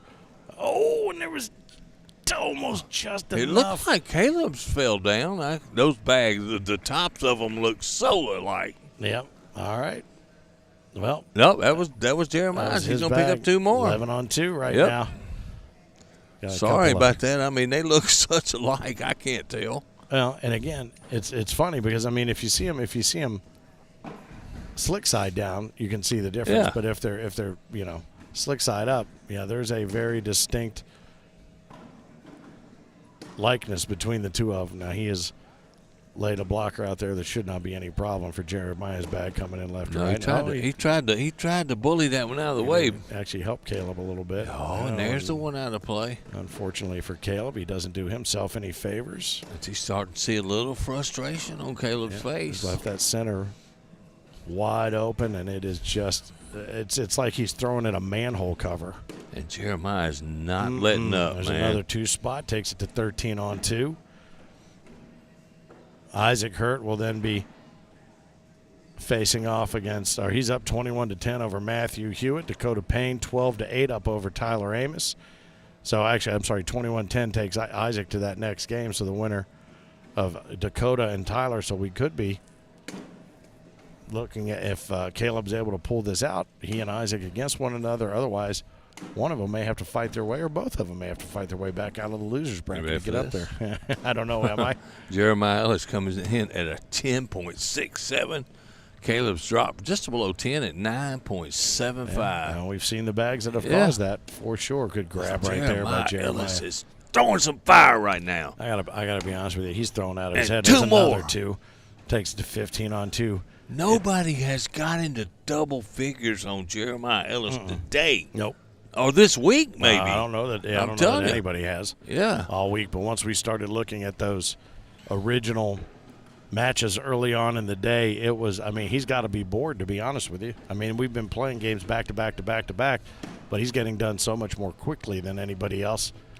And that's the first bag that he's really got out of play. And yeah. Can he go get it? I don't know. I don't know about that one.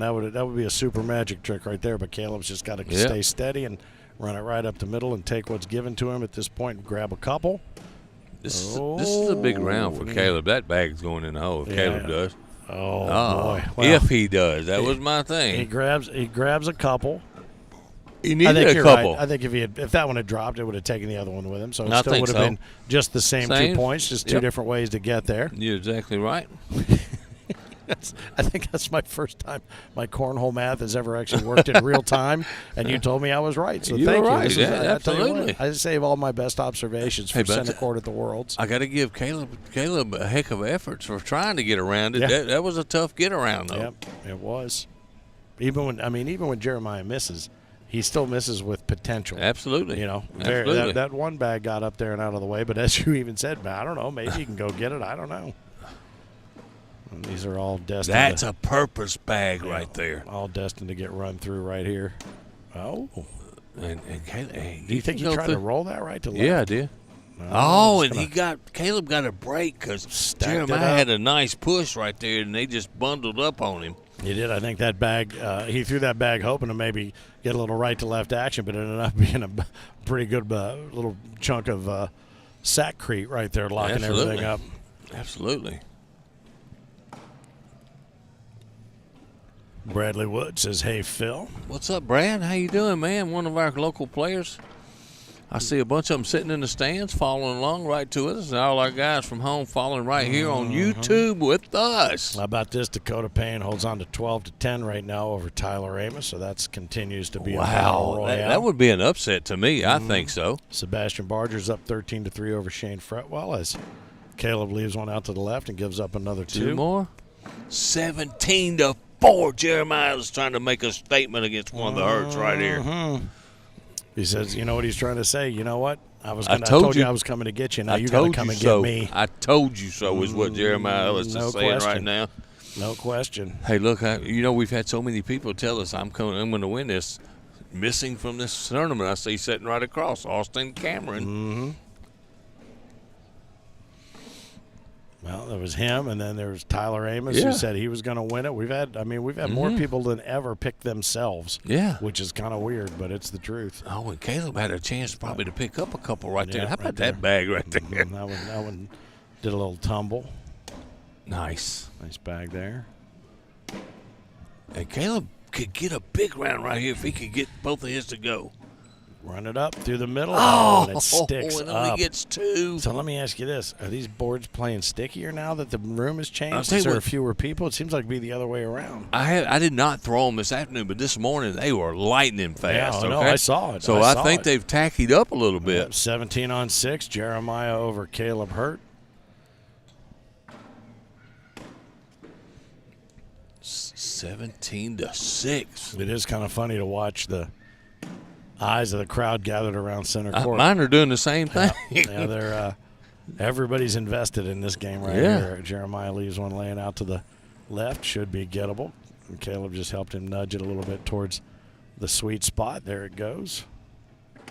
Yeah, Caleb, that's a good round by Caleb right there. Look at these guys, man. This is just mind-boggling, to be honest with you. And to think that it's 17-6, you'd think the way that they're throwing, the way it looks like it'd be 17-16 and a half. Swear. You know what, though? I thought we'd see a little more animation out of Jeremiah Ellis, but he's staying very quiet, very focused, no smile, no words have been said, just a couple of fist bumps. Usually it's usually the fist pump and then that real loud clap. So I would have thought when we jumped out to that 5-0 that would have been the big clap that he would have used to try to get inside. Hey, that was a good bag. He turned Caleb's bag around, make it a little tougher to get. Yep, gonna be tough to get that corner. Oh no, he did it though. Hey, do not count bags out with the Hurts. There's no reason to do that at all. Oh, look at that! It didn't go. It's going right here. It stayed up. Is it gonna go? Look at me. There was some excitement about Jeremiah. Absolutely. Is that not going to go? It's not going to go. It's staying up 19-6. If I was Caleb, I would have walked down there on my hands waiting for that thing to drop. But I'd have been walking on heavy feet. Good sportsmanship there. He went down, picked it up. Yeah. And then he moves on to fight another frame. 19 on 6. 19-6. And there's a purpose block. Yep. Now you look how they got here. Again, Jeremiah beat Spencer 21-5. Caleb beat Devin Holloway 21-7. So they were not messing around and as they were heading for this. Caleb's got to make a shot here. He knocked one in. Timeout for Jeremiah. He's going to take his final timeout. Go down and take a look. But Caleb's got one off. All Jeremiah's got to do is get one in to make Caleb have to make another shot. Right now, Jeremiah's shooting a 10.42. Caleb at a 9.74. Wow. 10.42 Finn. What in the world? All right, here it comes. Big push. Rips it. Oh, what a shot. And that's going to do it. That is going to get it done. I think it's only one. I'm sorry. No, I was referring to what you just said he wanted to do and get that big push to put it through there. No, he's got one more to get. 20-6. One more to get. What a domination by Jeremiah Ellis. He is dominating. I'm going to tell you something right now. Somebody might want to get a hold of the Ohio Valley seismometer folks here because there may, if he is able to put this crown on his head today and he's able to do it against one of these guys. Absolutely. There is going to be seismic activity in this region. That's going to do it. That did it. He's not going to get that one. And now Caleb Hurt. Boom. There you go. There it is right there. And off the back, he knew it was done. Jeremiah Ellis advances. He will take on the winner of Isaac Hurt and the winner of the Dakota Payne-Tyler Amos match, which right now has Dakota Payne 16-15 over Tyler Amos. So Jeremiah Ellis and the giant hand clap awaits. Gets a high five from Mom. Does Caleb, and now he says, you know what, I'm just going to go do what I did yesterday. I'm going to go make some noise in the loser's bracket, and we'll see you in a little while. All I can say, Finn. Wow. I mean, wow. Caleb's got to go to the loser's bracket now, and if he wants to be king of Cornhole, he has got to work his way back against some tough competition. Yeah, he does, and some of those names right now, Chad Chestnut up 8-2 over Matt Gammon. Gary Bearpaw over Steve Smith, 10-2. Craig Irvin still fighting against Brock Beasley, 9-5. Shane Fretwell up 19-13 over Sebastian Barger. That's a little bit surprising the way the two of those have played. But there's a big, giant chunk of the losers bracket still to go. And let's see who is going to have the honor of having to play against a very, very, very angry Caleb Hurt. Caleb Hurt. Who's that going to be? He's going to drop down to Oh, well, we're going to wait and see. It's he's quite a few gonna wait. folks. We got a few games. So these games on center court have went really fast, so now the bracket's trying to catch up to us. I feel like Axl Rose in the middle of a show. Can somebody get me an oxygen tank? Absolutely. But there is still lots of great action coming, and I'll tell you something. Here it's only 1:47 local time Central, and we have. Is that all? That's it. We have all of this pomp and circumstance starting at 5 o'clock. So we've got lots of games still to get to. Lots of games to get to after the award ceremony, and we got a lot of fun. And that's really what it's all about. The entire season works its way down to the World Championships to be a lot of fun, and fun has been had. Now, I wouldn't say that Caleb would agree with me over the last few minutes, but let's see what's going on over on Court 1. I want to see what everybody's looking at right now. This is Dakota Payne, 19-5 over Tyler Amos. Everybody's taking a look over there. That's 19-15, isn't it? 19-15, what'd I say? Yeah. 5. 19-5. Yeah, there's a 5 in that. But oh yeah, that's a small writing too. There, I took a quick glance at it. But yeah, there it is, 19-15, and all eyes are turned to that court now. As the crowd immediately evaporated and went to Court 1. Like, so let's take a minute to talk while we have that minute to talk about all the things that are coming up. And if you're watching here on the YouTube channel, again, smash that subscribe button. Make sure that you hit that bell because we want to be able to notify you of upcoming opportunities to check out content. But go to AmericanCornhole.com. If you're just watching and you stumbled across this, you said, well, what's going on here? Maybe you've got a tournament that you want to start running. Maybe you need the official rules. Maybe you need the official setup, the weights of the boards, the bags, the size, the shape, everything from the very basics, how to play the game. It's all there. And if you want to check it out and you want to get started, AmericanCornhole.com is the place to do it. Now, that said, if you already know what you're doing and you got a group and you run the show, become a certified official. You've seen promos that we've been running on how easy that is to do, and then you can become the leader of your group and maybe somebody. I mean, you've got lots of friends that have come out of your group that have been here. SVC clearly has a dominant position with as far as Junior and Tammy Williams. As far as being certified officials, we've got them all over the country. There are 500 or 600 regionals run a month, 35 majors over the course of the year. And not only do you kind of become the leader of your group, you also can make a little extra money. So how about that? It's not a bad way to go. So check all that out at AmericanCornhole.com. Now, what do we talk about? We get home, we clean all our stuff. You do your laundry, I do my laundry. And then we're straight back. Yeah, we pack it straight back up. In just a couple of weeks, we're going to be at the Field of Dreams movie site in Dyersville. Uh-oh, what happened? I don't know. We're about to find out. Dakota Payne was up 19-15. Dakota Payne is now up 21-15. Wow, what an upset! How about what an upset! That? And there is FC. All right, so we're going to get Isaac and Dakota over here on center court in just a moment. We'll finish the thought on Dyersville, Iowa before all that starts up. The Field of Dreams event, the middle weekend of August. Come on out and be a part of it. The Go the Distance Festival. You can come out and you can qualify to play in the barn on the historic movie site for the Field of Dreams, and also get in there and grab yourself some autographs from some of the biggest names in Major League Baseball, All-Stars, Hall of Famers, and more. It's going to be a big weekend. Check it out. All of it at AmericanCornhole.com. Well, like I say, if you've never been to the movie site of Field of Dreams, you're not the only one, but you better make that pilgrimage. Yes. Seeing it on TV and the pictures and all that did not do justice for the first time that we went there. The beauty and the awe of the whole thing is just amazing. Well, it's amazing. Rarely do you go see. I mean, I've been on studio backlot tours and seen sets that were used in movies. Mm-hmm. Now get a little help from Steve.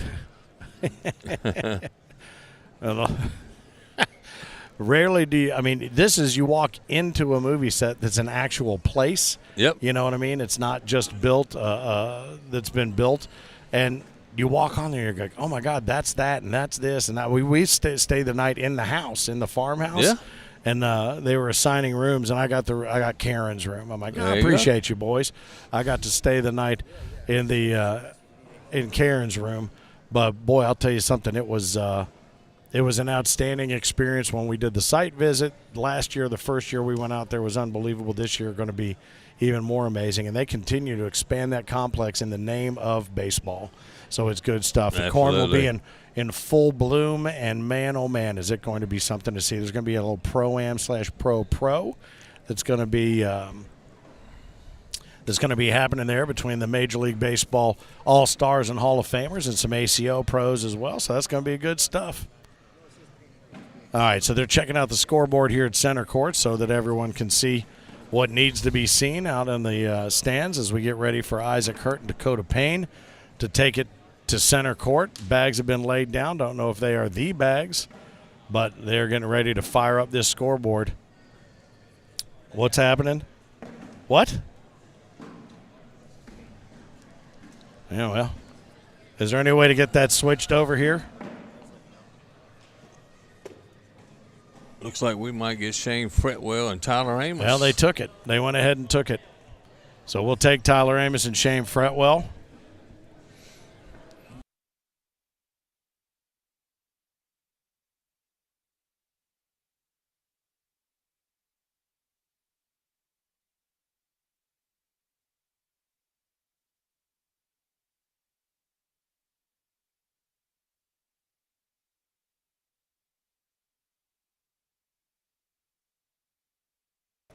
All right, so the good news is we're going to see some familiar faces, and we're going to be able to keep you up to date as to what's going on right behind us here, although I think Team SVC has all migrated over to Court 1, but you can check that out on the stream.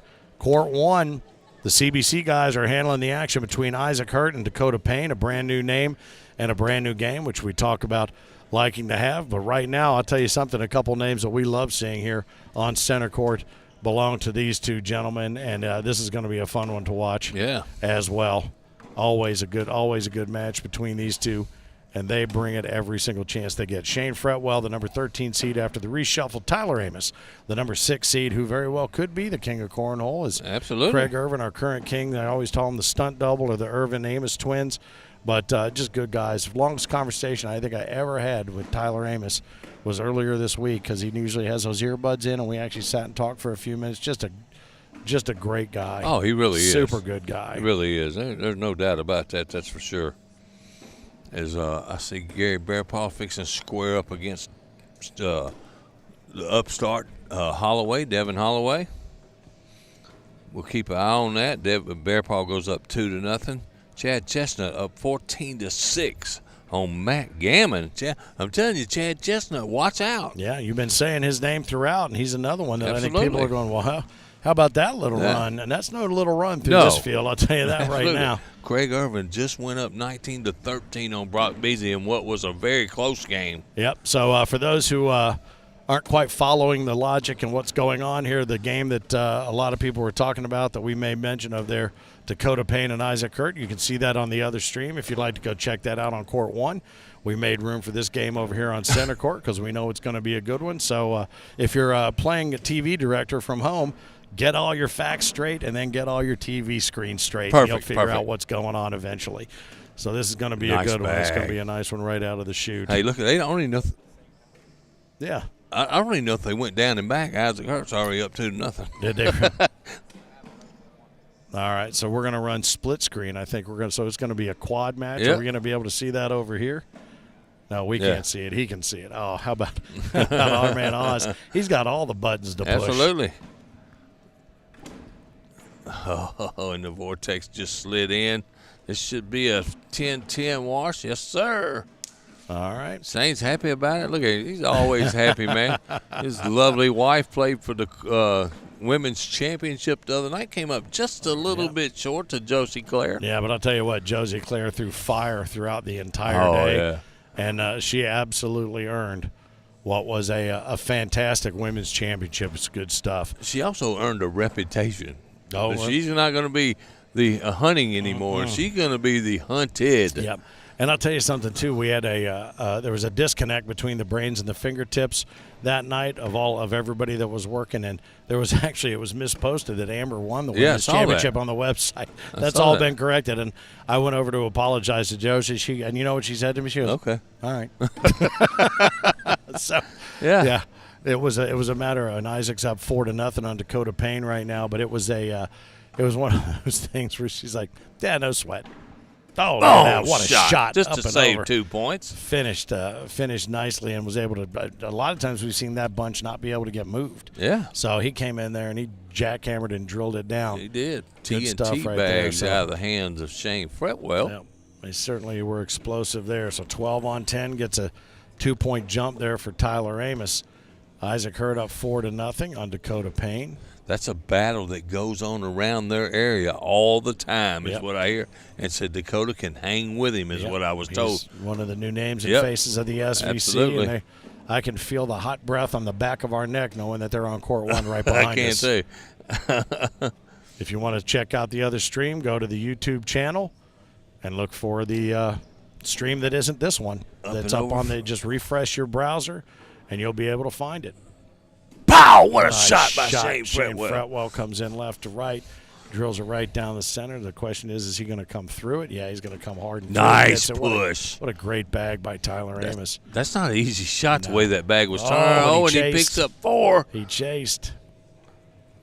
Chad Chestnut 16-10 now on Matt Gammon. Gary Bearpaw had a big 8-0 lead. Now it's 8-6. Devin Holloway continues Dakota to Payne impress. has picked up a point on Isaac Yep. Hurt, 4-1.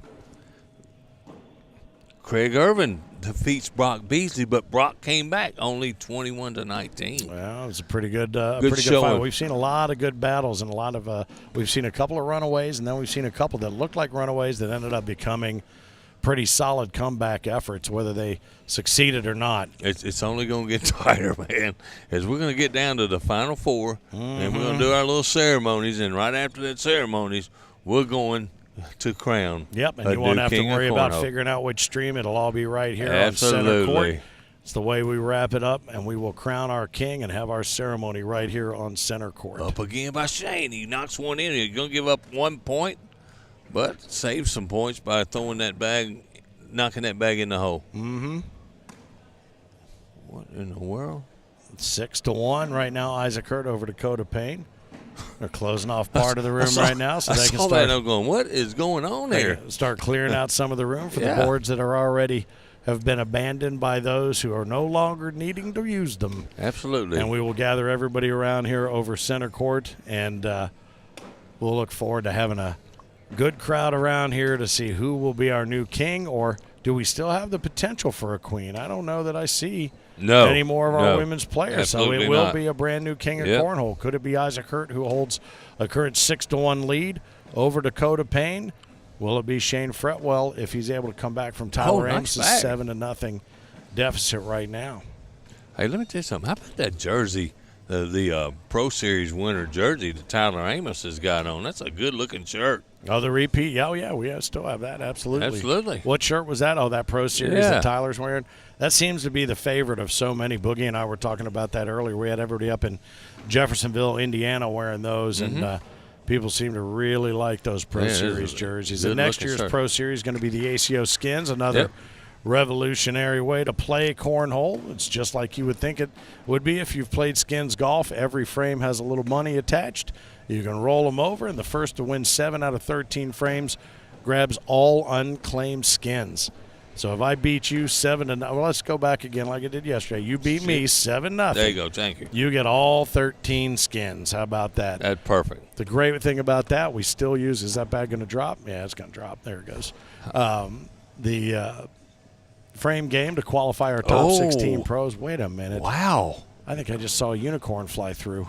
Look at Shane. Shane. Up and over, and he Shane took went the for chance. the big round, right? That's okay, Went though. for it. It's gutsy. He went for that airmail drag. He's going to grab 2 there, I think. And he knows he's got that shot, but he hasn't used it a ton. And it's like we were talking about before. You kind of got to use that muscle to keep it working. Let me tell you something. As long as you shoot that long, there's no risk at that shot right there. And you could have, the reward was huge. Yeah, absolutely. Isaac Hurt right now up 13-1 over Dakota Payne. Isaac is on a mission, too, now. He is trying to fight his way toward Jeremiah Ellis to maybe get some family tree revenge. I think I tell you what. I think maybe the stage might be a little bigger for Dakota Payne over there on court 1. as Isaac Hurt is there all the time. Dakota Payne, not so much. Not so much. Yeah, so I don't know what's going on. Yeah. I can't tell you, but if I had to guess, that would be a good guess. That said, I want you to remember that you said that 1 year from now. Okay. Okay. I just will. keep that in mind because I have a feeling we're going to be seeing I do too. Dakota Payne. I do too. And you know what? There's no better name in this game that lends itself to a good headline than Payne. Yeah, really. Oh, what a bag right there. Pain and hurt. Yeah. Oh, that's true. Yeah, it is. Did you mention that? Oh, no. Man, what a good bag. I left a fin up on the back. All right, so he's got a little work to do. Shane just looks at me and just smiles. He knows that was a good shot. Yep. And Tyler's going to grab that bag and get no is. points out of there. Yes, he is. He's gonna save it and put that wash up on the board. And Shane threw a good bag and got no results out of that right there.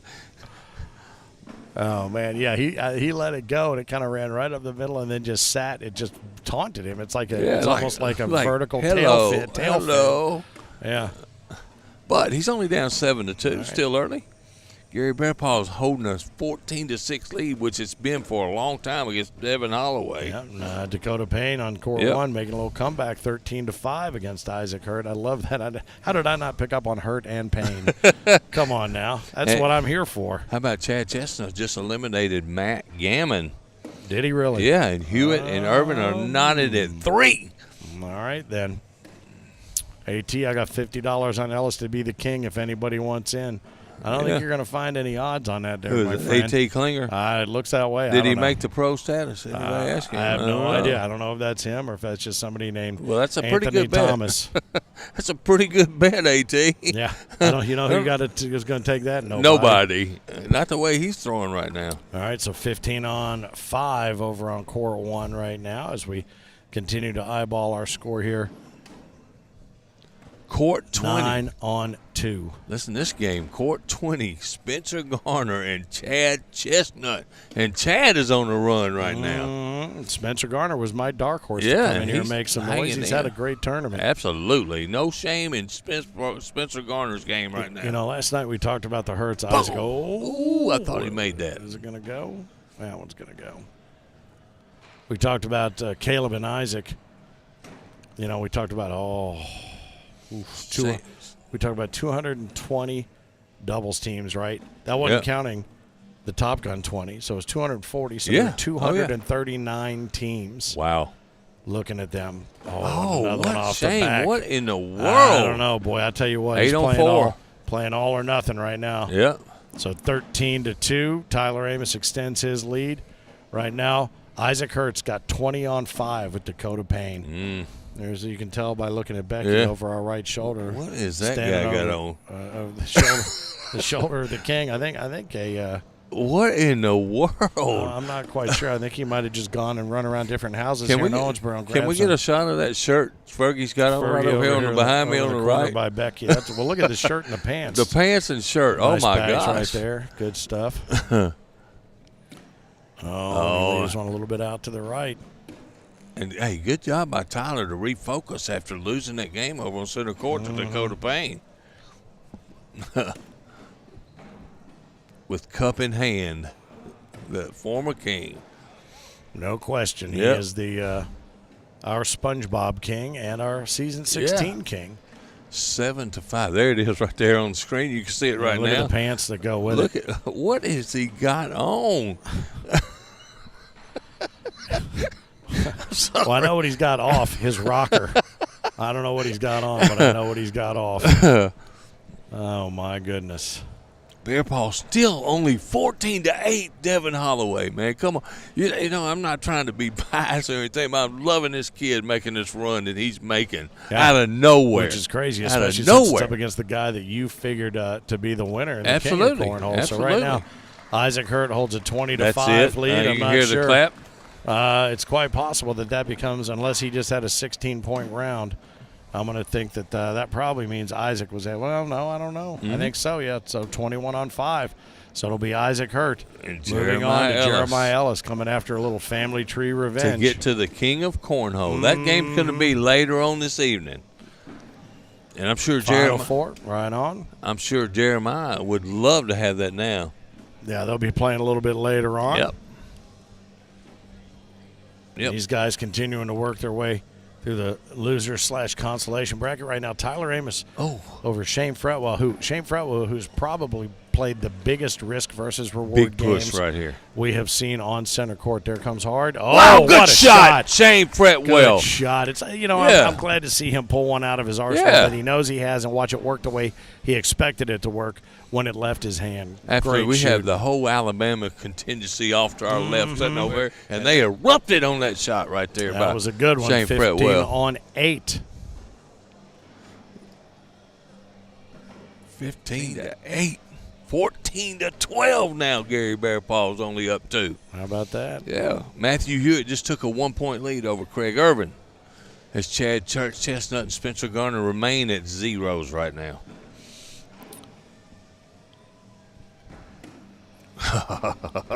Good bag again by Shane. And the other thing that you got to think about, too, when you're in a competition as stiff as this with as many great players, I mean, you might at any given point be standing side by side to a court with a game that everybody's tuned into, and you got to tune all that out. Now, these two courts are very well separated, but at no point are these two not aware of what's going on over there. They got to tune it out, and they got to make it happen. Double four-bagger, both men right there. Shane Fretwell says, I'm not going away, young man. I am not going away.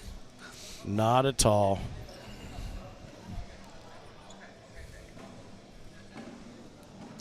Good to see the stands filling back up after the Isaac Hurt thing. Yep, we watched the. It's like if you're looking at a lake with different stuff floating on it, depending on which way the current goes, it all moves in one big mass from stands to stands, and it's good to see everybody from SVC now has rejoined the crowd around center court.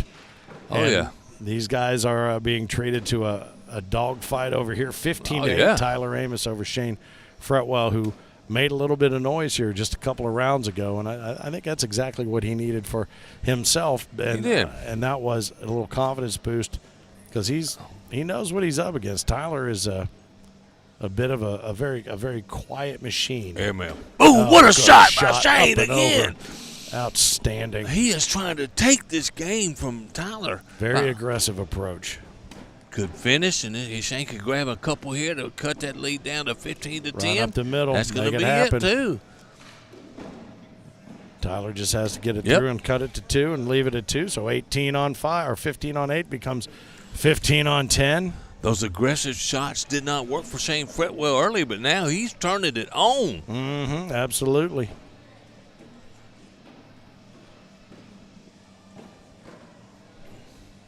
I think they put it in wrong. Should be 15-10. They put that in wrong. Yeah, they're going to go back and adjust right there. You know how many times I did that today? Exactly 3. Did you really? I put on the wrong name. I was hoping I got that point, and so, guy said, "Hey, dude, you put it in wrong." That was my point. So your PPR is more of a guesstimate, really. Yeah, that's it.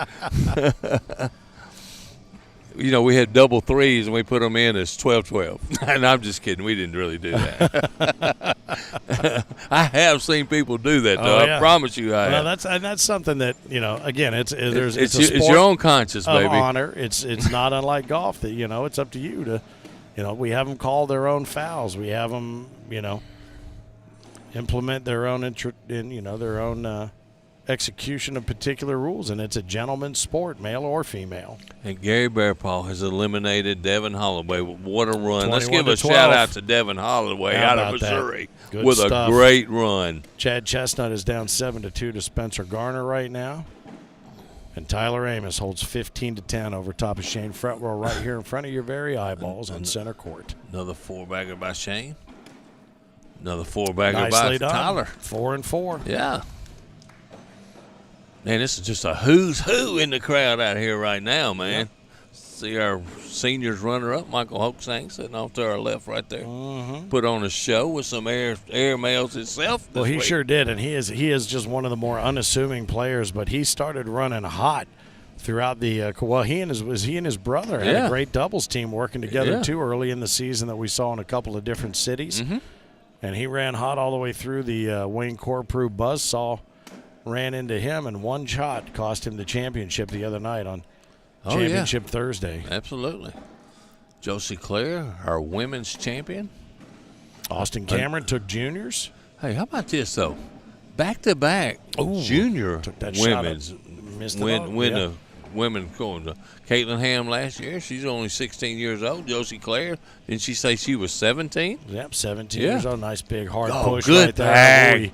I think he deserved a little bit more out of that. I think Tyler just takes the wash with this bag. I ain't gonna lie to you. That's what he called it, 6'6" wash, and that is a good move. So he didn't even launch the bag. Interesting. No. You don't want to take the risk of any sort of anything dropping Absolutely that not. there. And I don't blame him. Not bad at all. Now here, this happened on center court. Eric went over here earlier. The guy he called that, and when he said, I'll just take the 1 point. And by the time he started walking, the bag fell in the back. He wanted to go back and shoot it, and I said, no, you can't do that, man. No, sir. 15-10. Our score is Shane Fretwell's trying to get back in this game.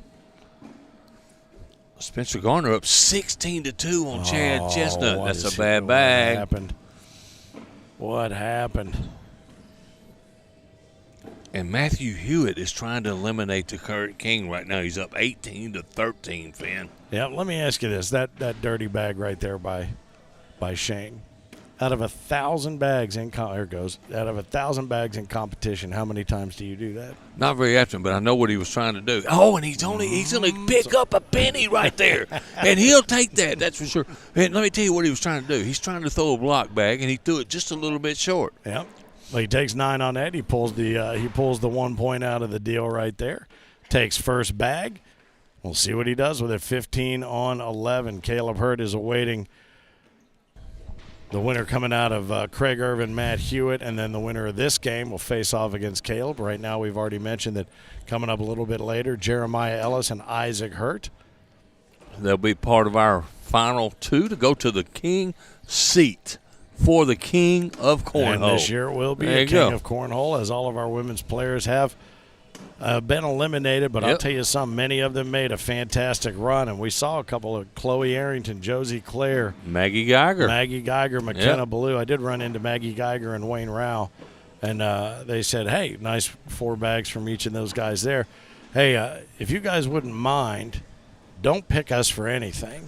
I said, what do you mean? They said, well, the only thing you did pick us for, we were terrible. Everything you didn't pick us for, we did fine. You know what Wayne told me? He said, please don't play me on center court anymore. Yeah, he don't want to play on center court. He don't want to be part of it. Yeah. I said, well, we discussed you two as the sneakiest team in the ACO. I because agree. You come in out of nowhere, and all of a sudden everyone's like, well, wait a minute. What the? Yeah. 15-11 right now. Tyler Amos over Shane Fretwell. Shane just pecking away. That may be a little bit, and he can bully this bag out of play and maybe get off that 15 he's been stuck on for a long time. Yeah, that's not a bad bag. If I'm Shane, I try to throw one right behind that right here. Mm-hmm. He's probably thinking about shooting it. I know Shane. He loves to shoot those airmails. He's been playing balls to the wall Yeah, since he got has. out here on center court, not just in this match, but every other one. He's coming in low and hard, going to run through. Boy, and he left himself in a bit of a pickle. And now Tyler could really put some pressure on him right here and make him have to make a shot. Run it through the middle, And he which did, too. He maybe brought that left side bag in a little bit more into play for Shane to go up. And he Boom, does. he hit the airmail, but that could have been dangerous. But he didn't. There's no hesitation. Just missed it. And Tyler, that is such a risky shot. Why don't they just put the bag on the front of the board, take the same 2? It drives me crazy. I don't. Well, but you know what? There's that competitive spirit Absolutely. that just makes you want to show him what you can do. So he picks up a couple, 17-11. Tyler Amos over Shane Fretwell. Tyler takes first bag, flips it in his right hand, lines things up, get his feet set. Stuart Graham looks like he might need a nap over there yawning. I catch them all, man. It's been a long and grueling week. It has. Man. Long week on your feet. Nice bag by Tyler Amos right there. And Shane. 17-11 is our score. You know, it's funny. I told you earlier in the week I spent a lot of time, especially with, I was watching Kim Dice and a couple others, and I think it was Drew Waking. Those bags both fall. Nicely done there. watching their faces as they throw, and I'm starting to get a kind of a great feel for everybody's game face, if you will. And I think that might be a new feature in next year's whole magazine, the game face. I agree. We could need to get some shots of those. That's for sure. Yeah, I have to laugh because I finally figured out Tyler's game face. Yeah. And it's like every time he kind of leans back in, it's like he's looking at the board. He goes, "If it wouldn't be too much trouble, I'd like to throw this bag at you." Yeah. It's what he looks like. He's watch him. How about Craig Irvin's cut the lead 18-16? Yeah, I see what you're saying. See what I'm saying? Yep. It's very polite. It's a very polite approach versus, say, Martina Belt, who our British friend said she looks mad at that bag. Yeah, looks mad. 18-16. Craig Irvin trying to stay in the contention to repeat. He's making a comeback over there. Yep, sure is. 18 on 18 now with Matthew Hewitt. Yeah. And Tyler's not giving Shane any chance to score here. He's doing everything he can to get in his way. I like what you say. You know, I was expecting Drew Waking to make this 32. Didn't even make the 32. One of the best players in the house for sure. Good finish by Tyler Amos. Well, you know, it's funny too. You hear both guys. Good finish. I think a lot of people like to talk about who's the best, who's this, who's, whatever. And they talk about that, between different leagues. And, you might even have a group in one state, and across the line, the other state thinks they got this and they got that. Oh, yeah. You know who the best players are? The ones who play all the way through and get here. Absolutely. And that's what happens no matter what. You can talk all the nonsense that you want about who's this and who's that and where they play and what they do. It's whoever makes it to this level and this stage and then performs consistently. And it's always, most of the time, the cream rides to the top, as we always say. Spencer Garner is now going to take on Gary Bear Paul as he has eliminated Chad Chestnut. All right, and Irvin and Hewitt are still knotted at 18, so just game to 3. Hey, that's okay. That's Shane's game. He went up, tried to go up and over. Tyler's going to make him pay. No, nice bag right there. If Shane can get this bag to stay up, he'll be in good shape. Here it goes. Yep, there it goes. There it goes. Shane must go in the hole, though, to keep this game going. Yep. He does. There's a game phase right there. Absolutely. Whoo. I think that one's called the whoo. I like to go back and say, the Fretwells burst on the scene. It was all Amber Fretwell, Amber Fretwell, Amber Fretwell, Amber Fretwell. Shane's in the background. They play a little co-ed. Shane's mediocre at best. He'll play that. A little bit better than mediocre, and all of a sudden Shane Fretwell starts getting better and better and better. Oh, yeah. Better and better and better. And now look at him. He's on center stage and trying to make it into the Final Four. No question. And he's not going away quick because Tyler's got one out of play. Not about 4 o'clock. Yep. He's only down 20-11. Not that bad. Not great. He can't make any mistakes. As Craig Irvin is taking a 20-18 lead. There it is. He's stretched it out a little bit over Matthew Hewitt. He's got the hardest point in Cornhole to get left. Yep. That's all he's got to do. Shane trying to grab a couple here as Tyler's nice got center one bag. out of play. Yep. Just get it in there and take those two if he's going to give them to you. 20 on 13 now as Shane Fretwell got a little smattering of applause as people are starting to really kind of feel it. I think there was a sense of it was almost church-like around here earlier when it was Jeremiah versus Caleb, and we're going to see Isaac Hurt versus Jeremiah Ellis when we come back after the awards ceremonies later today here on Center Court and wrap things up and crown a king of Cornhole for season 18. It's good stuff. Good stuff. Best players anywhere. Anywhere in the world. Now, hats off to the ones that made the 32, man. No question. You can't say enough, man. This field was stacked everywhere you go. You cannot take anybody lightly anywhere in this building. 20-18, I still see. I don't know if Craig Irvin still fighting away over there. No, he just took it. 21-18. That was the applause we heard out of our left ear. So the king lives on. All right, Shane Fretwell and Tyler Amos continue to fight here on Center Court. The winner taking on our reigning king. Will it be long live the king? One of these two guys is going to decide, and we might see he and his doubles partner face off to see who makes it out of the losers bracket and up back toward that king seat challenge. And let me tell you what I heard. I heard Tyler's been getting the best of Craig just about every time he played. But Craig, right, one-on-one? Craig was way down in that match right there and made a comeback. He said, I'm not going away. I'm not trying to give my crown up that daggum easy. No, he wants it. He told me early on in the week, he said, I am exactly where I was this time last year before I won it. I feel really good about it. And, last night they ran into a buzzsaw known as the Hurt Locker. I mean, what can you do the way they played? There's nothing you could do. But so doubles wasn't in the cards, but I think both of them have always had their eyes set on this singles championship. And Tyler, how many Pro Series? 3. Did he take? He took I think he's 3 got. of Doesn't them? he have 3 badges on the back of his shirt? I was trying to look at it. I know he got 2. And the rest of them were the Hurts, right? No, we had Jeremiah grabbed one. That was the one, I believe, in Traverse City. That's going to be that it. Did it. That's All right. Jeremiah did get one. Well, congratulations, Tyler Amos. He holds on, and it was a long hold that he had to keep on that thing. And 21 to 13 was the final over Shane Fretwell, who took a very aggressive run at him. Nicely done. And now it will be Tyler Amos versus his doubles partner, Craig Irvin. Right here on center court, Right here on center court. Get ready to lock the seatbelts back on. He just found out, too, who he's playing. He just threw his head back and said, oh, boy, all right. So he's going to go maybe use the facility before he comes back out here and gets it all fired up. But glad to have you along for the ride here on the ACO YouTube channel. Everything will be living here evergreen for you to go back and revisit all week long. Congratulations. Let's take a moment just to congratulate some of our winners, because we've had a great week. I mean, we started with Player of the Season contests that were very hard fought.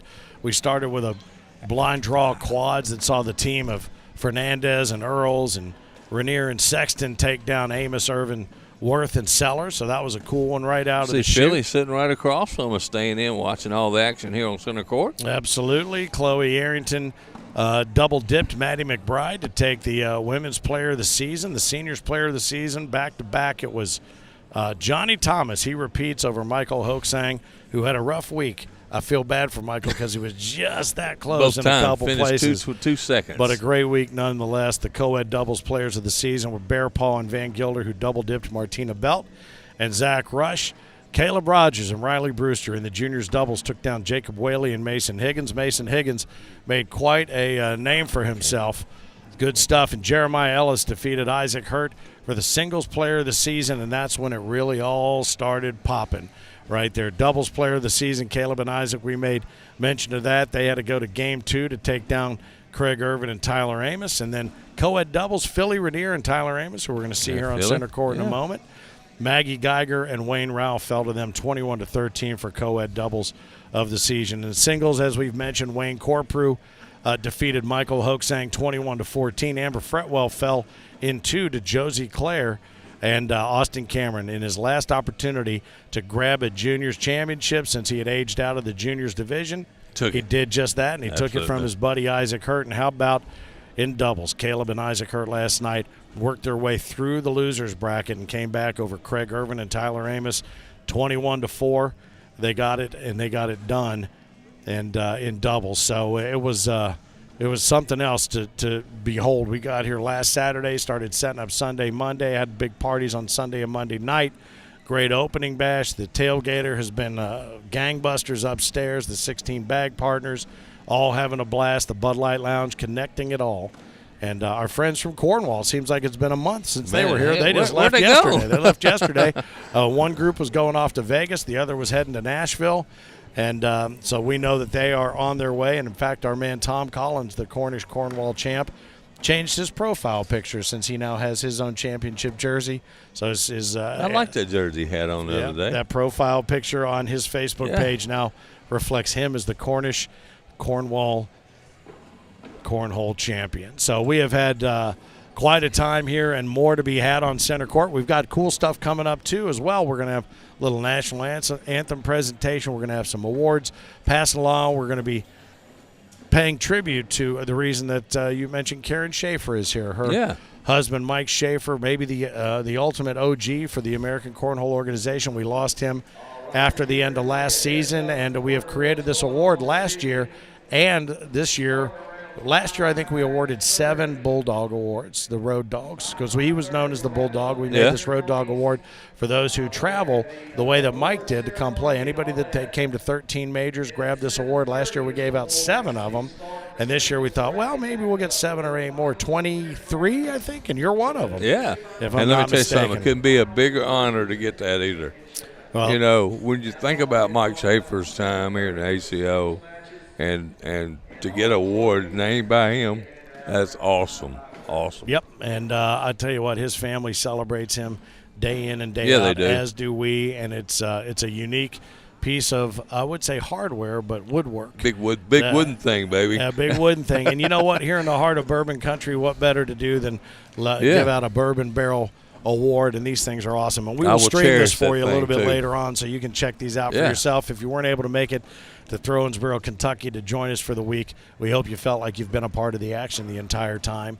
And that's what we really strive to do here on Center Court. Do we take a break and wait for something else to happen over here, or what's the word?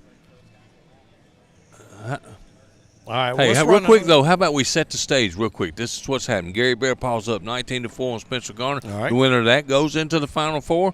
This game right here, Craig Irvin, Tyler Amos. The winner of that goes into the Final Four, and we already got the 2 that's going to play in the winner's bracket, Isaac Hurt and Jeremiah Ellis. Is that not correct?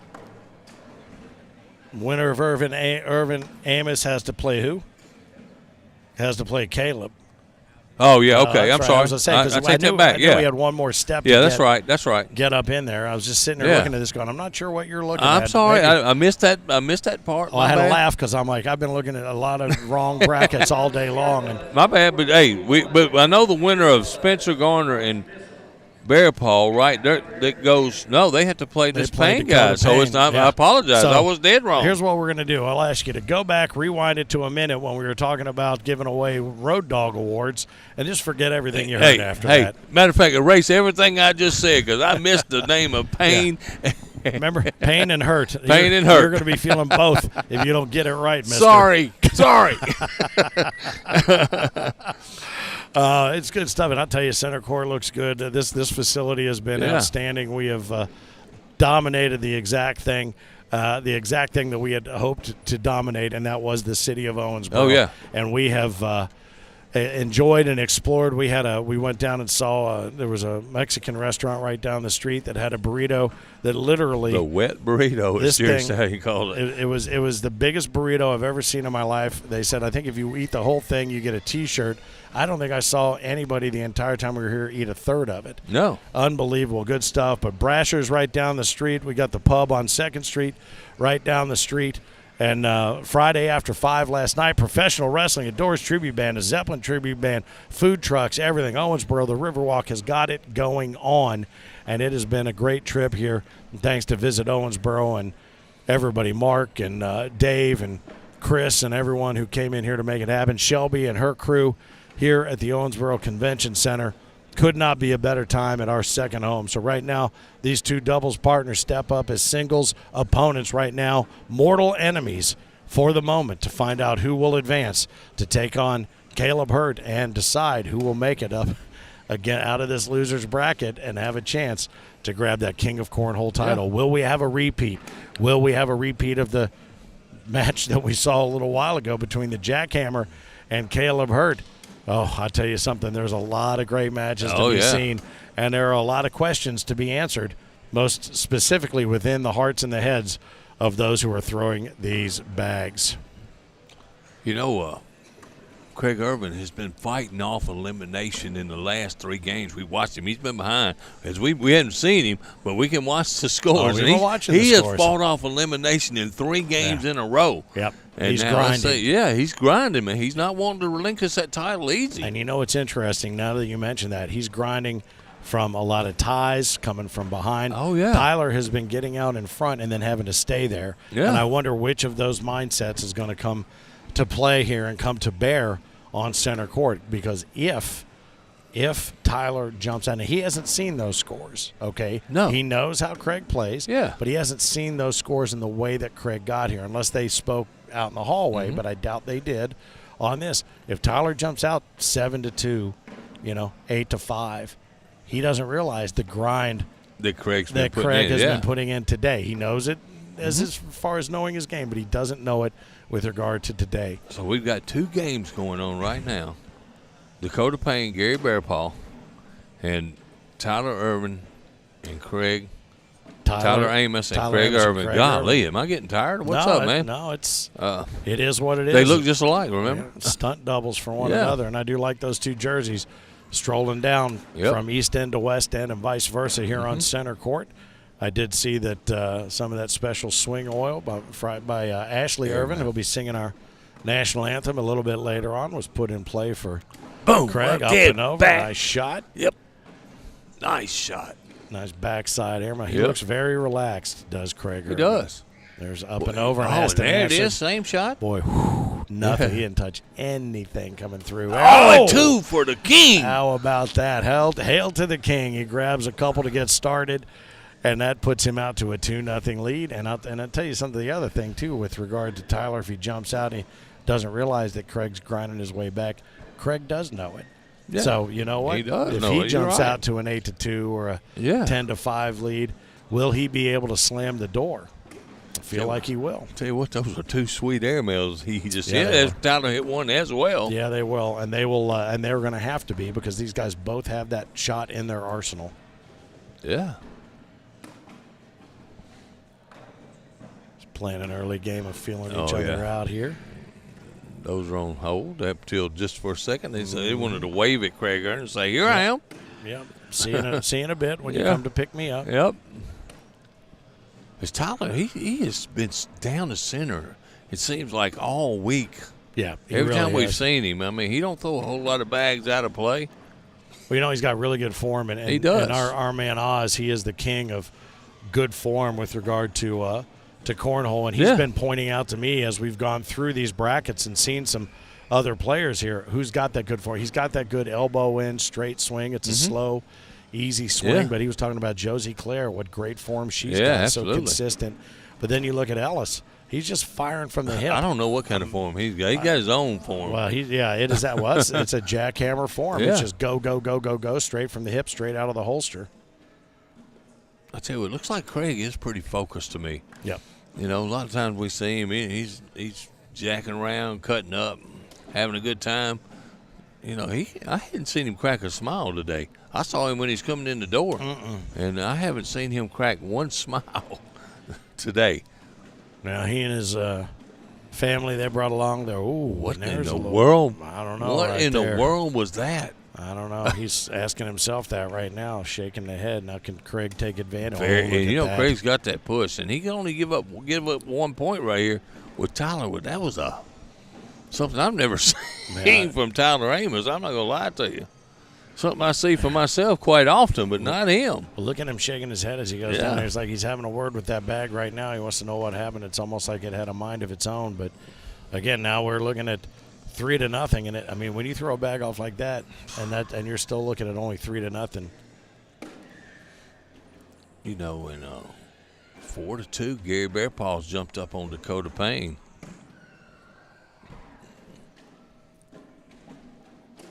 And we're on a collision course for the king of cornhole. You still hear bags thumping in the background. Lots of games going on. Cash games, probably. Yes, got a few players out there making the most of their time left with the boards that are left. You know what I like to see? The guy I played doubles with, man. He's his first year of cornhole, made pro. Had a heck of a doubles tournament yesterday, played really well. Got beat earlier today. He's been out there practicing for probably 2 hours. Oh, yeah. That's a guy that wants to get better. As both guys throw 4 bags in the hole there. No question. I mean, it's a sport that bites you, and it digs its head in like a tick, and you are then addicted. Absolutely. Would you call me addicted? Huh? I said addicted. Would you call me addicted to cornhole? Oh, I thought you said that I call you a I called you a Phillips head, not an addicted head. There you go. 4-2. I would say you're addicted to cornhole. I think I probably am. There's no question. 3-0. This score remains the score of this game. Gary Bearpaw remains up 4-2 on Dakota Payne. I will tell you, I am addicted to the cornhole community. I'm addicted to the game from an observational standpoint. Just because I can't do it to this level doesn't mean I don't love up. What a two-bag shot. drag right there. How for Craig. about that? That was a 9-point field goal right there. We might can see that again if our man can draw it up. Did he clip? And there's another bag. Off the And side. there's 7 for 12 Craig Irvin. On 5. There it is. Come in. We're going to see this drag by Craig Irvin once again right here on the replay. Yeah, how about this? He's got 2 set up perfectly. He has to hit it just right. Bang, Boom. and there it goes. And what is that? Tyler Amos has thrown 2 bags off that barely drew wood to the right. I don't know. I almost wonder if he's hungry. I don't know. Or something. We have not seen that. That was a 7-point round by Craig Irvin. That's a monster. 10 on nothing right now. Oh, and that is it in his head? Because that bag is out of play. Yep, it is. Yep. And another one. He's done. Unbelievable. He's done. There we go. We saw a little bit of this, I think, in doubles last night. Yeah. Good bag right and that there. held up, and that it's going to be hard for Tyler to get in without pulling that bag. It's gonna go. Oh, it's not gonna go. That's very well done. But you saw what he did. He went off of his bag over there and kept it on the right. That was a good shot to only give up 2. Yeah, took a bank shot there at 5 o'clock and ran it up the middle. Feels like 11 o'clock at night. It does. It's 2 o'clock. It's 2:30 in the afternoon. I feel like we've been sitting here for 145 straight hours. Well, you and I have set late nights cornhole for a lot of this stuff. Absolutely. And to be here in the afternoon, it's kind of surprising for us. we respectfully, we may have to put the Waffle House logo on our next broadcaster jersey because usually we get do. out, that's right. all that's open. But we might actually get out and see an actual restaurant tonight before all is said and done. But I'll tell you what, look at these bags now. Let's see. Maybe I was too premature, but I think he's done. You know, the body language is not good on that one right now. I think I was right in that last frame. I think he's done. Yeah, 4-4. Gary Bearpaw remains is tied with Dakota Payne right now. Who? Dakota Payne? Who? Yep, SVC, baby. Yeah. You notice we haven't seen any of Tammy and Junior over here. They're over there mentoring yet another. I don't know what they got in the water over there, but maybe they're growing them out of pods. I don't know. I need to go up there and practice. I tell you what. Go up there and eat some of whatever they're eating. Man, this game is 14-0. Mm-hmm. I think last year we were talking about that earlier. I think last year we got out there with 130. Yeah. Yeah. I think it was. It was. Hey, how about the ACO putting this format together, though? Be honest with you, as a player and an announcer, I've had more time to explore stuff around here this time than ever. So hats off to the people running the tournaments and hats off for whoever put the formats together because we have found a winning formula here, that's for sure. I would tell you a lot of 2 more. A lot of feedback comes in from the players every year. And the whole idea of making the experience as good as it can be. And the other thing is being in a city where there are things you can go do. A lot of golfers, a lot of people went to Holiday World, people went to the distillery, the Bluegrass Casino, the Bluegrass Hall of Fame and Museum, all those different things. But building a schedule that allows you to go do that because that's what's important to the city that we go to as well.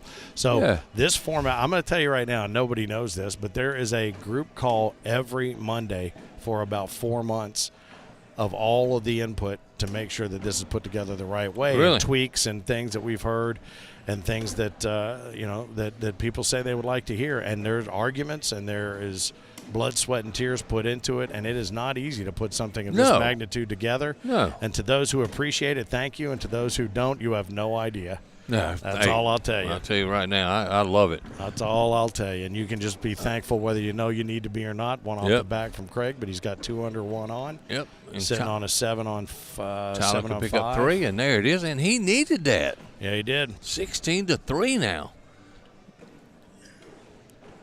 But, we just continue on that. A lot of these people take their vacation for this week, and they got families out here. You see the little kids and stuff.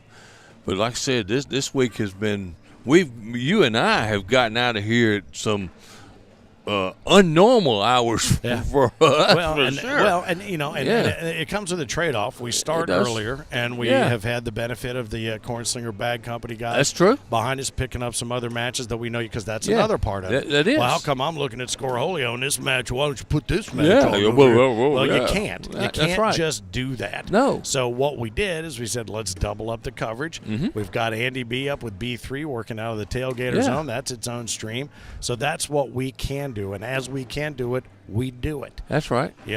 We don't tell you how it's going to be. We're going to tell you how it could be. Absolutely. And we're going to show you what you hope it will be. Absolutely. And I agree. That's a 12-point wash by both guys. Maybe Tyler's trying to get locked in. I know he started out. I don't know if he was. You think he's nervous playing against his partner? I don't think so. He never really shows nerves, but he's thrown some bags that would be considered to me nervous. That first bag off to the right threw him badly, and when he did it a second time, I thought for sure that's it. I still think that's it. I think he's thinking about it. I do. Yeah, way more than he needs to. He is so good, and he knows how good he is, and he needs to just lean in on that instead of on his back leg. And he tried to throw a reblock right there. This is the part about Craig's game that I don't get. Yeah, he'll come out a house of fire and has the opportunity multiple times. Look at that. Beautiful nice shot.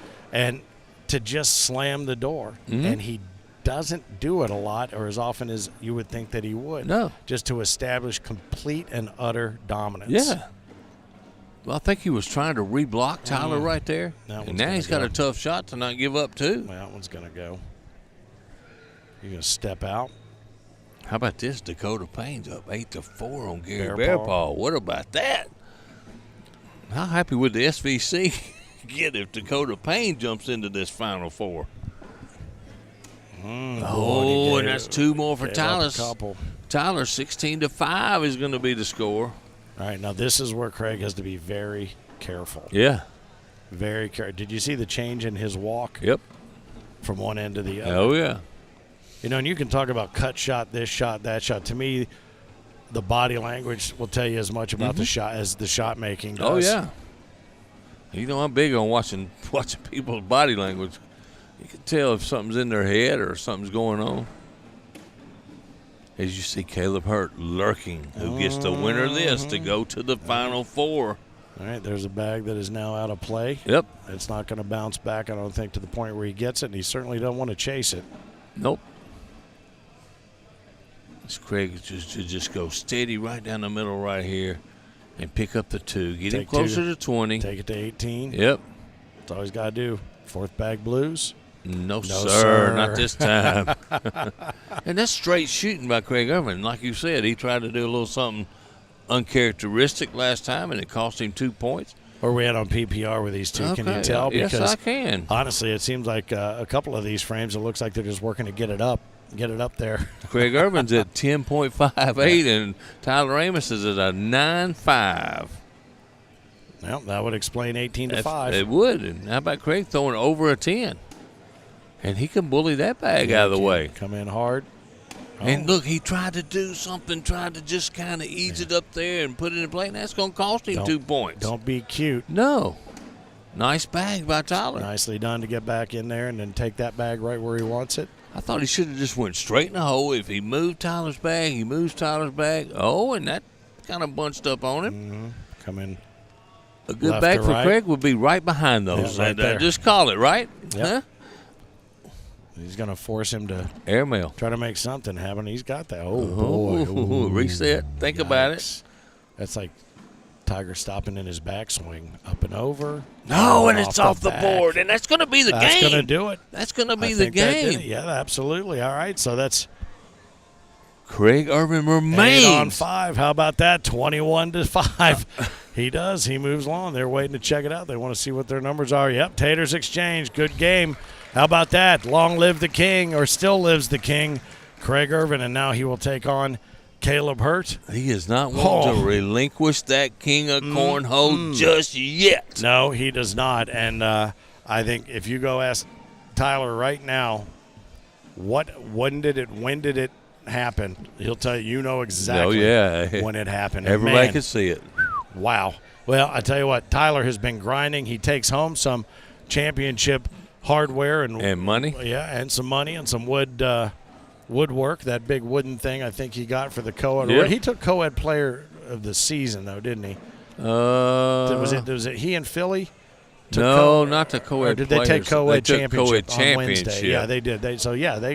They take home the woodwork, so that's good stuff there. And a little extra something in the bank account. So now Caleb Hurt and Craig Irvin, the number 4 seed and the number 18 seed after the reshuffle in the top 32, respectively. And Caleb, as you mentioned, has been lurking around center court. I guarantee you he's been firing bags somewhere. Well, let me tell you something. It's been a long time since Caleb Hurt's played, and Craig has been grinding. And like I told you yesterday, when the Hurts got in the loser bracket, sometimes that's not a bad thing. You can get on a roll and just keep rolling. All you have to do is ask Caleb about doubles. That's exactly what happened with he and Isaac last night as they took the doubles championship. Glad to have you on, checking everything out here on the YouTube channel. Finn, the loudmouth for the ACO, side by side with my man, the Mississippi Ninja, Philip Barnett. Yes, sir.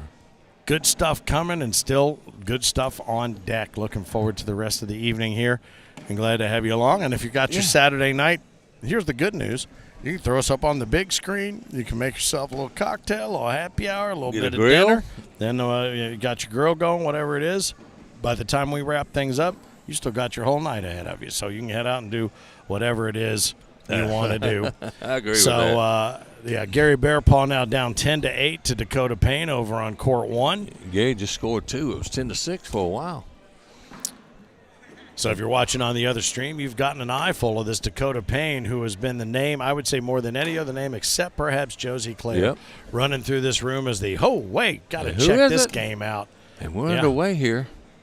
They've gotten it started. They've pressed the go button, and they are doing just that. Out of the higher seed blue lane, Caleb Hurt going to go try to clean that up, and he does. That's an easy shot for him. Going to grab 2 as Craig tries to run it right up the middle, and he does.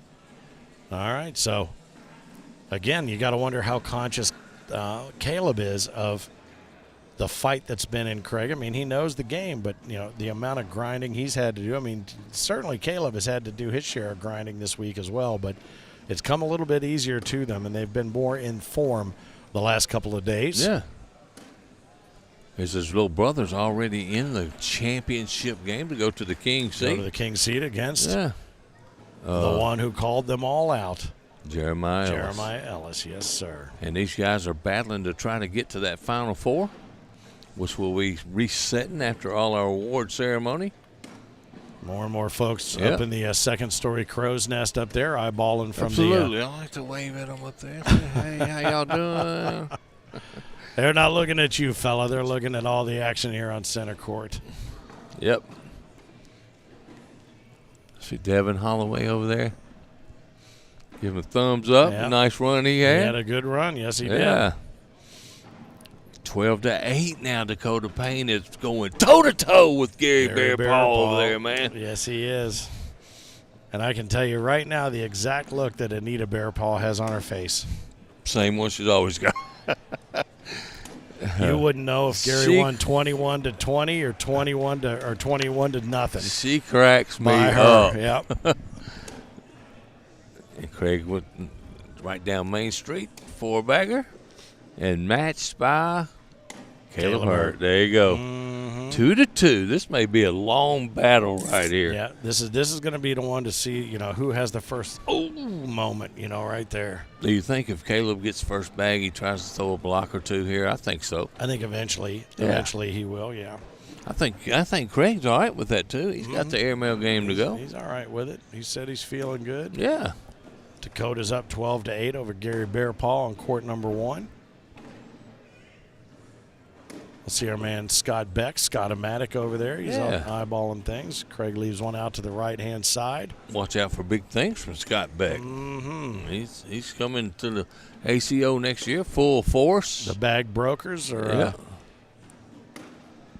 sported across the chest of his jersey. We met those guys down in absolutely College Station. College Station, man, that was a cool place we went to. Got it out on the big screen, homemade ice cream grill going. Life is good. Jeremy Hankins, you are living your best life. Right down around Batesville, Mississippi, Yep. Mr. Jeremy Hankins, man. Absolutely. Living your best life. All right, 4-on-2. Caleb takes the lead and takes that first bag, but runs it right up the middle. Craig. There's the block I've been expecting it, and that was on purpose. Trying to.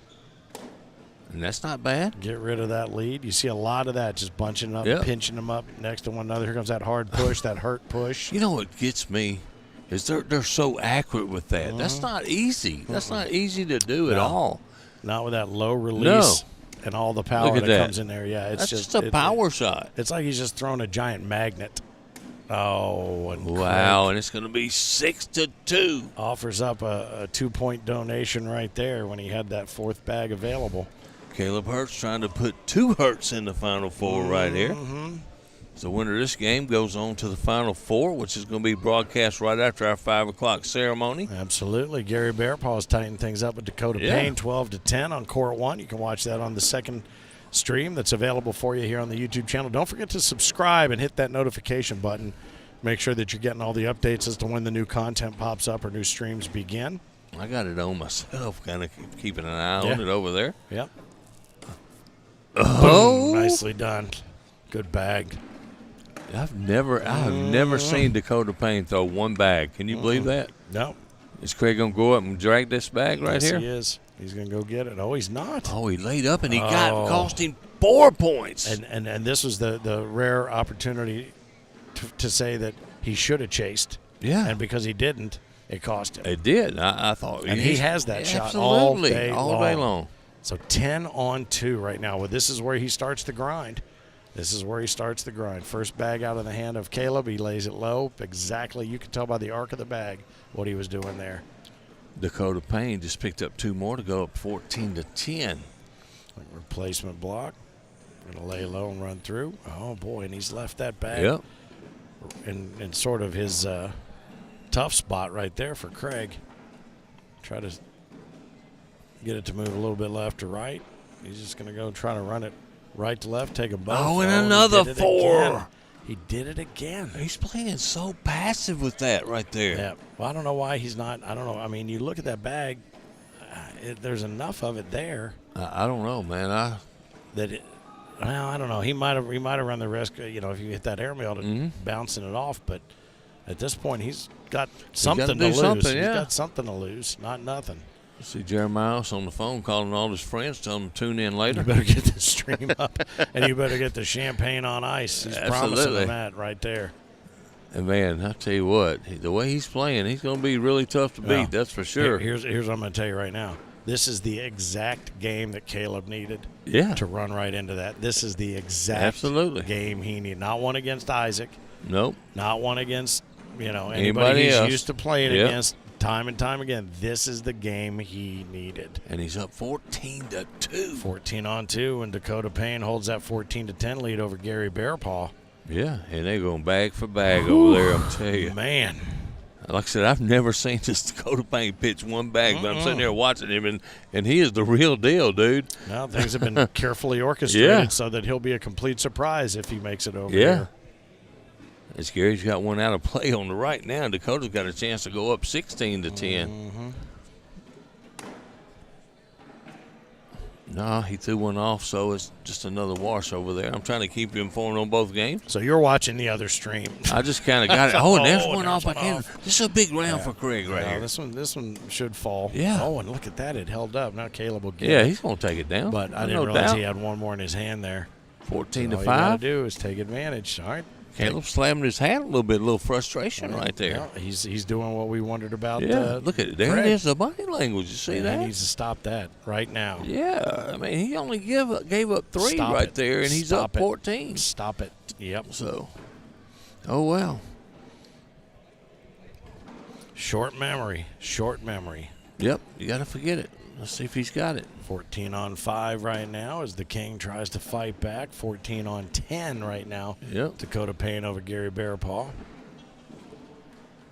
Getting down into that master's voice. We're down into the hush it voice. is. It's quiet around here right now. The thumping of the boards has subsided somewhat. Yeah, around the room, but not out here. I'll tell you that. It is as loud as it's ever been. Oh, that's a problem. How big a mistake is that, Finn? 3 points. That's a 3-point mistake. Exactly right. All right, so 15-4 now becomes 17-4. Yeah. And there may be one mistake left. That's it. He Maybe can't make one. any more. After that, we got a new king. We're going to have a new king. And I think his goal when he brought the family in the donut truck to town was from everybody to go from donuts to go nuts for him. Yep. Before all was said and done. And he's got some work to do if he wants to make that happen. How about Dakota Payne just went up 16-10. Yeah, he did. Trying to get to the Final Four. How tough would that be? 3 SVC guys makes it to the Final Four. You think they make a statement? Alabama continues. Usually has a gripe. How good they are. There we go. That's what I want to see him do. That is what we've been missing. Yeah, that's what we've been missing. Hey, get around and a fist pump. That's the body language that he wants. And that's four, and that's game. That's going to do it. We're going to have a new king. A brand new king of Cornhole will be crowned this year in Season 18 as our reigning king, Craig Irvin, taken down in the loser's bracket by Caleb Hurt. So we will see Caleb Hurt wait to fight off the winner of Dakota Payne and Gary Bearpaw, while his brother Isaac Hurt is going to be squaring off against the jackhammer Jeremiah Ellis for the king seat. Whoa, man, oh man, I'll tell you what, if this is the way you had written it out, and I could see it with all these names, the way to get there, there was no way you could have drawn that map. No, absolutely. There was no way you could have drawn that map, and that is a testament to the mental fortitude of both Caleb and Isaac. And I'll tell you something, Craig Irvin clawed and clawed and clawed, and he ground it out, and it just wasn't enough there at the end with a couple of bags that got away from him. And honestly, I think it's going to come down to mental game at this point. Who is going to get Jeremiah Ellis out of his mental game? Will it be Caleb? Will it be Isaac? Will it be maybe Gary Bearpaw or Dakota Payne? Right now, it's looking like possibly Dakota Payne will move on. So here's the question. What do we do now? Do we take a little break? Do we wait? What do we do? All right, that's what we'll do. We'll let you know. Here's what we'll do. We'll become viewers. We'll watch the other game, and we'll tell you what's happening over there. How's that sound? Yeah. I like it. I'm Finn, the loudmouth for the ACO. He is Philip Barnett, the Mississippi Ninja. Hundreds, maybe thousands of hours side by side here at center court, and it all comes down to this. The gauntlet was thrown down, I'm going to say, in Traverse City, Michigan, by one Jeremiah Ellis. He said, I don't care what your name is, come and get me. Yeah, who you are, where you at, where you from, it don't matter. Come on. Doesn't matter. But we knew exactly who he was talking to and who he was talking about. Yep. And the who and who he was talking about are coming straight after him, just like he said. 18-10 now as Dakota Payne scores another 2 points.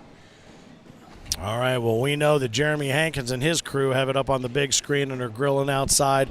We're going to throw this one up on the big screen, and we're going to take a look at it from here, although we're going to be seeing the delay. But I'll tell you what, we have had a monster week here in Owensboro, Kentucky. Again, thanks to everybody from Visit Owensboro. Thanks to everybody here at the Convention Center. We still got a lot of action to come on center court, but thanks to everybody within the ACO who made it look and feel the way that it has, and our friends from Standard Sales, the Bud Light Lounge, connecting it all in the red room and the blue room. I'd love to see, is there a bracket somewhere for the tailgater? I'd love to see maybe which of the I think I did it. Are you looking at it right now? I am. 21-10. That's it. That's it. Dakota Payne over Gary Bearpaw right there. So SVC will be represented in 3 of the top 4. Payne and Hurts. That is amazing. It is the Hurt and it is the Payne. I mean, we might need to get that Owensboro Medical Center to come in and sponsor the finals because there's so much Payne and Hurt getting ready to come. But you know what? The biggest pain and the biggest hurt would be is if the name Ellis is under that crown. 3 men. Look, 3 of the 4. We know. We know. Go away. We Go know. away. We know. We already said that. Come on. That's a mama and a papa right there. Very happy with the SVC. That is good stuff. How about Tammy and Junior Williams? They could not be more proud of everybody within their group, and that is good stuff. And you know what? More action coming later. We're going to have it down to the Final Four. Who is going to be fighting for that king seat? Who is going to occupy that king seat? And then who is going to go after the double dip from the loser's bracket against the holder of the king seat? You know what I'm interested to see before we go out, before we take a break and go off the air? I'm interested to see how Isaac Hurt is going to handle Jeremiah Ellis and all the antics that Jeremiah will be doing and how excited and pumped up. He's going to be even more amped when he's playing for the Kings take here. No question. And, man, I'm going to tell you what, that is going to be one heck of a matchup right there. And we have seen Jeremiah and Isaac square off before. We're seeing a whole new Isaac Hurt, a little more mature Isaac Hurt. So we'll see who it is that rolls in on center court and how those games bear out. What are we looking at over here? Somebody give me a clue what we're doing next. That's all I need to know. Are we going to take a break and then we're coming back? That's what we want to do. We're going to go take a little break, the pause that refreshes, if you will, and then we will be back with the ceremonies. I was going to say the ceremonies that we want to get through, the awards, the acknowledgments, and everything, and then we will have those Final Four. 3 of the Final Four coming out of the SVC right here in Owensboro, Kentucky. Who is going to become the new King of Cornhole? New is the word. Absolutely. All right, on behalf of the Mississippi Ninja, Phillip Barnett, I am Finn, the loudmouth for the ACO. Don't go anywhere. We're going to leave the stream up for you. All you have to do is click back on it, and you will be ready to rock and roll with us from Owensboro, Kentucky, the south bank of the Ohio River here in Bourbon Country, right here on the ACO Digital Network.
Hey Holeheads, it's Frank Gears, the Cornhole Dude, the founder of the American Cornhole Organization. I want to take a moment to tell you why we'd love to have you as an ACO certified official. But it occurred to me that it might make more sense to hear it straight from our COs themselves.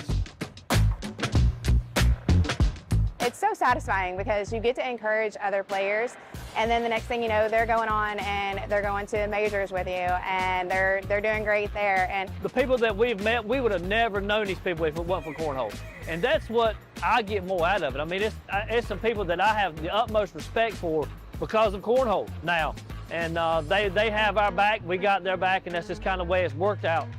So that's what you develop as a CO. I like being a CO because I get to meet a lot of new people, and I like organizing stuff and making sure things are running smoothly. But one of the things that I really love about being a CO is it's local, it's my area, it's my friends, it's my people, it's my group. Are you kidding me? I literally look forward to this every single time.